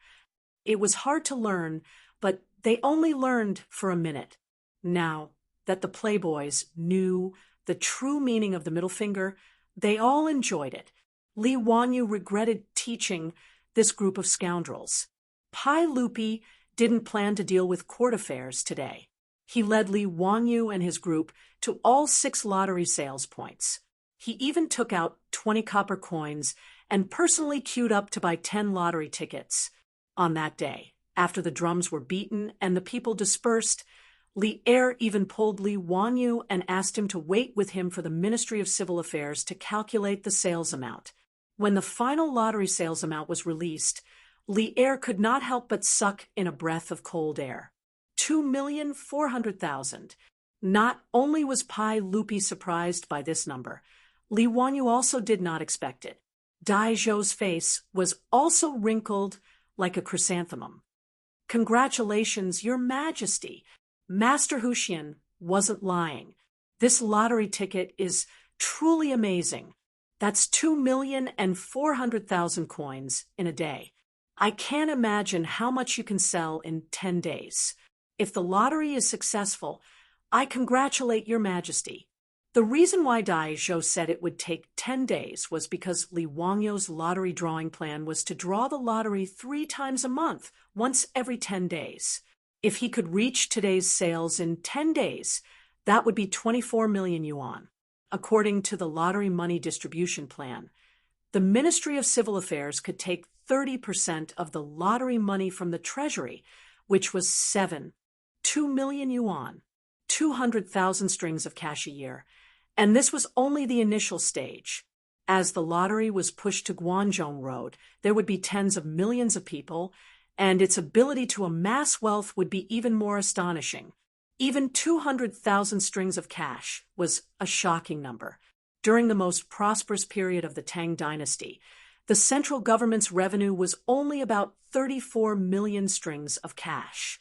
Of this, the revenue from corn was 25 million stones, cloth was 25 million bolts, and money was only 2 million strings of cash. In other words, even during the peak of the Tang dynasty, the country's revenue was only 2 million strings of cash. And this money had almost no surplus. The 1 million strings of cash was the monthly salary of the court officials and the prefectures, as well as the expenses for materials and horses. The 600,000 strings of cash needed to be added to the military and military rations. When there was a lack of copper coins, the Great Tang would often use silk as currency. This was a common problem throughout the dynasties, and it was also one of the reasons why the Song dynasty gave birth to paper money. During the early years of Jingguan, the annual income of the Tang dynasty was only about 1 million strings of cash. If they could really earn 200,000 strings of cash through the lottery, it would be truly shocking. This was why Dai Zhou, the Minister of Civil Affairs, was smiling so brightly. Ha! Zio is indeed a talent, and he is one of my trusted aides. Once the effects of the lottery show, I will give Zio a title. Pai Lupi laughed, and once again brought up the matter of giving Li Wangyu a title. If the lottery sales could continue to be so good, Pai Lupi would indeed give Li Wangyu a title. To not reward someone for their contributions was not the way of a ruler. When Dai Zhou heard this, he was secretly shocked. This Hu Xianzi was only 16 this year, and he had already been given 2 titles in just a month. Now that the saint wanted to give him more titles, this favor was truly in the emperor's heart, and no one could compare to it. However, when Dai Zhou thought about it, he felt that it made sense. Hu Xianzi had given him water wheels, 4-wheeled carriages, mirage mud, horseshoes, and many other things. All of them were good tools for the country and people, and their importance was no less than that of opening up new territory. Thinking about it like this, Dai Zhou even felt that Pai Lupi was being too stingy. Just the title of Hu Xianzi was not enough to reward Li Wangyu for his contributions. When Li Wangyu learned that the lottery had sold for 2 million on the first day, he was so happy that he could not close his mouth. Based on his 4% share, he could earn 30,000 strings of cash a year. This was a shocking amount of wealth, and Li Heng would probably have a headache. He had too much gold and copper coins at home, and he had nowhere to store them. It seemed that he really needed to urge the Ministry of Works to take out some more copper coins to reward the craftsmen and see if he could speed up the construction of his manor, not to mention how excited Pai Lupi and the others were. As the lottery went on sale, the first thing that people in Chang would say when they saw each other was, "Have you bought it?" If anyone had not bought a lottery ticket, their neighbors would immediately enthusiastically explain to them what the lottery was, how to play it, how to choose the numbers, and when to draw the prizes. Even the illiterate commoners could almost memorize everything about the lottery, including how to play it, how to draw the prizes, and when to draw them. Those who didn't care about the lottery were treated like heretics and were treated with disdain. The attraction of gold was so great that it made the commoners of Chang and feel as if they had been possessed. No one mentioned the rumors about Li Wangyu in the past. The government's notice clearly stated that the lottery ticket had been created by Hu Xianzi, the fickle commoners of Chang, and no longer said that the founder of Hu Xianzi was heartless and took advantage of the commoners. Instead, they saw him as the god of wealth. Some people even secretly worshipped Li Wangyu as the god of wealth in their homes. They burned incense and kowtowed to Li Wangyu every day, hoping that Li Wangyu would bless them with the lottery and give them 200 taels of gold. Every day, the lottery sales in the 6 markets were filled with people. As the clerks of the Ministry of Civil Affairs became more familiar with the lottery sales process, more and more tickets were sold every day. Even the officials in the imperial court sent their families and servants to line up at the lottery sales to buy tickets. This palm-sized lottery ticket had suddenly become the most expensive paper in Luoyang, and everyone was scrambling for it. 10 days passed in the blink of an eye, and it was time for the first lottery of the Tang dynasty to be drawn. For a moment, the streets of Chang were empty. Everyone ran to Vermilion Bird Avenue and waited for the lottery to be drawn. Chapter 360. In order to make the people of Chang feel at ease, Li Wangyu decided to place the lottery on Vermilion Bird Avenue above the Vermilion Bird City Gate, after obtaining Pai Lupi's approval. In order to allow everyone to directly witness the lottery, Li Wangyu had already ordered the craftsmen to build a giant lottery machine and placed it on top of the Vermilion Bird City's gate tower. It looked like the roller used by hamsters in the future, except that this roller was very large, about 3 meters in diameter. Standing on the city gate, the people on Vermilion Bird Avenue could see it at a glance. The roller used for the lottery was made of thick iron wire and hollow, so the situation inside could be seen clearly. As for the balls used for the lottery, Li Wangyu asked the craftsmen to replace them with kuju balls and paint them with numbers. In the Tang dynasty, kuju balls were filled with air using animal bladders and wrapped in 8 pieces of leather. The balls were light and round. Li Wanyu asked the craftsman to prepare 30 red balls and 16 blue balls for today's lottery. The time of the lottery was already announced to the public, and it was even held at the palace gate for the first time. On this day, the people of Chang and all walked out of their houses and went to Vermilion Bird Avenue to see the lottery. Note as Vermilion Bird Avenue was full of people, and there were still people coming from all over Chang. And a rough estimate showed that there were no less than 100,000 people here to see the lottery today. The 150-meter wide Vermilion Bird Avenue stretched from the Golden Light Gate Avenue south of the Vermilion Bird Gate to 4 to 5 streets, 7 to 8 miles long, and it was packed with people. In fact, in an era without live television, no matter how big the lottery machine on the Vermilion Bird City Gate was, people 2 miles away would not be able to see it clearly. Even so, the people of Chang enjoyed it. Even if they could not see the scene on the Vermilion Bird City Gate, they were still whispering to each other, enthusiastically discussing whether they could win the lottery.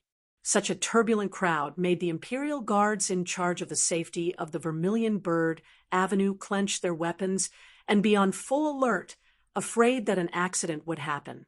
At 9 in the morning, after the court session ended, Pai Lupi also went up the Vermilion Bird City Gate Tower. Today was the day of the lottery, and he was going to personally draw the lottery.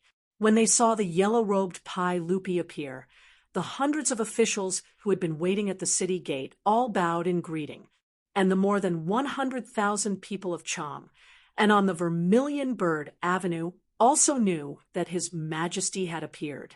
They all knelt down and shouted, "Long live," 3 times. Pai Lupi had a bright smile on his face. He waved his hand, indicating that he was ready to draw a prize. Indeed, he could not help but feel happy. Within 10 days, the lottery in Chang and city had sold nearly 30 million yuan. Pai Lupi couldn't wait to give the order to promote the lottery to the entire Guangzhou Road. In the end, it was Li Wanyu and Daizhou who managed to persuade the emperor, who had been blinded by the copious amount of copper coins. After all, the lottery was a new thing.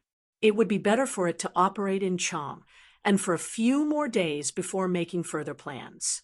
Fortunately, Pai Lupi was an emperor who was willing to listen to advice. After a moment of impulse, he didn't mention this matter again. Seeing Pai Lupi give the order, the group of Imperial Guards on the Vermilion Bird Gate shouted in unison, "Draw the prize!" Immediately, there was an earth-shattering cheer from below the Vermilion Bird Gate. The sound was so loud that the birds in the sky of Chang and scattered in panic. The officials from the Ministry of Civil Affairs held 30 red balls and threw them into the roller one by one. Pai Lupi rolled up the sleeves of his yellow robe and stepped forward to shake the handle of the roller. This roller was 3 meters in diameter and made of thick iron wire. Naturally, it was very heavy. Originally, Li Wanyu wanted to let the Imperial Guards with strong bodies shake it. However, how could Li Er, who cared about his reputation, be willing to give his first chance to someone else? After rejecting the request for help, Pai Lupi's face turned red. He used all his strength and finally shook the huge roller. As the roller started to turn, the originally noisy crowd on the Vermilion Bird Avenue all held their breaths and stared at the roller that was spinning faster and faster. In the roller, the 30 red balls were constantly colliding and rolling. Seeing this, Li Wanyu quickly had someone remove a plate from the bottom of the roller, revealing a hole for the balls to come out.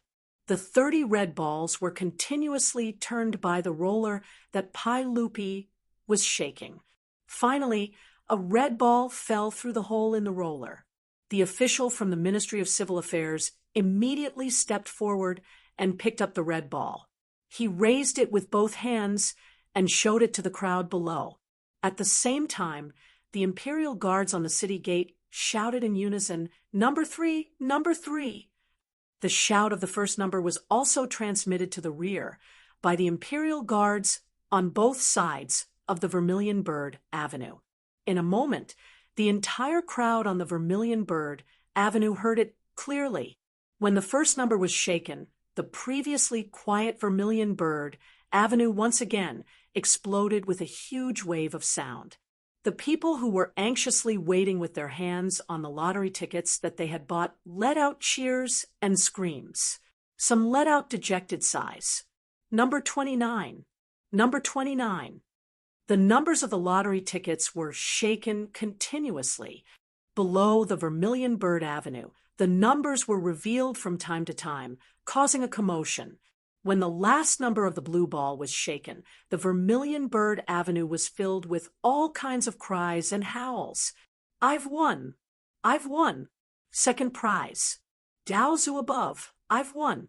Ha ha ha ha! 50 taels of gold! Congratulations, Dalong, you have to treat us. Today's P Square, I'll treat everyone. We're not going home until we're drunk. Haha, I've won too. Third prize, not bad. 5 taels of gold. What about the first prize? Did anyone win the first prize? That's 200 taels of gold." However, some people were crying tears of joy, some people were shouting, but no one admitted that they had won the grand prize. Pai Lupi and Li Wanyu stood on the city gate and looked at the crowd below. Suddenly, they asked, "Zio, will no one win the first prize? If no one wins, won't the people think that the lottery is a scam?" When he said that, Li Wanyu also scratched his head. That day in the Taiji Palace, when he demonstrated the lottery with Pai Lupi, there were only 20 red balls, and the probability of winning was 1 in 600,000. However, when he returned to Dingzhou village, he was mercilessly laughed at by his beautiful boss. His beautiful boss just asked him to do a simple calculation. If there were 10 million lottery tickets, how many people would win the first prize? Li Wanyu couldn't help but break out in a cold sweat when he did the calculation. According to his original idea, if there were only 20 red ball numbers, he would have lost so much that he wouldn't even have his underwear left. He would really become a child of wealth. Therefore, when the lottery tickets were officially released, Li Wanyu changed the 20 red ball numbers into 30 red ball numbers from 1 to 30. As a result, the probability of winning the first prize changed from 1 in 640,000 to 1 in 9. 5 million. He replied uncertainly, "Uncle, it shouldn't be that bad, right? The lottery tickets sold a total of 14 million tickets, and the probability of winning is 1 in 9 million. Logically speaking, at least 1 or 2 people should have won the grand prize. What if no one wins the grand prize?" Pai Lupi calculated in his heart and still felt that it was very likely that no one would win the prize. Li Wanyu chuckled. "That, hee, Uncle, I've already asked Minister Dai to prepare a lottery ticket. The number is the number you just rolled. What if?" Before he finished speaking, Pai Lupi already understood what he meant and couldn't help but glare at him. This bastard was planning to cheat and get a fake first prize to fool the people. Chapter 361. Pai Lupi naturally understood Li Wanyu's actions. This was also a precaution. After all, this was the first time the lottery was held. Pai Lupi also planned to publicize it with great fanfare, so that the lottery could continue to grow. If no one really won the grand prize, it would indeed cause the people to have a sense of distrust toward the lottery. Therefore, Li Wanyu's actions could not be considered cheating. It could only be considered false advertising. Li Wanyu set the rules for the lottery in the Tang Dynasty. Just like in the future, within a month, the winner had to bring the lottery ticket to the Ministry of Civil Affairs to receive the prize. After discussing with Daizhou, he decided to wait and see. If no one came to receive the prize in 5 days, then he would arrange for someone to bring the fake lottery ticket to receive the prize. When the time came, The palace would publicize it to ensure that the lottery sales would not be affected. Of course, it was best not to cheat. After all, a fake lottery ticket was a fake. It could be hidden for a while, but it could not be hidden forever. The second, third, fourth, and sixth prizes of the lottery ticket could be redeemed directly at the lottery sales in the 6 markets. Ever since Pi Lupi publicly announced the lottery at the Vermilion Bird City Gate, there had been an endless stream of people going to the 6 markets to redeem their prizes. Among them, there were as many as 7 or 8 people who won the second prize of 50 taels of gold. As for the other small prizes, there were even more. The people who received their prizes not only beamed with joy, but also turned and went straight to the lottery sales counter to continue to buy the next lottery ticket. These people who came to receive their prizes attracted the envy of the surrounding people. The people who were originally just watching could not help but walk into the lottery sales counter and spend a few copper coins to buy a few lottery tickets. However, after 2 or 3 days, there was still no first prize winner. It inevitably caused the people in Chang and who bought the lottery ticket to discuss it. There were those who doubted it, and there were those who suspected that the officials were cheating. The chain reaction was that in the days after the lottery was held, the lottery sales in the 6 markets showed varying degrees of decline. During the peak period, the lottery sales in the 6 markets could sell more than 2 million taels of gold. In the past 2 days, it had dropped to more than 1 million taels of gold. This made Dai Zhou very anxious. Let's not talk about how Dai Zhou, the Minister of Civil Affairs, was so anxious that he couldn't immediately send the fake winner to receive the prize. On the east side of Shi City, in Yanshou Square, there was an uproar. Because Yan Shoufang was close to Shi City, most of the rich merchants lived here. The price of the house here was only lower than the Li Fang, where the noble officials lived in the north of the city. Outside a residential building on the north side of the East Street, there were a lot of people who were banging on the door and shouting nonstop. "Open the door! Open the door quickly! Shopkeeper Run, we know you're at home. Open the door quickly! You have to pay up today, or else I'll go to the Yamen of Chang and county to complain." "Yes, Shopkeeper Run, we've already given you 3 days to collect the payment for the goods. Why are you hiding from us now? Come out and talk." This group of people was obviously here to collect debts. There were also a few people in mourning clothes gathered outside the house. They were also wailing and banging on the door. "Shopkeeper Run, give me back my Dalong. My son died. So miserably. Don't think that you'll be fine if you hide at home. If you don't give me an explanation today, I'll go to the county yamen to report it. You with the surname Run, come out and give me back my brother's life. My brother worked so hard for you, and now he's lost his life in the sea of fire. How can you just give us 10 copper coins and send us away? Don't even think about it." The noise outside the door of the Rin family had already attracted the neighbors to come out and see what was going on. "Lady Lu, what's wrong with the Rin family? Why is it so noisy? Hey, isn't it because Shopkeeper Rin has bad luck? His shop caught fire a few days ago, and all the goods were burned. Now, the owner of the goods and the creditor are here to collect debts. Shopkeeper Rin is really unlucky. He's such a good person and has never been angry with anyone. He's also honest when doing business. How could he suffer from such an unexpected disaster? Shopkeeper Ren's craftsmanship in making saddles is passed down from his ancestors. Even the nobles in Chang and city would ask Shopkeeper Ren to customize saddles. This business is also not small. Even if the shop was burned, it shouldn't be to the extent of being chased for debts, right? A neighbor who knew the Ren family asked in confusion. Shopkeeper Run, who was being chased for debts, ran a saddle shop in Chang and West City. He specialized in making saddles, reins, and other utensils. Because of his excellent craftsmanship, his business had always been good. A neighbor who knew about this explained, "I heard that a few days ago, a nobleman asked shopkeeper Run to customize a set of saddles. He requested that it be made of good leather and wood and also inlaid with gold and jewels on the saddle. After shopkeeper Run received the deposit, he spent a lot of capital to buy a batch of precious wood and leather. He also bought a lot of gold and jewels on credit. In the end, it was all burned. Now, the saddle can't be delivered, and the gold and jewels on credit are also being chased by others. The neighbors shook their heads and sighed. They felt that shopkeeper Run was really unlucky. Someone asked in confusion, "Who are those wearing mourning clothes?" "It's the family of the shop assistant. They felt that the money given by shopkeeper Run was too little and came to make a fuss." Shopkeeper Run was really wronged.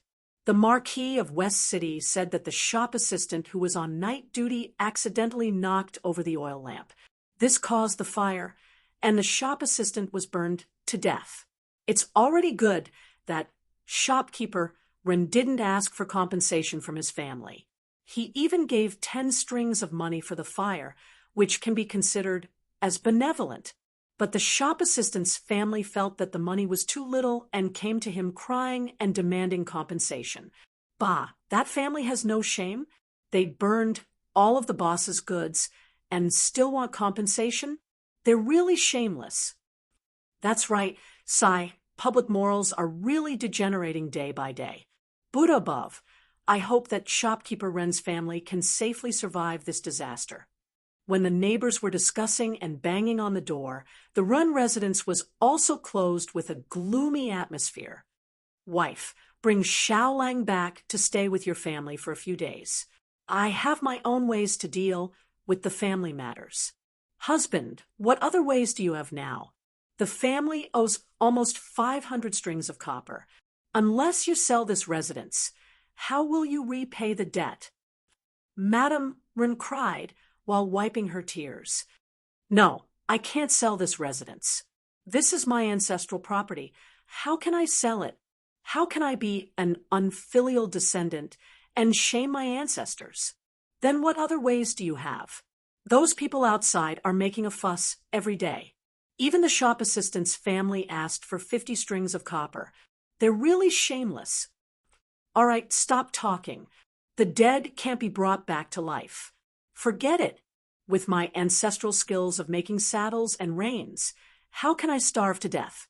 Sai, if there's no other way, I'll ask the master of Shi Ming Temple to borrow money for the kitchen." Shopkeeper Ren's words made his wife suddenly stand up and grab his robe tightly.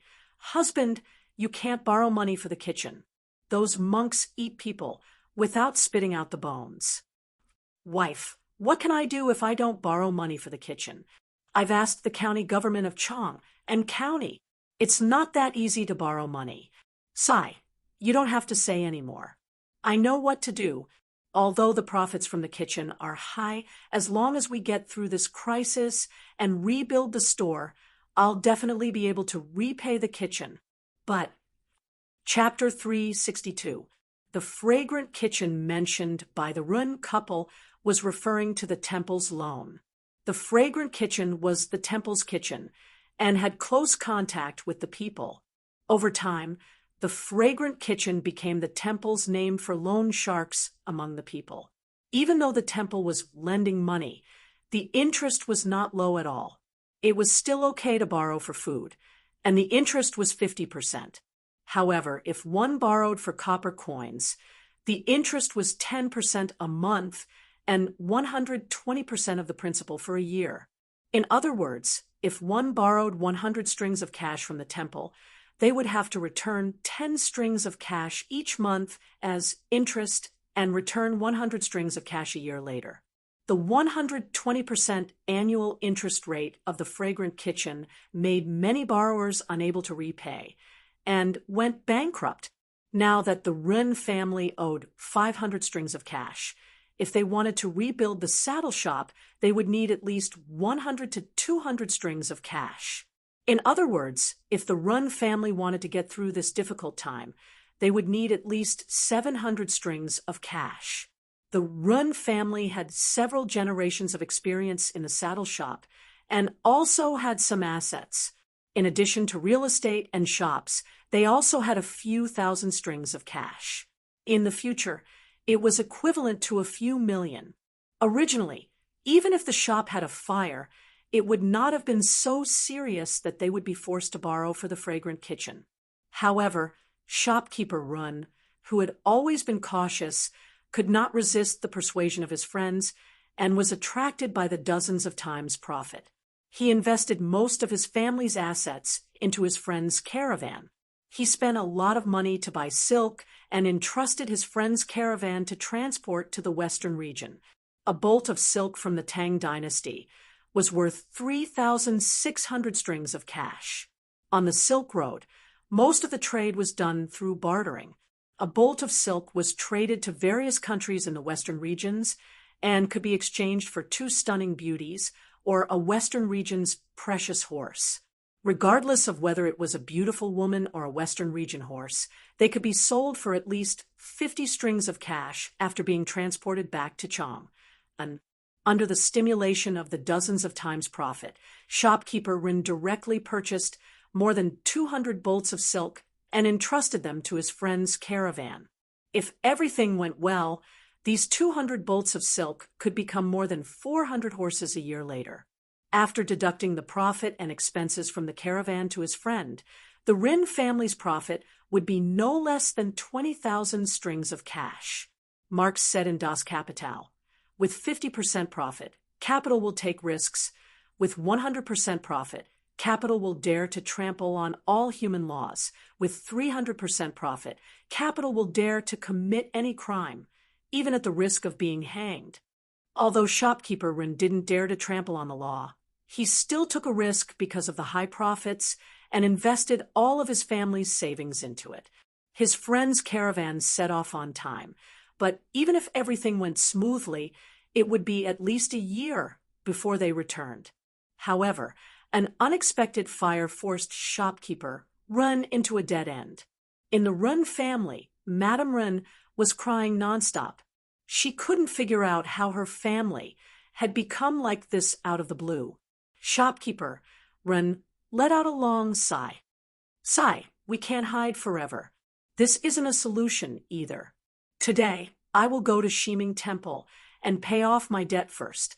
Let's talk about other things later. Husband, is there really no other way? Shopkeeper Rin laughed bitterly. Could it be that copper coins can still fall from the sky? Sigh, it's all because your husband was greedy and invested all our savings into the caravan. Madame Rin wiped her tears and suddenly thought of something. She hurriedly ran back to the backyard and took out a piece of paper. Husband, a few days ago, I also bought a lottery ticket from that county's son. If I win, won't I have money? It's 200 taels of gold. Shopkeeper Ren's face became even more bitter. Wife, you don't understand mathematics and don't understand the mystery of this lottery ticket. Your husband has roughly calculated before. Although I didn't calculate the probability of winning the lottery, I know that it's really a daydream to expect to win the lottery.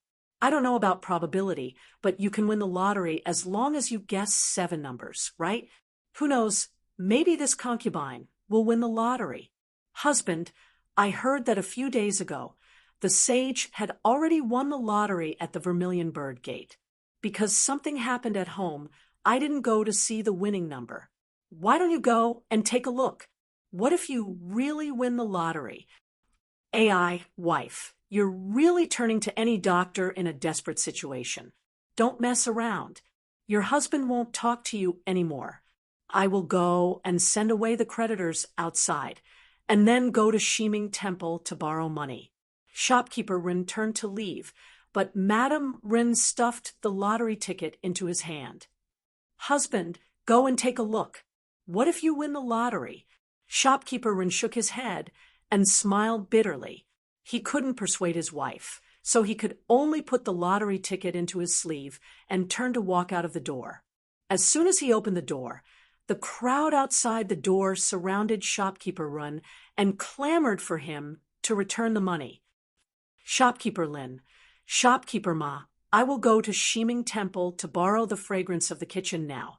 Tomorrow, I will definitely return the debt tomorrow. Is that okay? We have been partners for many years. Can you give me face and extend the deadline for one day? Shopkeeper Ren repeatedly bowed with his hands clasped in front of him. His words made the few shopkeepers around him hesitate for a moment. Shopkeeper Ren, it's not that we are forcing you, but we are also a small business and can't afford to default. Sai, since you have said so, then tomorrow. We will come again tomorrow. You must not avoid us. Yes, please rest assured. I will go to borrow the fragrance of the kitchen today, and will definitely pay the debt tomorrow. I have been running the saddle and rein shop in Chang, and for many years. When have you seen me not keeping my promise? Hearing shopkeeper Ren's words, the shopkeepers who were anxious to collect the debt couldn't say anything more. They could only agree to come again tomorrow. As for the waiter's family, they began to cry and make a fuss again.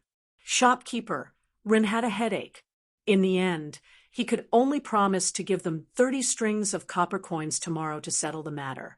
Only then did he send these people away. After the crowd dispersed, shopkeeper Ren smiled bitterly. He cupped his hands to the surrounding neighbors and walked out of the shop. Sigh. If the Ren family borrows the fragrance of the kitchen, how will they live in the future? What a good family. They also take care of the neighbors in the shop. Isn't this something that can't be helped? Sigh. Everyone, let's go back. I hope shopkeeper Ren is a good man and can get through this difficulty. The neighbors shook their heads and returned to their homes. Since the Ren family owed so much money, the neighbors couldn't help even if they wanted to. Shopkeeper Ren walked out of the shop and let out a long sigh. He prepared to walk towards Eternal Peace Shop in the south. Shiming Monastery was in Eternal Peace Shop. Just as he walked a few steps, he inadvertently saw a lottery advertisement banner hanging on the wall of the shop. 100 taels of gold is not a dream. The winning prize is 2 copper coins. Shopkeeper Ren smiled bitterly and unconsciously touched the lottery ticket in his sleeve. His footsteps paused for a moment, and he hesitated for a moment. He then turned his footsteps and walked towards the west side of the shop wall. In front of the lottery shop in the west side of the market, it was no longer as crowded and lively as it was a few days ago. Even though there was still an endless stream of commoners going in and out, the number of people buying lottery tickets had decreased by a lot. Shopkeeper Ren stood in front of the lottery shop and didn't dare to take a step in for a long time. As the saying goes, the greater the hope, the greater the disappointment. He didn't dare to look at the winning number of the lottery ticket. Just as he was hesitating, he heard the 2 people beside him talking softly. Why don't we arrange for someone to go to the Ministry of Civil today? Elder Dai, let's wait for another 2 days. Maybe someone didn't see it. How is that possible? He's not an idiot. He doesn't even know if he won the lottery or not. Don't lie to yourself. Is there anyone in Chang and who doesn't know the winning number of the lottery ticket? Is there anyone who doesn't know? The people who spoke were Dai Zhou and Li Wangyu. Today, the lottery ticket sales kept dropping, and Dai Zhou was anxious. He pulled Li Wangyu to the lottery shop in the west side of the market to discuss with him if they should arrange for someone to receive the prize as soon as possible. Li Wangyu shrugged his shoulders. Just as he was about to answer, he heard a voice beside him. 2 Langjuns, may I trouble you to ask what the winning number of the lottery ticket is? Chapter 363. Li Wangyu and Dai Zhou couldn't help but turn their heads in astonishment. Just now, Dai Zhou was talking about the lottery numbers that everyone in Chang knew. Now, someone immediately asked about it. This made Dai Zhou a little angry. He wondered if this person was deliberately making him lose face as the minister of the Ministry of Civil Affairs. When they saw that the person who asked the question was a middle-aged man dressed like a merchant, they couldn't help but be stunned. "My two Langjuns, may I ask what the lottery numbers are?" It was Shopkeeper Run who asked the question. He didn't dare to step into the lottery sales place. He happened to see a young man and an old man in front of him talking about the lottery numbers, so he couldn't help but ask. Dai Zhou saw that he didn't know the middle-aged merchant in front of him and knew that he had wronged him. The angry expression on his face eased. "My Langjun, do you really not know the lottery numbers?" Dai Zhou asked curiously. Shopkeeper Rin cupped his hands and replied, "Yes, yes. Something happened at home a few days ago, so I didn't have time to check. This lottery ticket was bought by my wife. I want to see if I've won." Haha, the lottery numbers were shaken out by the sage at the Vermilion Bird Gate 3 days ago. I remember very clearly that they are 3, 7, 11, 17, 20. Dai Zhou smiled and stroked his beard. He naturally didn't think that the middle-aged man in front of him could win the lottery. However, as the Minister of the Ministry of Civil Affairs, he felt very close to the people who bought the lottery tickets. Naturally, he didn't refuse and reported the lottery numbers. Shopkeeper Run didn't care at first, but when he heard the 3 sets of numbers, his heart couldn't help but beat faster. His wife was the one who bought the lottery ticket. She even used the birthday of his wife, and his eldest son. His birthday was on the 17th day of the 3rd lunar month. His wife's birthday was on the 20th day of the 7th lunar month. His son's birthday was on the 29th day of the 11th lunar month. For the last blue ball, his wife bought 3, which meant a family of 3. Therefore, his wife only spent 2 coins on the lottery ticket in his sleeve. The numbers were 3, 7, 11, 17, 20, 29, and 3. Dai Zhou continued to report the winning numbers. 20, 29, and the last blue ball was 3. "Hee, how was it? Did you win a prize, Langjun?" His words were like spring thunder, exploding in Shopkeeper Ren's ears. "Langjun, you didn't lie to me, did you? Is this really a winning number?" Shopkeeper Ren couldn't even speak clearly, as he was tongue-tied. "Of course. This old man has nothing better to do, so why would I lie to you? If you don't believe me, the lottery sales store will post the winning numbers. You'll know when you take a look." Dai Zhou snorted with some dissatisfaction. Shopkeeper Ren didn't care about etiquette anymore. He lifted his robe and rushed into the lottery shop. Because he was running too fast, he even bumped into a commoner who had just bought a lottery ticket and was coming out. He almost tripped. He didn't care if he bumped into someone. Like a headless fly, he stumbled into the lottery sales shop. Li Wanyu and Dai Zhou looked at each other. Suddenly, both of them had a guess. "Grandpa Dai, this person, Zio, did he win the lottery?" Both of them were stunned after they finished speaking. It couldn't be that coincidental, right? Were the two of them so coincidental that they met the person who had won the lottery today? "Let's go in and take a look." Dai Zhou was anxious. He grabbed Li Wangyu's arm and ran toward the lottery sales store. At this time, in the lottery sales store, there was a piece of paper pasted on the wall. The winning numbers were written in large characters. Shopkeeper Run ran to the bottom of the winning numbers and looked up at the numbers one by one. The more he looked, the faster his heart beat. His excitement was like a pot of boiling water in his chest that was about to overflow. "I won, I won, I won." At this time, there was only this sentence in Shopkeeper Ren's heart. His hands trembled as he took out the lottery ticket from his sleeve. He carefully checked the numbers on it word by word. 3, 7, 11, 3. At this time, Shopkeeper Ren almost stepped into hell a second ago, but suddenly rose to heaven a second later. under the great stimulation of worry and joy, just like when Fan Jean passed the Juju exam. He read it over and over again. Then he clapped his hands and laughed loudly, saying, "Oh, I won! I won!" As he spoke, he fell backward. He clenched his teeth and fainted. His shout attracted the attention of everyone in the lottery sales store, whether it was the clerk of the Ministry of Civil Affairs or the people who came to buy the lottery ticket. They all heard his words. Just as they were wondering, they saw the person suddenly faint. Everyone was shocked. When shopkeeper Rin fainted, he happened to fall into the eyes of Dai Zhou and Li Wanyu, who had just rushed in. The two of them were also shocked. They hurriedly called the clerk of the Ministry of Civil Affairs to fetch water and quickly woke the middle-aged merchant. Dai Zhou gently pried open the man's fingers and picked up the lottery ticket that he was holding tightly in his hand. "Oh, Zio, this person actually won." "Ha! I was worried that no one would win, but I didn't expect to see such a scene." Dai Zhou looked at the number of the lottery ticket and couldn't help but clap his hands and laugh.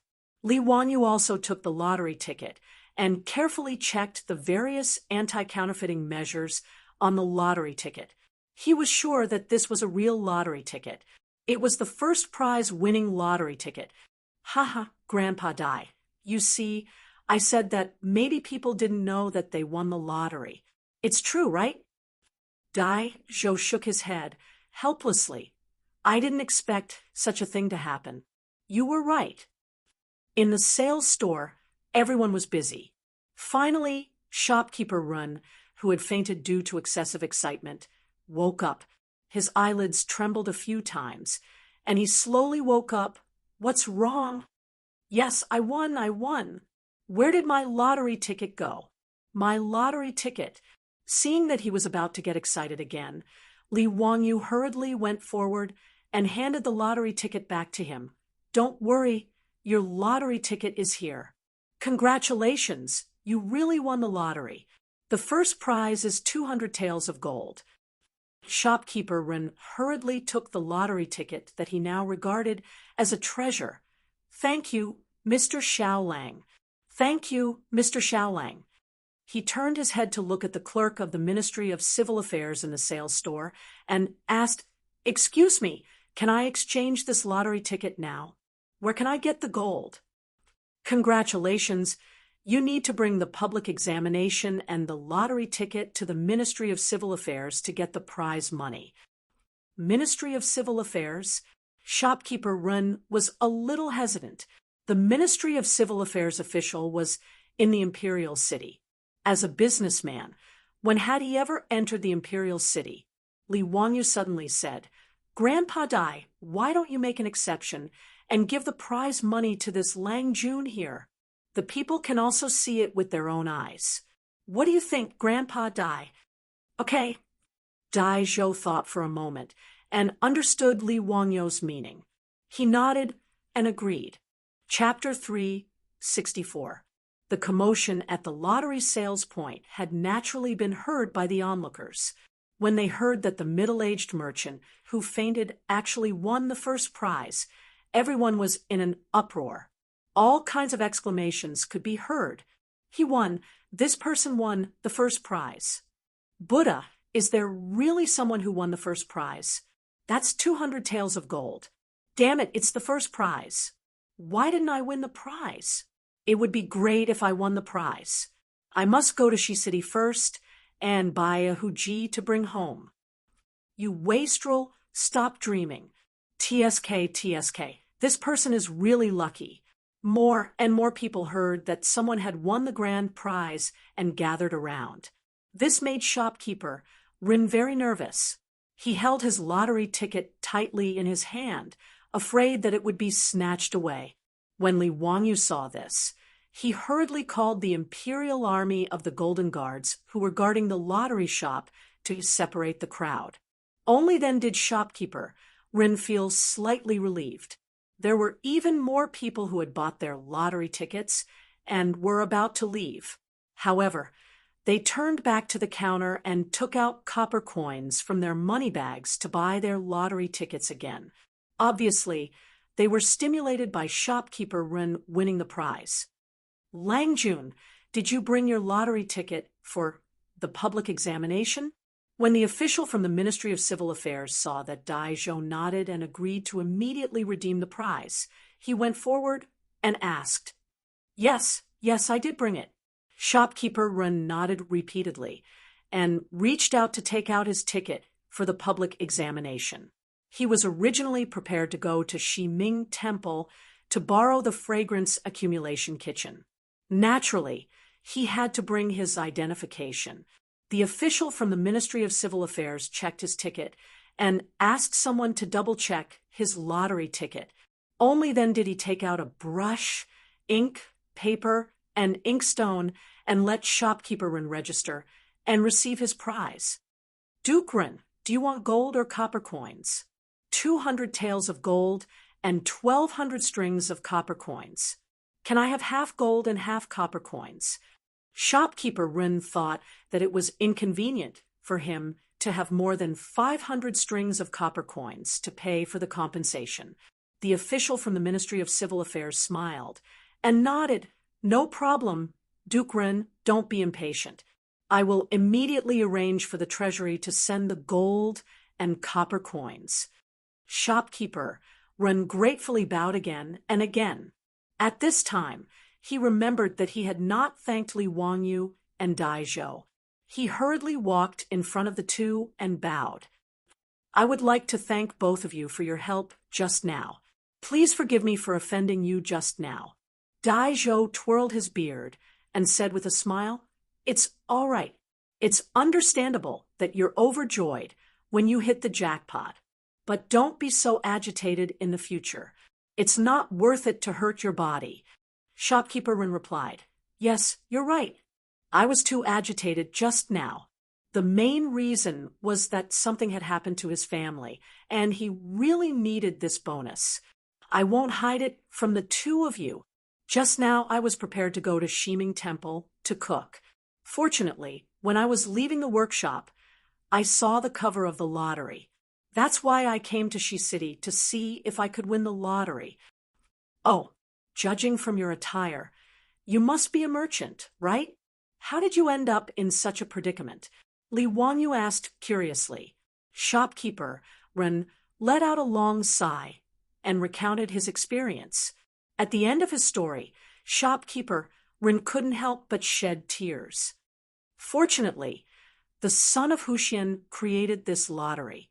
Fortunately, my wife bought this lottery. Otherwise, I really wouldn't know what to do. When Dai Zhou heard this, he couldn't help but laugh at Li Wangyu. Zio, I didn't expect that your lottery would allow eunuch Ren's family to be saved from a hopeless situation. It's really a good story. Li Wangyu also didn't expect such a coincidence. It seemed like this really was fate. Dai Zhou's words stunned shopkeeper Ren. He looked at Li Wangyu in disbelief. Langjun, are you the son of Huxian? Li Wangyu smiled and nodded at him. I am the son of Huxian, Li Wangyu.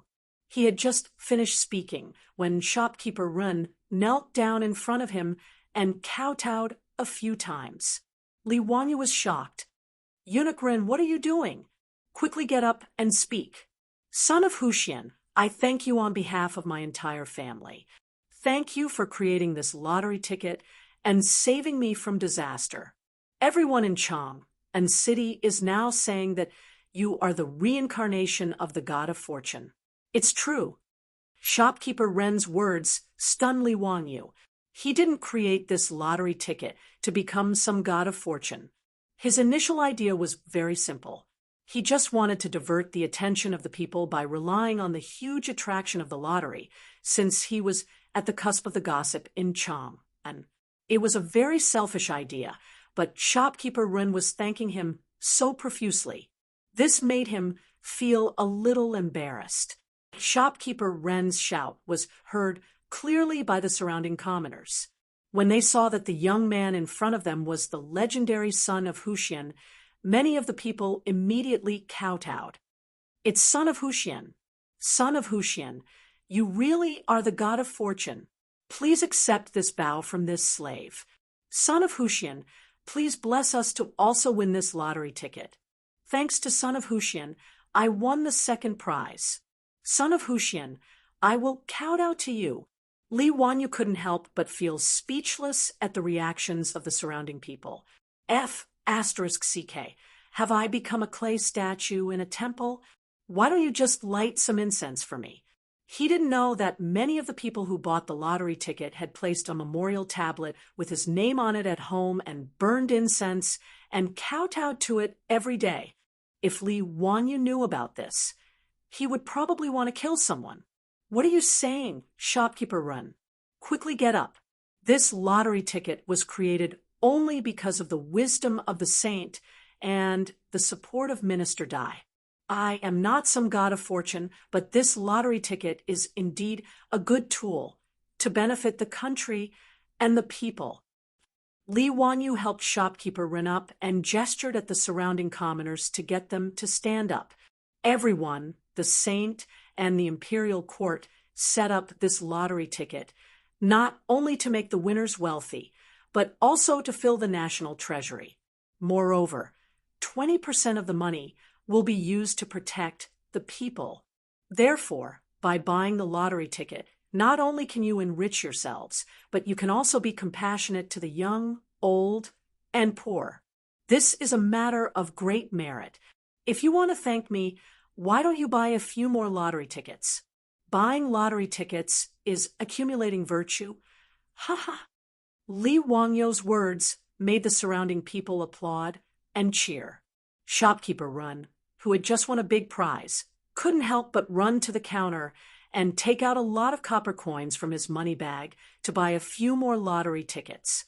Not long after, the Ministry of Civil Affairs took the gold and copper coins from the treasury and were escorted by the Imperial Army of the Golden Guards. They were sent in a four-wheeled carriage to the Shi City lottery shop. 100 taels of gold wasn't conspicuous and was just a small bag. But 600 copper coins was a large pile that weighed 3 tons. Looking at the cart full of copper coins, the surrounding people gasped and gasped. Envy and jealousy filled the air. Flaunting wealth. This was simply blatant flaunting wealth. This cart of copper coins was no different from a cart full of RMB in the future. Many people had never seen such wealth in their lives. Li Wanyu and Dai Zhou obtained shopkeeper Ren's consent and simply let the Imperial Army of the Golden Guards escort the coins. The officials of the Ministry of Civil Affairs beat the gongs and drums and directly sent the copper coins to the Rin family in Longevity Extension Square.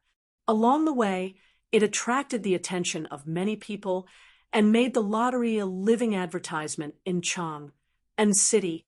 Chapter 365. The news of shopkeeper Rin of the Rin Ji Saddle Shop in Chang and's West City winning the lottery spread like wildfire. Within a few days, the news had spread to all the shops in Chang, and on that day, shopkeeper Rin, in front of the neighbors of Yanshou Square, continuously took down the shiny and heavy copper coins from the four-wheeled carriage of the Ministry of Civil Affairs and handed them over to the creditors. The scene of them clearing their debts was also spread everywhere along with the mouths of the people.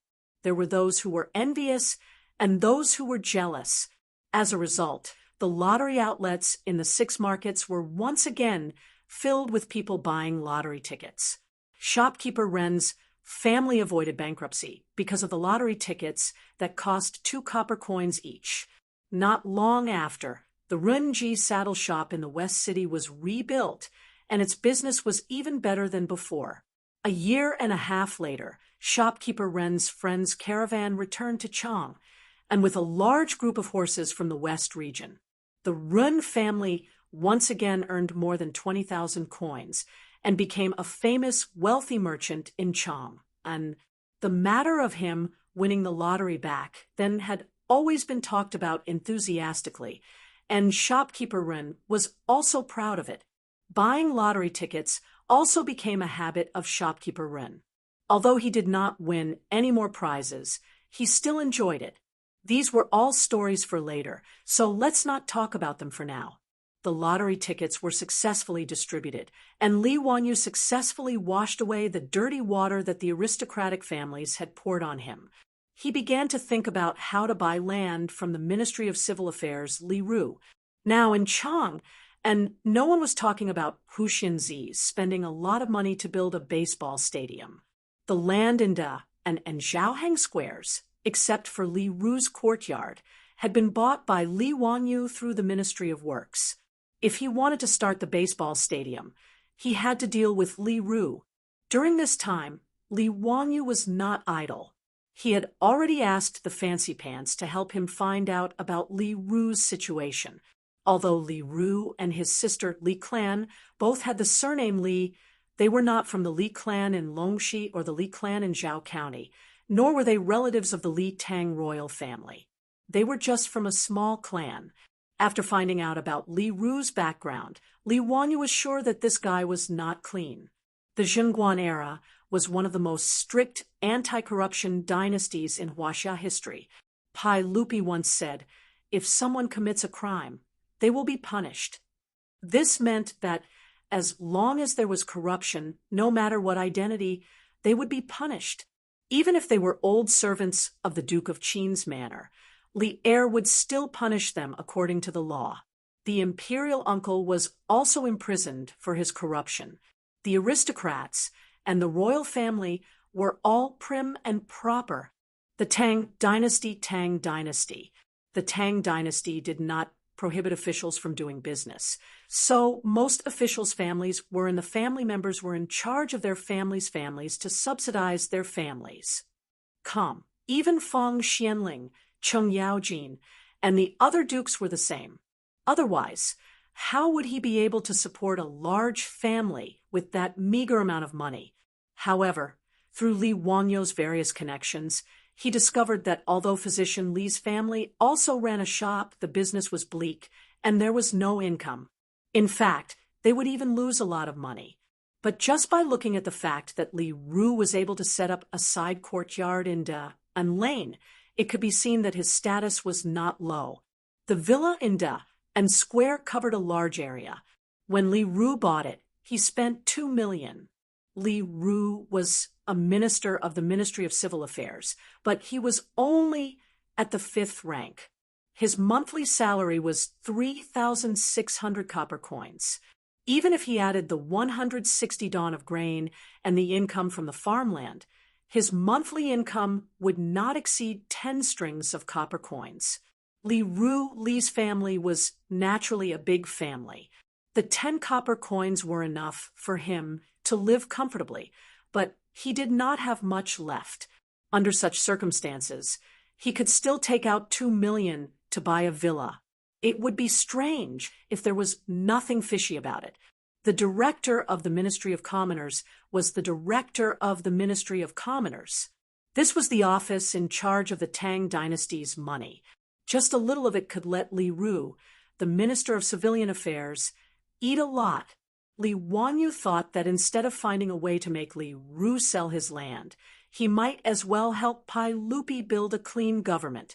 He did not believe that Li Ru did not have any tricks up his sleeve in the Ministry of Civilian Affairs. Since Li Ru was determined to go against him for the Li clan, then he could not blame Li Wanyu for being ruthless. However, it was not easy to find a corrupt official like Li Ru. Without any evidence, he could not accuse him just because he bought a villa, right? That was not realistic. As for the accounts of the Ministry of Civilian Affairs, even if he was trusted by Pai Lupi and had a good relationship with Daizhou, it was impossible for him, a founding county official, to run to the Ministry of Civilian Affairs to check the accounts for no reason. Li Wanyu thought about it for a long time, but he came up with a way to save the country. Today, Li Wanyu put on his brand new founding county official robes and went out early in the morning to Chang and city to attend the court meeting. When the officials saw that Li Wanyu rarely appeared, those who were familiar with him all came up to tease him. "Zio, why are you attending court today? What did you come up with this time?" Little nephew of the Lee family, did you come up with something fun? Quickly take it out for me to see. Wah! Zio, this should be the 5th time you've attended court, right? You really are a rare guest. Ha ha. Teacher, what is the matter today? Why don't you tell me first? I can cooperate with you later. Li Wanyu was speechless. He could only cup his hands and bow to the crowd, indicating that he had nothing to do. He was just bored at home and had come to listen to the court meeting. However, no one believed his words. They all smiled, waiting to see what this guy was up to. Not only did the officials think this way, even Pai Lupi thought the same after he sat on the throne. County official, what is the matter today? Pai Lupi asked first, causing the officials to look at him. Li Wanyu felt like 10,000 mud horses were galloping through his heart. Why did everyone think that he was attending court to cause trouble? Although he did have something to do today, Li Wanyu couldn't help but blush with shame after being exposed by Pai Lupi. Your Majesty, this subject has nothing to do. Pai Lupi looked at him suspiciously, but his face said, We don't believe you. The number of times that Li Wanyu attended the imperial court could be counted on one hand. The first time he attended the imperial court, he made the Tao ancestor show his divinity, which made the aristocratic families who forced Li heir to issue an imperial edict of guilt speechless.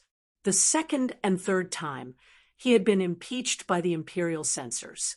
In the end, Li Wanyu had refuted them in court, causing the imperial censors to lose face. The last time he had attended court, it had been for the lottery. In the Taiji Palace, he had taken 30,000 taels of silver from the officials. He had even gotten Pai Lupi to agree to the lottery. Today, this guy had come to court again.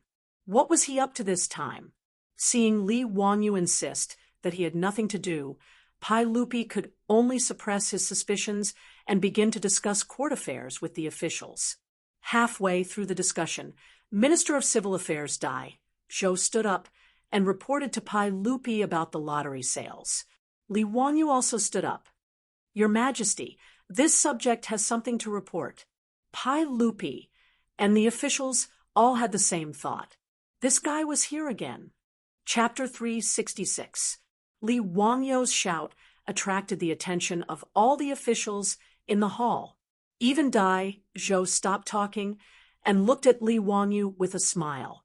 Pai Lupi raised his arm at him, speechlessly, indicating that he should speak quickly. Being stared at like this, Li Wanyu blushed with shame.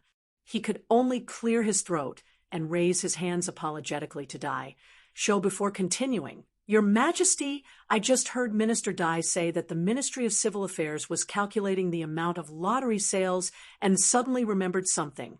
The Ministry of Civil Affairs of the Tang Dynasty is in charge of land, money, and grain.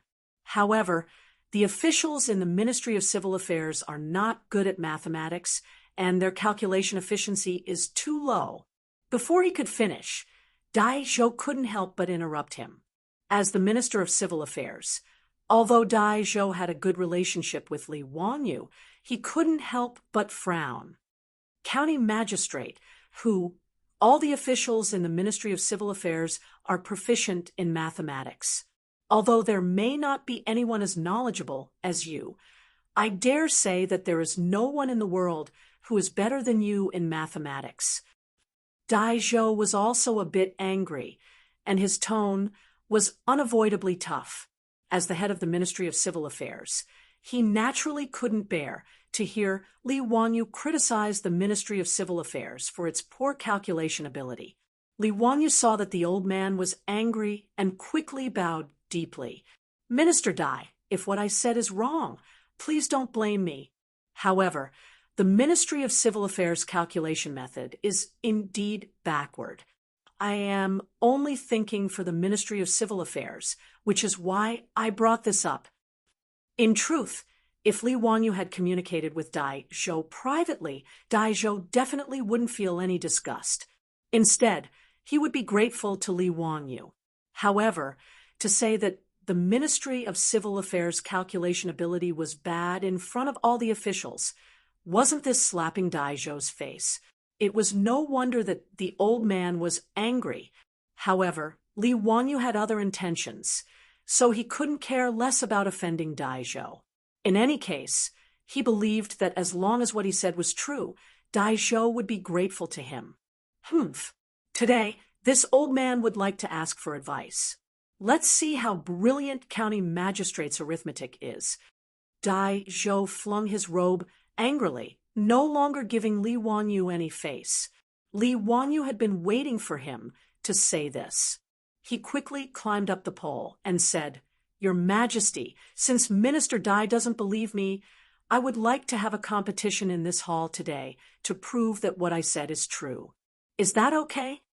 Pai Lupi rubbed his temples and thought to himself, this guy is really here to cause trouble. However, he could not remain indifferent to Li Wanyu's words. After all, if what he said was true, it would be a good thing for the Ministry of Civil Affairs to increase their efficiency.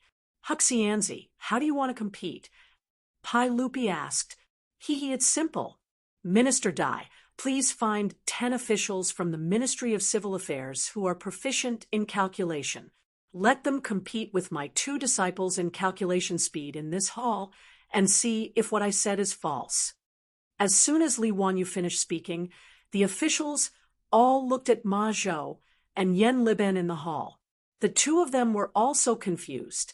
They stood up in disbelief, looked at Li Wanyu, and then pointed at themselves. "Are you sure, teacher?"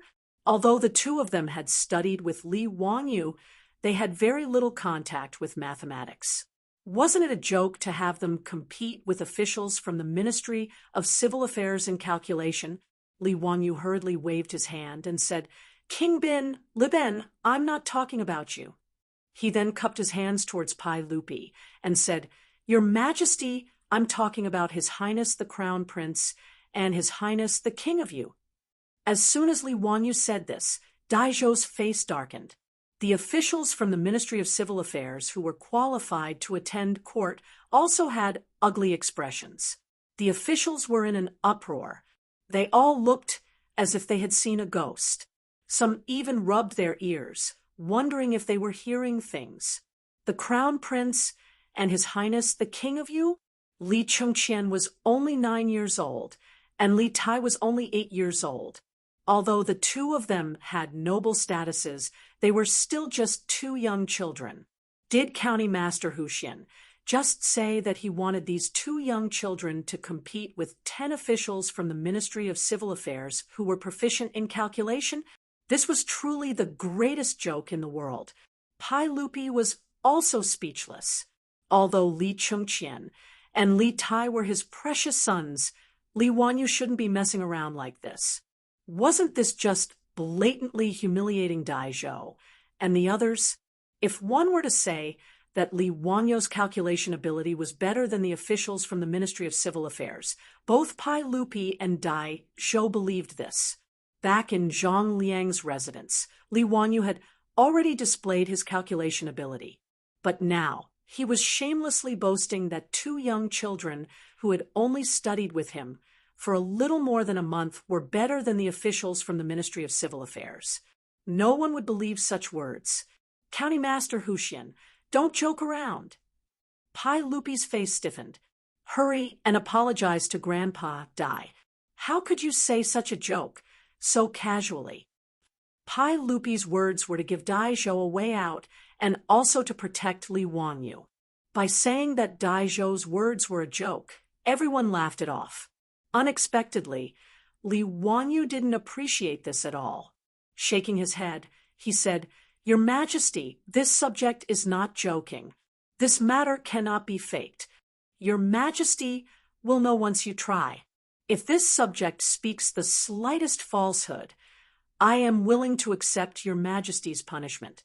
Seeing Li Wanyu so insistent, Pai Lupi was somewhat hesitant.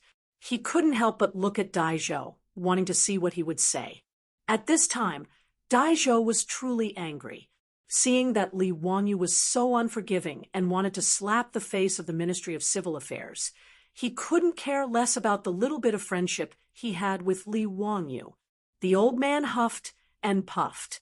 He straightened his neck and said, "Your Majesty, since County Master Huxian is so certain, this subject is willing to accept this competition. According to County Master Huxian's words, this subject requests Your Majesty's permission. If this subject loses, this subject will give up my position as Minister of the Ministry of Civil Affairs." Dai Zhou's words gave Li Wangyu a fright. He didn't want to offend Dai Zhou to the point of death. Li Wangyu hurriedly bowed to Dai Zhou. "Minister Dai, why do you say such a thing? If my words just now have offended you, I ask Minister Dai to forgive me. I had good intentions. Seeing that the Ministry of Civil Affairs calculation method is indeed a bit behind, I anxiously brought up this matter. I truly didn't mean to humiliate the Ministry of Civil Affairs. I ask Minister Dai to investigate this matter thoroughly." Only after hearing these words did Dai Zhou's expression become slightly better. However, since both sides had already spoken to this point, Pai Lupi couldn't pretend that he hadn't heard anything. After thinking for a moment, he nodded in agreement.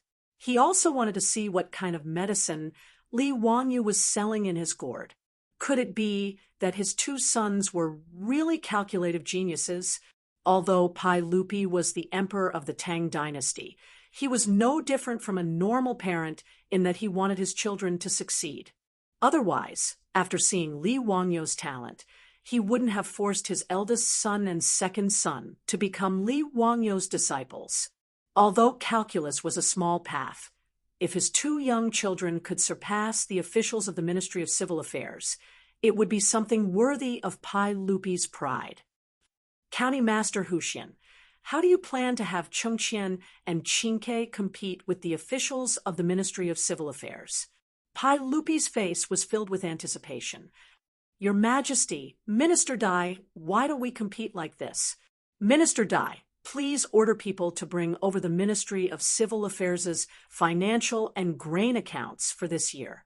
The 10 officials of the Ministry of Civil Affairs, the Crown Prince, and the King of You will do the calculations together. In the end, we'll see whose calculation speed is faster and whose results are more accurate. What does Minister Dai think?" "This," Dai Zhou muttered to himself, and then turned his gaze to Feng Xianling, wanting to ask for his opinion. Chapter 367. The 6 ministries of the Tang dynasty were all under the jurisdiction of the Minister of State. When Pai Lupi was the king of Qin, he had held the position of Minister of State. Therefore, after he ascended the throne, the position of Minister of State had been vacant for a long time. The Minister of State only had left and right servants. The left servant, Feng Xianling, was the Minister of State. Feng Xianling thought for a moment and felt that Li Wangyu was not an impetuous person. There must be a reason for today's matter. Thinking of this, Feng Xianling gently nodded, indicating that she agreed. Seeing that his immediate superior had agreed, Dai Zhou naturally did not say anything more and agreed to Li Wangyu's seemingly absurd request. "But since Huxianzi is so confident, then let's have a competition. This old man will order people to go to the Ministry of Civil Affairs to transport the official scroll." Before Dai Zhou finished speaking, one of the officials suddenly stood up and interrupted. "Minister Dai, this lowly official feels that this matter cannot be done. The official scroll of the Ministry of Civil Affairs is of great importance. How can it be taken out so casually?" Li Wangyu looked at the person who spoke and could not help but be amused, thinking that there was indeed something wrong with this fellow. The one who spoke up to oppose was the Ministry of Civil Affairs, Li Ru. "Your Majesty, Minister Dai, the Ministry of Civil Affairs money and grain is not a trivial matter. How can it be used for a competition? If Huxianzi wants to compete with the Ministry of Civil Affairs officials, you can ask your Majesty to set the topic." Li Ru's words were righteous, but how could Li Wangyu let him do as he wished? He bowed to Pai Lupi and said, "Your Majesty, This lowly official's calculation method is not only faster, but also more accurate. Using the Ministry of Civil Affairs account book as the topic can let Your Majesty see the results and also help the Ministry of Civil Affairs review it. Killing two birds with one stone.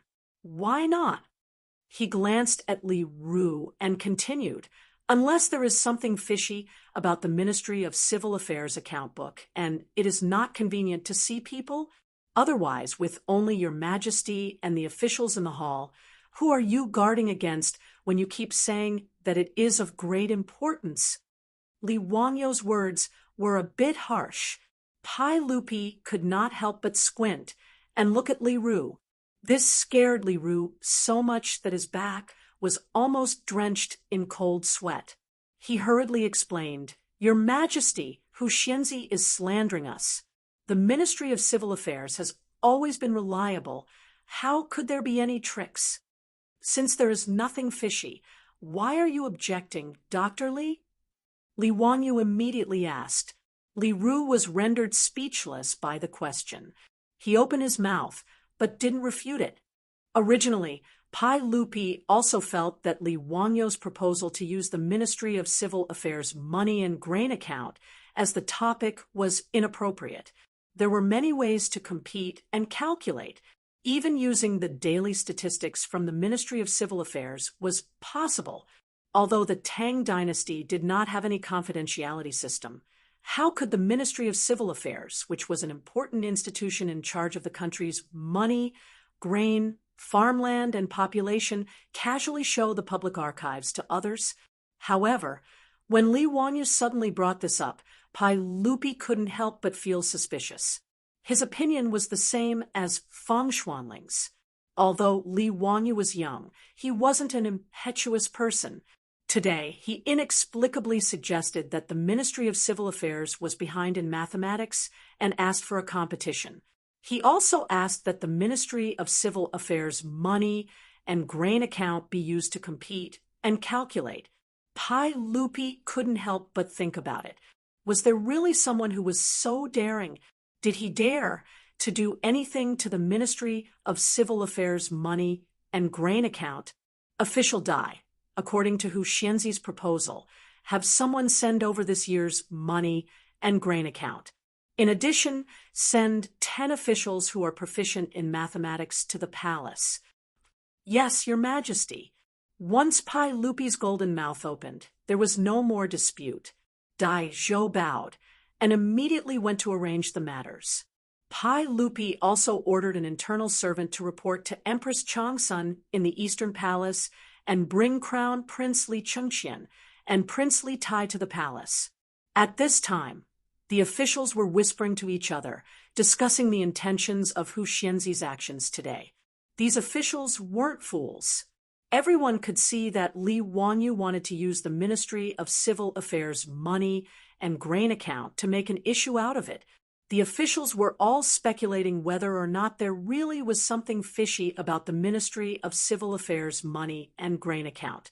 As for Li Wangyu's suggestion of having the Crown Prince and Prince Yu compete with the Ministry of Civil Affairs money and grain account, everyone, including Pai Lupi, thought that it was just Li Wangyu's excuse. At this time, Li Ru was naturally nervous, but he wasn't too worried. He had only objected out of caution. Li Wangyu's guess was naturally correct. As an official of the Ministry of Civil Affairs, Li Ru's family didn't have any property. Naturally, he had done something to the accounts. However, Li Ru was very confident.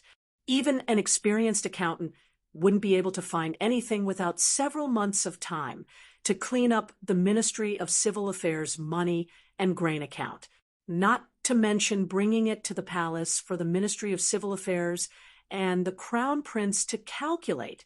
They wouldn't be able to find anything fishy about it. The Tang dynasty's accounting system inherited the Qin and Han dynasty's daily harvest, monthly budget, and annual meeting system. There were 3 sets of accounts. Usually, what he submitted to Daizhou were the monthly budget and annual meeting accounts. As for the daily harvest, it was the daily flow of money of the Ministry of Civil Affairs. The data was too complicated, so Dai Zhou didn't look at it. The part that he had done something to was within it.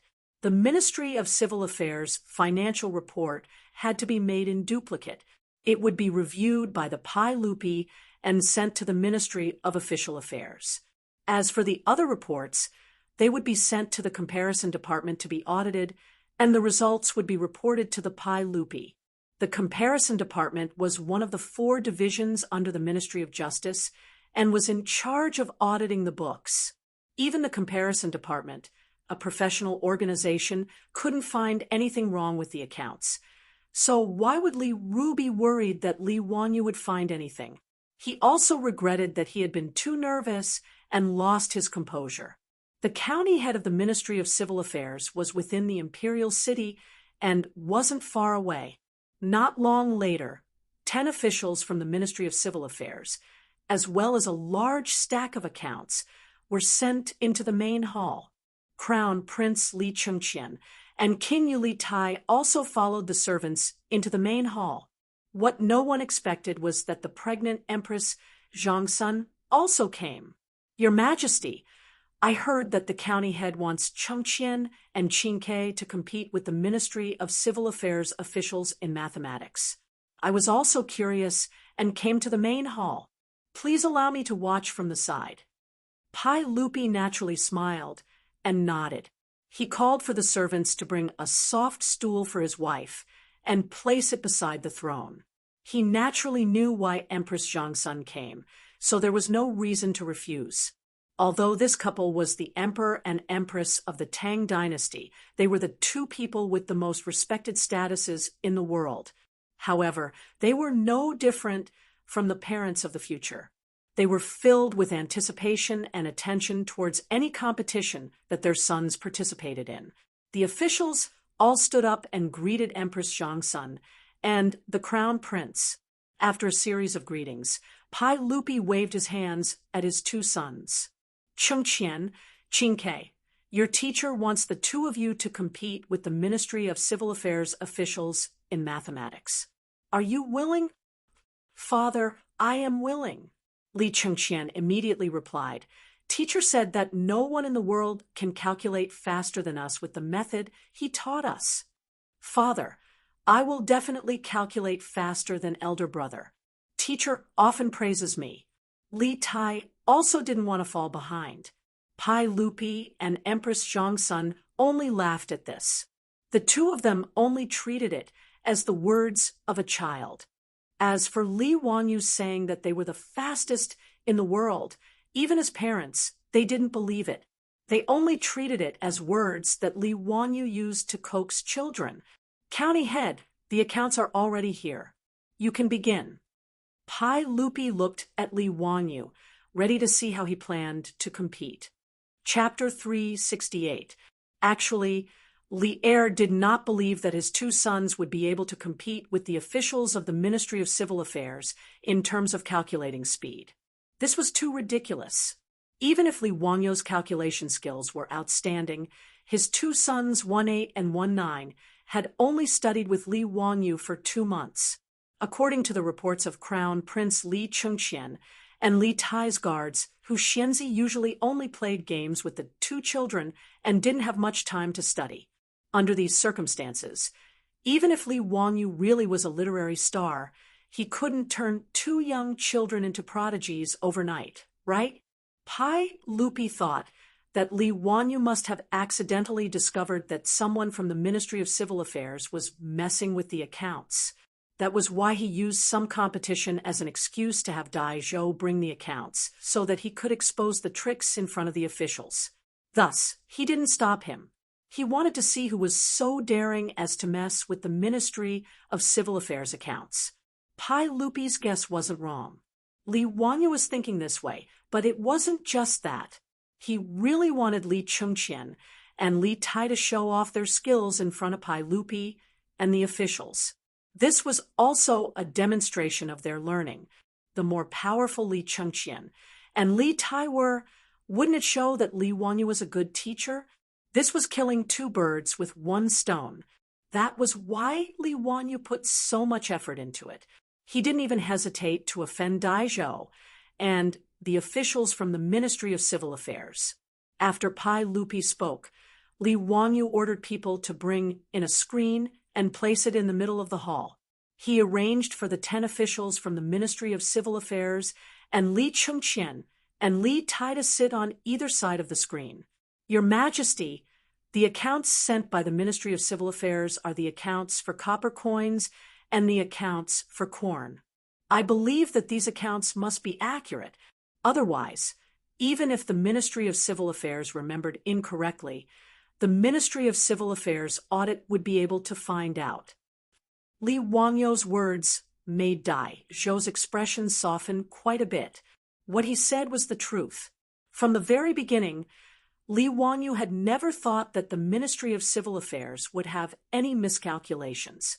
Just as Li Ru had said, the Ministry of Civil Affairs account books would not only be reviewed internally by the Ministry of Civil Affairs, but also by the Ministry of Justice's Comparison Department. If he had faked the numbers, he would have been found out. Li Wangyu didn't know how much Li Ru had embezzled, and was distressed over it for several days. It wasn't until he chatted with his beautiful boss that he was enlightened by her answer. This was why he had come to Taiji Palace today and caused such a commotion. Daizhou's expression softened slightly, but Li Wangyu continued.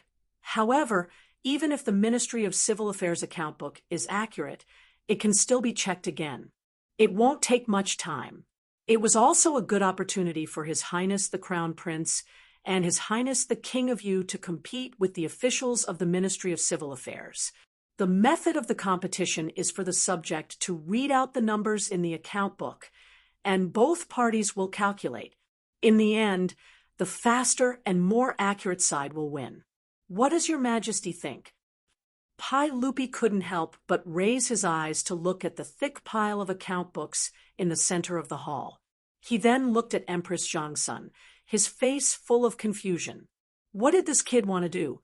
Was he really going to have his 2 sons compete with the officials of the Ministry of Civil Affairs?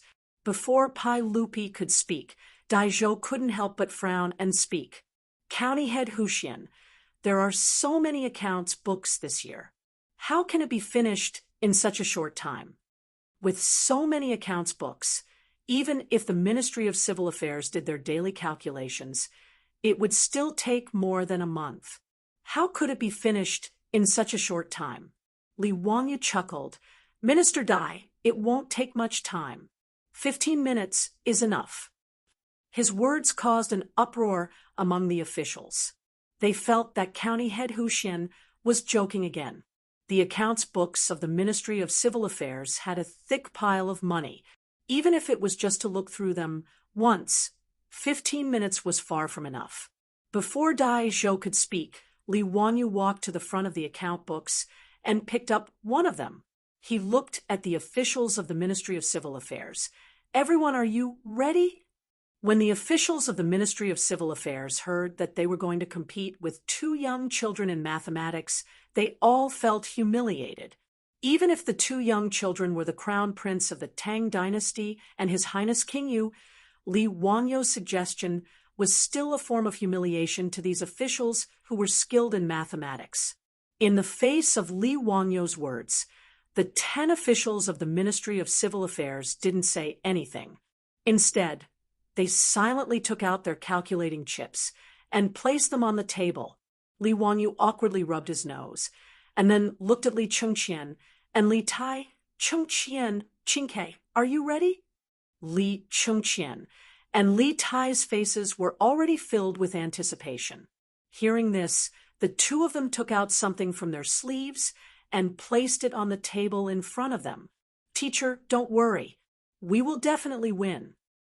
After spending many days with the naughty children of Dingzhou village, Li Chengqian's personality had become much more cheerful. He finally returned to the appearance of a 9-year-old child and no longer had the crown prince's majesty that he had purposely put on before. Li Tai also didn't want to be outdone. The little fatty waved his fist. Teacher, I will definitely calculate the fastest today. The things that the 2 of them took out made Pai Lupi, Daizhou, and the others very curious. They all stretched out their necks to see what it was. It was a small wooden box with many wooden beads inside. If there were any of the officials in the hall who had traveled through time, they would definitely be able to recognize this item at a glance. An abacus. Li Wanyu taught the two children mathematics, but he didn't expect Li Chengqian and Li Tai to be so smart. They were even more familiar with the numerals than he was. After learning the Arabic numerals that Li Wanyu taught them, Li Wanyu couldn't compare to the two little fellows when it came to simple addition, subtraction, multiplication, and division. This made him feel that he had lost face. In order to save his face, Li Wanyu shamelessly copied the abacus that originated from the Northern Song dynasty. As a result, the two little fellows, Li Chengqian and Li Tai, who only knew how to use numerals, were once again defeated by Li Wanyu. In reality, Li Wanyu wasn't proficient at using an abacus. After all, calculators were prevalent in the modern world. Aside from those old accountants, who would use an abacus? Li Wanyu only knew how to use an abacus because his grandfather had taught him when he was young. He only knew how to use it and was still very far from being proficient. However, no matter how rusty he was at using an abacus, his calculation speed far surpassed that of numerals. It must be known that the meritorious service of China's 2 bullets and 1 star relied on hand-operated calculators and an abacus to calculate a huge amount of data. The two little fellows were shocked by Li Wanyu's abacus. They worshipped their teacher even more. The two of them were indeed smart. They didn't need much time to use the abacus to become proficient, especially the little fatty, Li Tai. His little chubby hands were as fast as lightning when he used the abacus. This made Li Wanyu speechless. In the modern world, he had seen some videos of gaming gods. Those were simply inhuman people who used their hands to dance on the keyboard. They made him speechless. In Japan, there was a player called Takahashi who could press the button 16 times in a second on an old-fashioned game controller and fire 16 bullets. He was called 16 Brothers in a second. Needless to say, those professional gamers could effectively type 200 to 300 times on the keyboard in a minute, which made Li Wanyu, who was not very good with his hands, feel speechless. And the little fatty, Li Tai, was unexpectedly also a master of hand speed. Ever since he learned how to use an abacus, every time he used the abacus, Li Wanyu would unconsciously associate it with a scene in a manga. In short, ever since the two little fellows learned how to use an abacus, Li Wanyu never used the abacus in front of them again. He couldn't afford to lose face. Chapter 369. The abacuses in Li Chengqian's and Li Tai's hands were also specially found by Li Wanyu. He had carpenter Lu make them as a gift for the two little ones. When Carpenter Lu knew that he was making the abacuses for the crown prince and the king of Yu, he was very attentive. Even when her own son wanted to help, he was chased far away by Carpenter Lu. He used all of his skills to make 2 exquisite abacuses.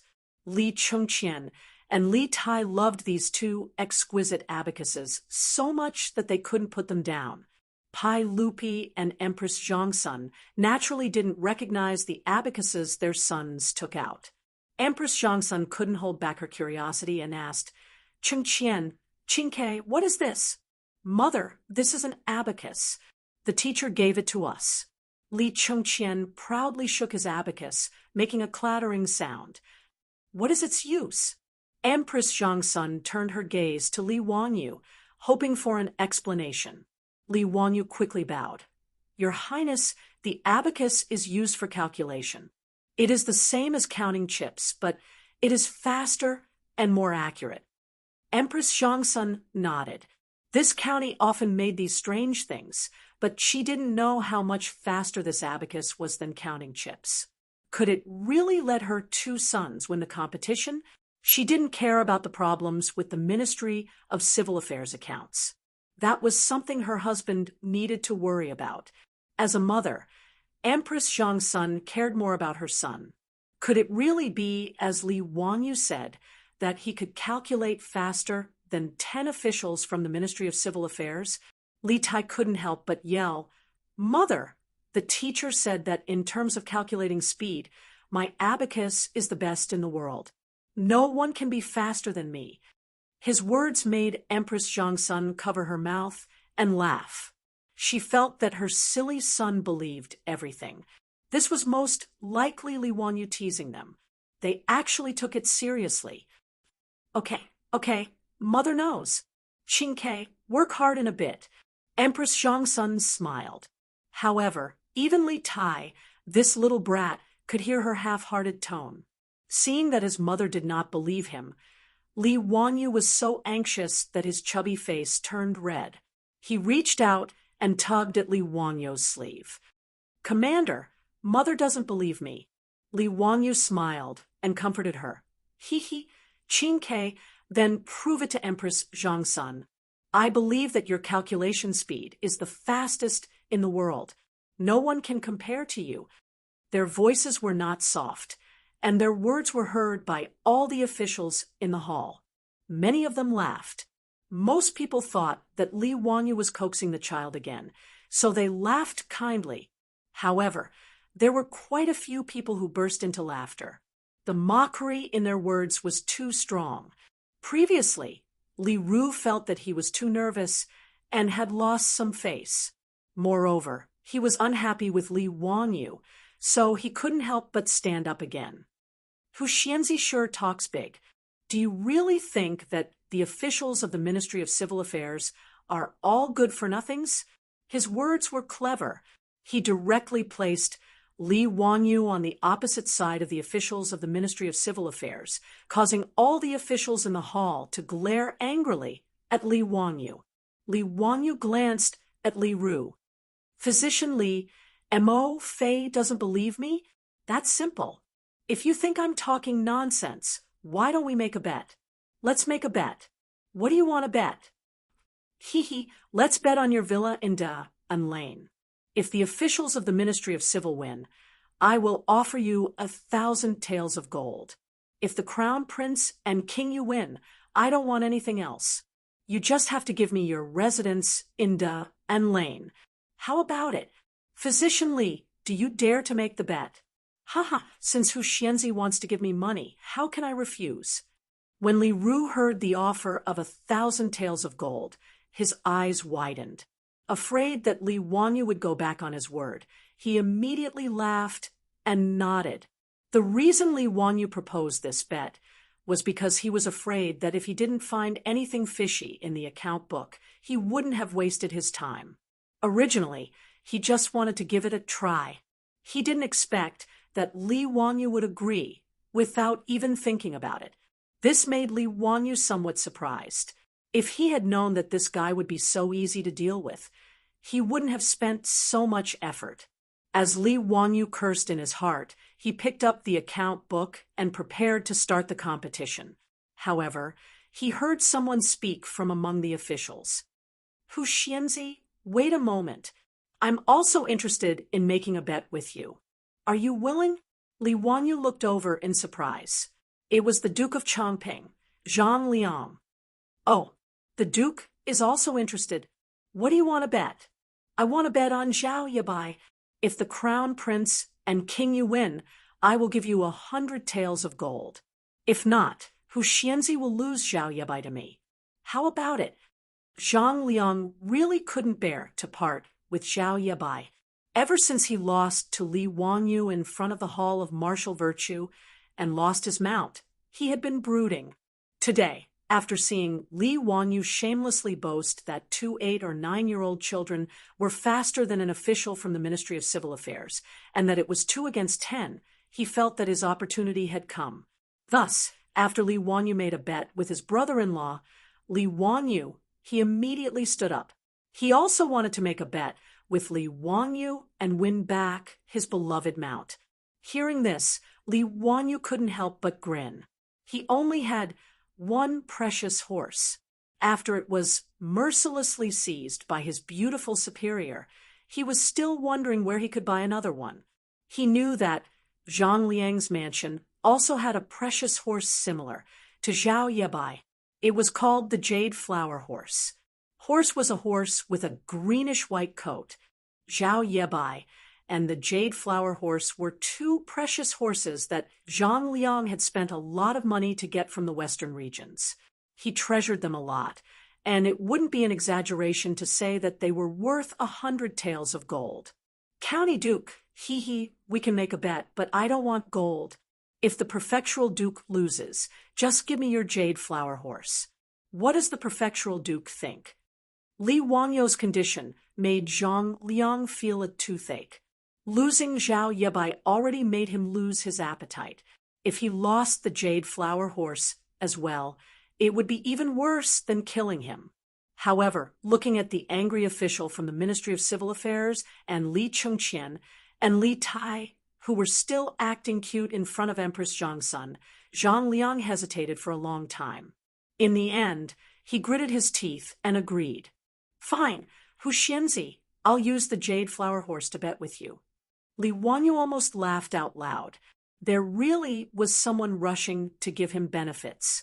When luck came, it really couldn't be stopped. Whatever he wanted came. It really was a pleasant surprise. He hurried forward and struck Zhang Liang's hand to seal the bet. Just as he was about to announce the start of the competition, several people among the officials stood up. Hu Xianzi, this old man also wants to make a bet with you. Are you willing? Li Wanyu was taken aback. Before he could speak, he heard Cheng Yaojin slam the table and stand up.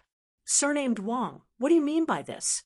Are you bullying this old man's nephew? How do you want to bet? This old man will bet with you.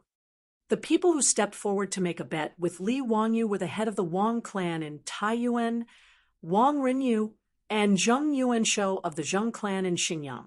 The aristocratic families had targeted Li Wanyu many times, but they had all been defeated. The grievances between the two sides had long been irreconcilable. Wang Renyu, Zheng Yuanshou, and the others naturally didn't believe Li Wangyou's words today. Seeing Li Ru and Zhang Liang step forward to make a bet with Li Wanyu, they looked at each other and felt that this was a good opportunity to add insult to injury, so they also stepped forward. They hadn't expected Cheng Yaojin to interfere. Duke Lu, why do you say this? Could it be that Duke Chongping can make a bet, but we can't? Bastard, you want to bet? Sure, this old man will bet with you. Cheng Yaojin's words moved Li Wanyu and angered him. Wasn't this old hooligan blocking his chance to get rich? Chapter 370. On the throne, Pai Lupi's face darkened. He was already dissatisfied when Li Ru and Zhang Liang wanted to bet with Li Wanyu. Now, the aristocratic families also jumped out, which made Pai Lupi even more annoyed. One had to know that although these people were betting with Li Wanyu, they were betting on his eldest son and second son. Although Pai Lupi didn't believe Li Wangyou's words, he didn't want others to look down on his son. The Tangs loved gambling. Many people didn't believe in Crown Prince Li Chengqian and Prince Li Tai. Seeing that Wang Renyu, Zheng Yuanshou, and others also wanted to participate in the bet, many of the officials in the hall became restless. But Pai Lupi's darkened face made them change their minds. No one present was stupid. They soon realized that something was wrong. The people who wanted to stand up all kept silent and watched the fun. Li Ru and Zhang Liang naturally saw Pai Lupi's darkened face. They couldn't help regretting it.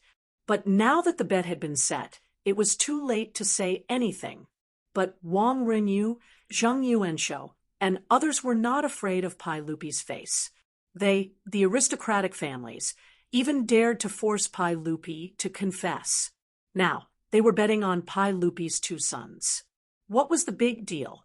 In the face of Cheng Yaojin's curses, Wang Renyu just nodded indifferently. If High Duke Lu wants to bet, you can. How about 10,000 taels of gold? High Duke Lu, are you willing? with the financial resources of aristocratic families, 10,000 taels of gold was nothing. It was only 60,000 strings of coins.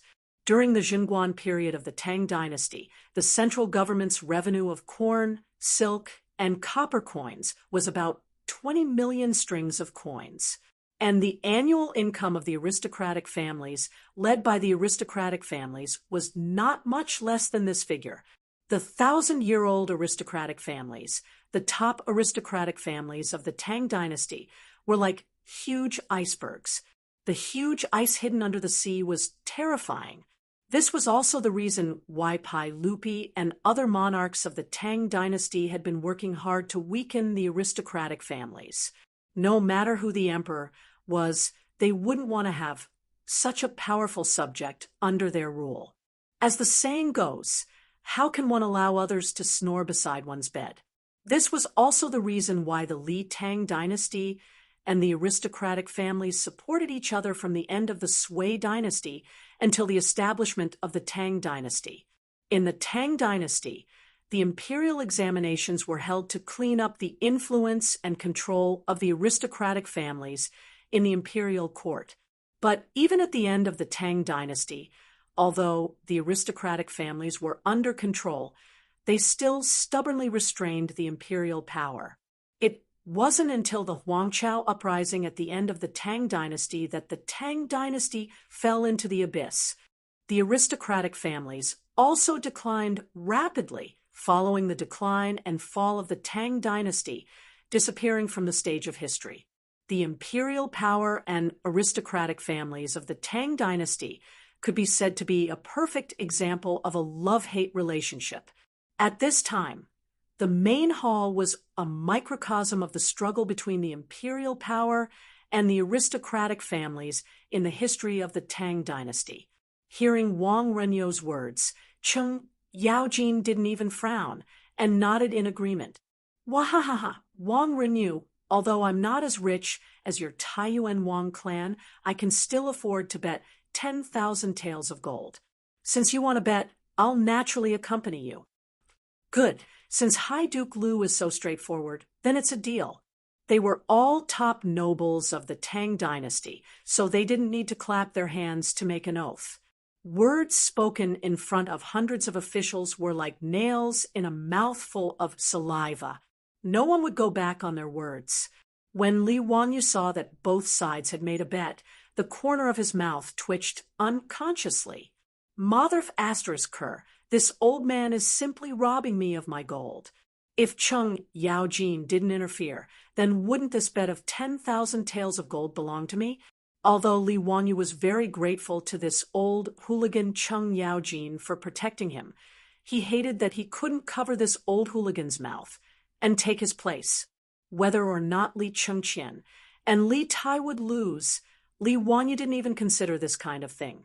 Especially the little fatty Li Tai, the speed at which he calculated the abacus. Li Wanyu admitted that even if he was given a calculator, he wouldn't be able to calculate as fast as this little fatty. This little fatty was really heaven-defying, not to mention the 10 officials of the Ministry of Civil Affairs. Even if all the officials of the Ministry of Civil Affairs attacked together, they still wouldn't be the little fatty Li Tai's opponent. Hanging and beating. Li Wanyu could only think of this word to describe the gap between the two sides. Therefore, when Cheng Yaojin stepped forward to accept the bet with the aristocratic family, in Li Wanyu's eyes, he was robbing him of his gold. Now, that Li Wanyu was very rich. Who would complain about having too much gold? Forget it, being able to get Li Ru's house and also get the jade flower horse from Zhang Liang was already very good. One must be content with what one has. Li Wanyu comforted himself for a while. Feeling slightly depressed, he squeezed out a smile at the old hooligan Cheng Yaojin.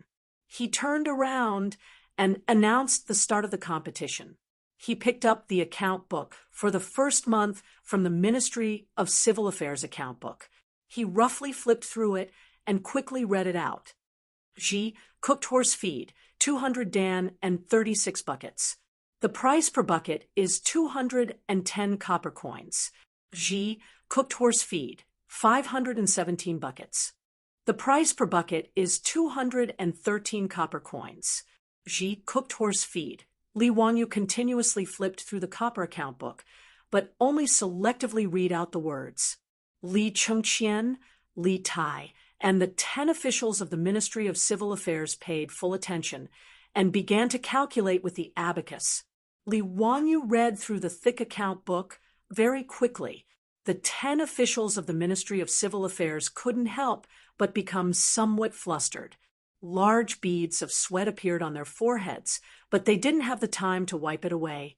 The more Li Wangyu read, the faster he became. The officials from the Ministry of Civil Affairs were clearly unable to keep up with his speed. They could only helplessly send out 2 people to copy down the numbers that Li Wangyu read out on paper.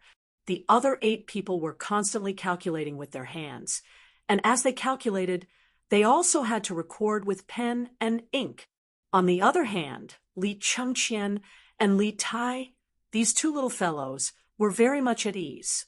Every time Li Wangyu read out a number, their little hands would click on the abacus and finish the calculation. They even had the time to wink at their mother, Empress Zhongsun. The performance of the 2 sides naturally fell into the eyes of the officials, and they couldn't help but gasp. Could it be that the Crown Prince and King, you were truly peerless talents? Could it be that what Hu Xianzi said was true? Zhang Liang was abnormally nervous. His eyes widened, and he almost stood up to cheer for the officials of the Ministry of Civil Affairs. He didn't believe that these 2 children could calculate so quickly. They must be fooling around on some dog's hit abacus. It must be so. Zhang Liang comforted himself in his heart. There were many people who thought the same as Zhang Liang. Although it seemed that the Crown Prince and King, you were very relaxed. That was most likely an act, right? Just a few clicks of the fingers, and they finished calculating. The faces of Wang Renyu, Zhang Yuanshou, and the other leaders of the noble families were also somewhat ugly. Although they didn't care about gold, they cared about face. They had lost to Li Wangyu in front of the officials. How could they accept this? The officials whispered to each other and discussed spiritedly. No one noticed that the doctor of the Ministry of